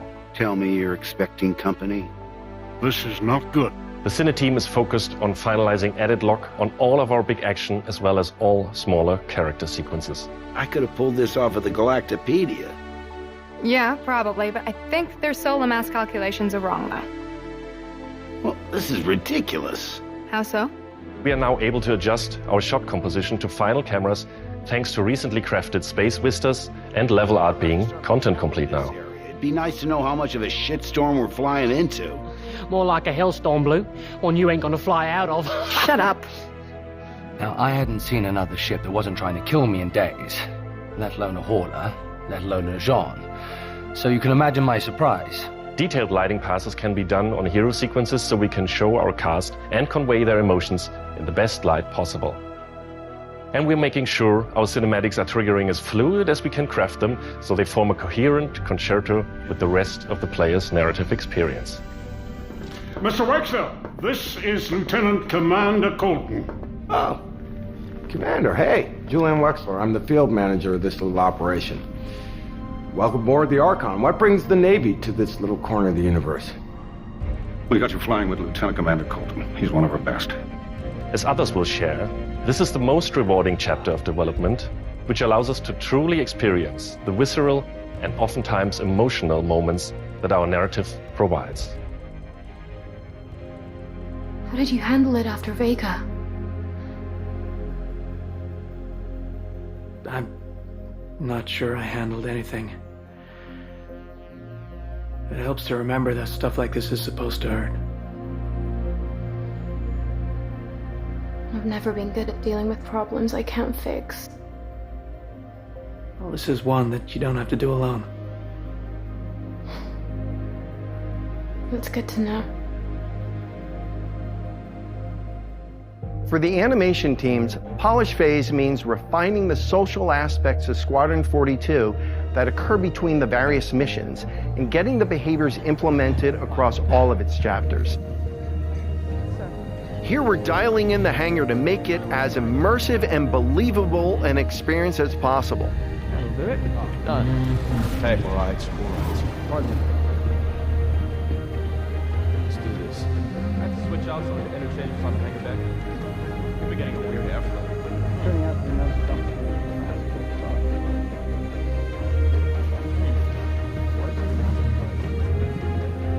Yeah, I feel that.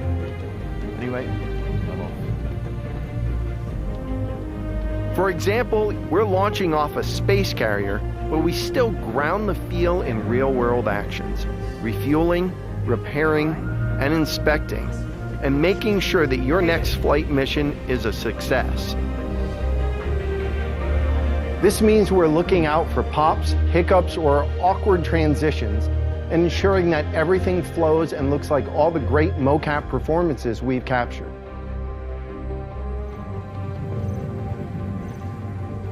Let's ready some extra ice packs out of storage. Whenever gunners are on full rotation, you can always count on at least one of them getting hurt. We also have you covered in everyday life. The medical staff work diligently for their patients, whether they're players or crew.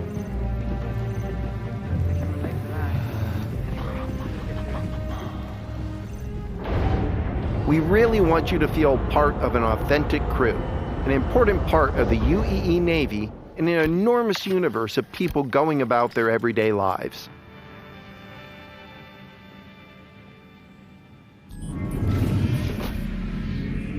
Let's go ahead and clear for takeoff.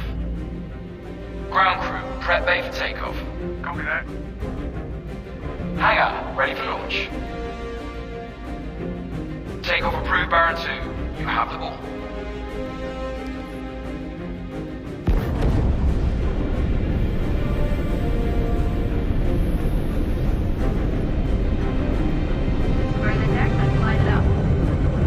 ready and hold on as you're launched off the deck of the carrier.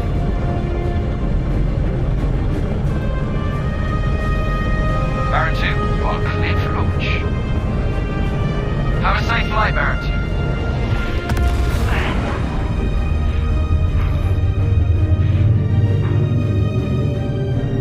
2. We want you to not only decide how you play the game, but to feel as if the people you interact with are in that world with you. I would have never thought a shotgun could be so pretty. Damn, this R97 is sleek as hell. Like a lot of other weapons in Gemini's arsenal, it has a higher rate of fire than most guns of its type.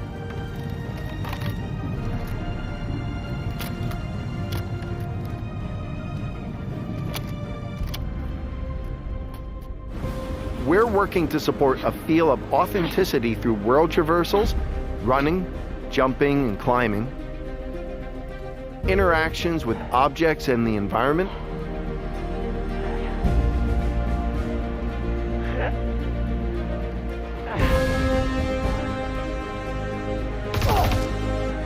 solid weapon gameplay and enemy reactions,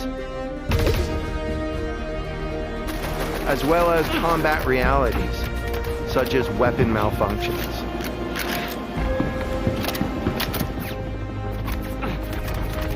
Or in close encounters of the more lethal kind. Ooh, that's gonna hurt in the morning. As we continue to focus on the quality experience, we've been working closely with our art teams, and it's been exciting to see their environments come to life alongside us. While animation and design have been populating the locations, polish phase for my teams means making huge advancements in the quality of our characters and environments. We've established our standard with recognizable characters like Mark Hamill, Gillian Anderson, and Gary Oldman, and we're now applying this to the rest of the cast and identifying any remaining tech requirements that need to be closed out.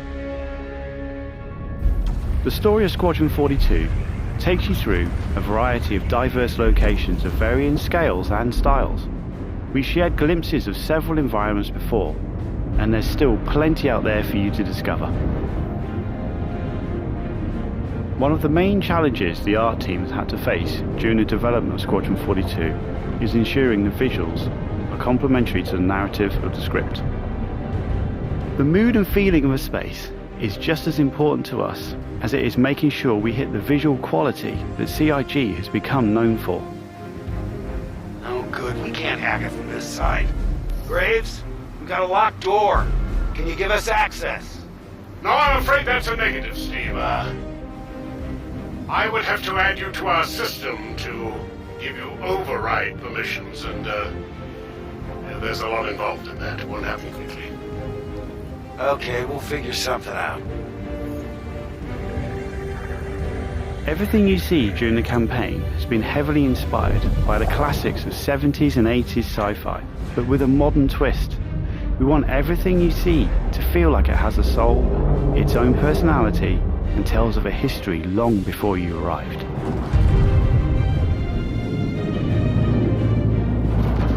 Crafting interesting flight spaces and their connecting tissue has been one of the more unique challenges we've needed to overcome for Squadron.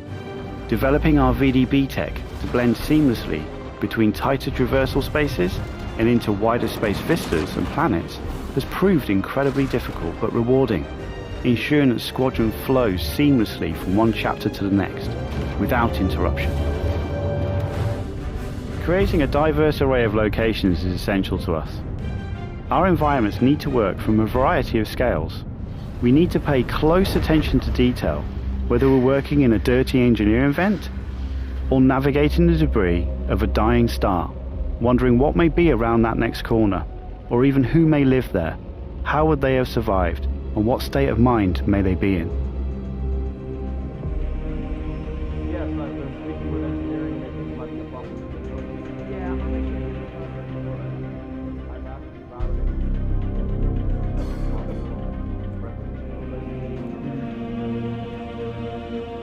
We've worked closely with our social teams in delivering a cohesive social experience when you're taking some downtime from our refined flight and FPS missions. or even missions of the more eerie kind.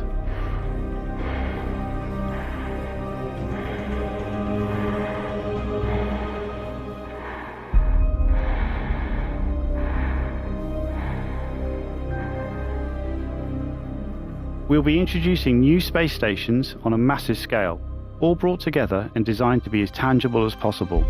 We've thought about their function, their age, and tried to ensure there's progression in artistic style with each station as you progress through the game.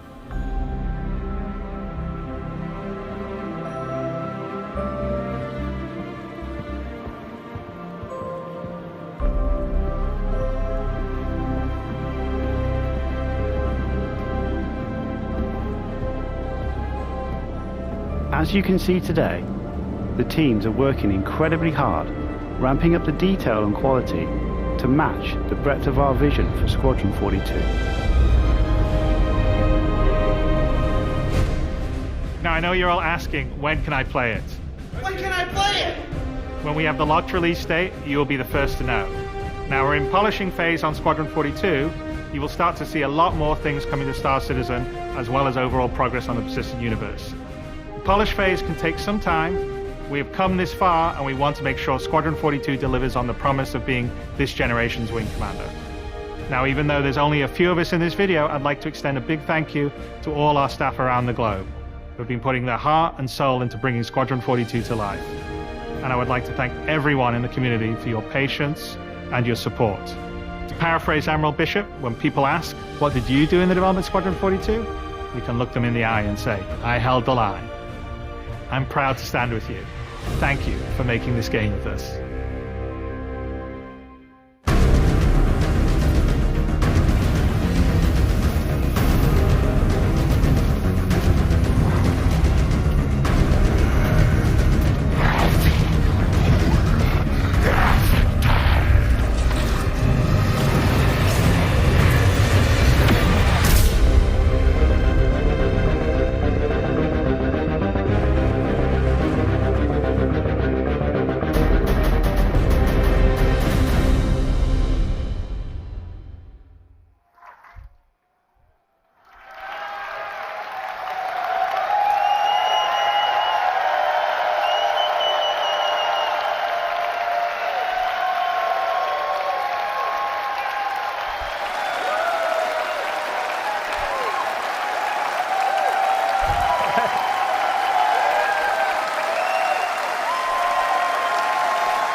You're making me very emotional now. Thank you so much. It's been definitely a long time coming. As you can see on that video, that's Squadron 42 gameplay. So we are really dialing it in and polishing it, and we're really proud of what it is. I mean, anyway, I think it's going to be something I'm very, very proud of. So I can't wait for you guys to play it in the... I'm not going to say when, but anyway. And anyway, we kind of spent the time to craft something that's that beautiful with as much attention to detail and love without your guys' support, just like we couldn't be building the universe of Star Citizen without your guys' support. So I am, on my side, incredibly grateful, as is everybody at CIG, for your continued support, because we're building, a universe of dreams and stories of dreams, and it's a really wonderful thing to be able to do as a creative. So thank you, everyone here, and everyone watching, and everyone that supports Star Citizen and Squadron 42. So thank you guys very, very much.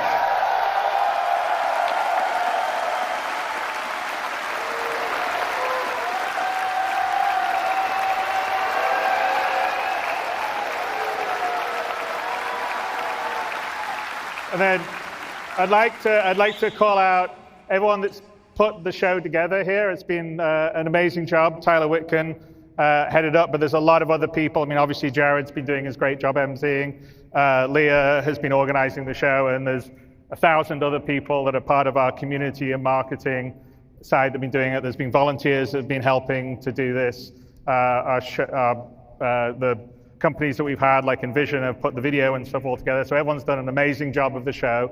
So thank you to everyone, and sorry if I didn't call everyone out by name, because there'd be a lot of names, so I had to call them out. But putting all that together, and thank you to all the devs that worked really hard to put the presentations together for you guys, because I think you could feel that they really love what they do, and they're very passionate about what they do, and they're really excited to get it into your guys' hands.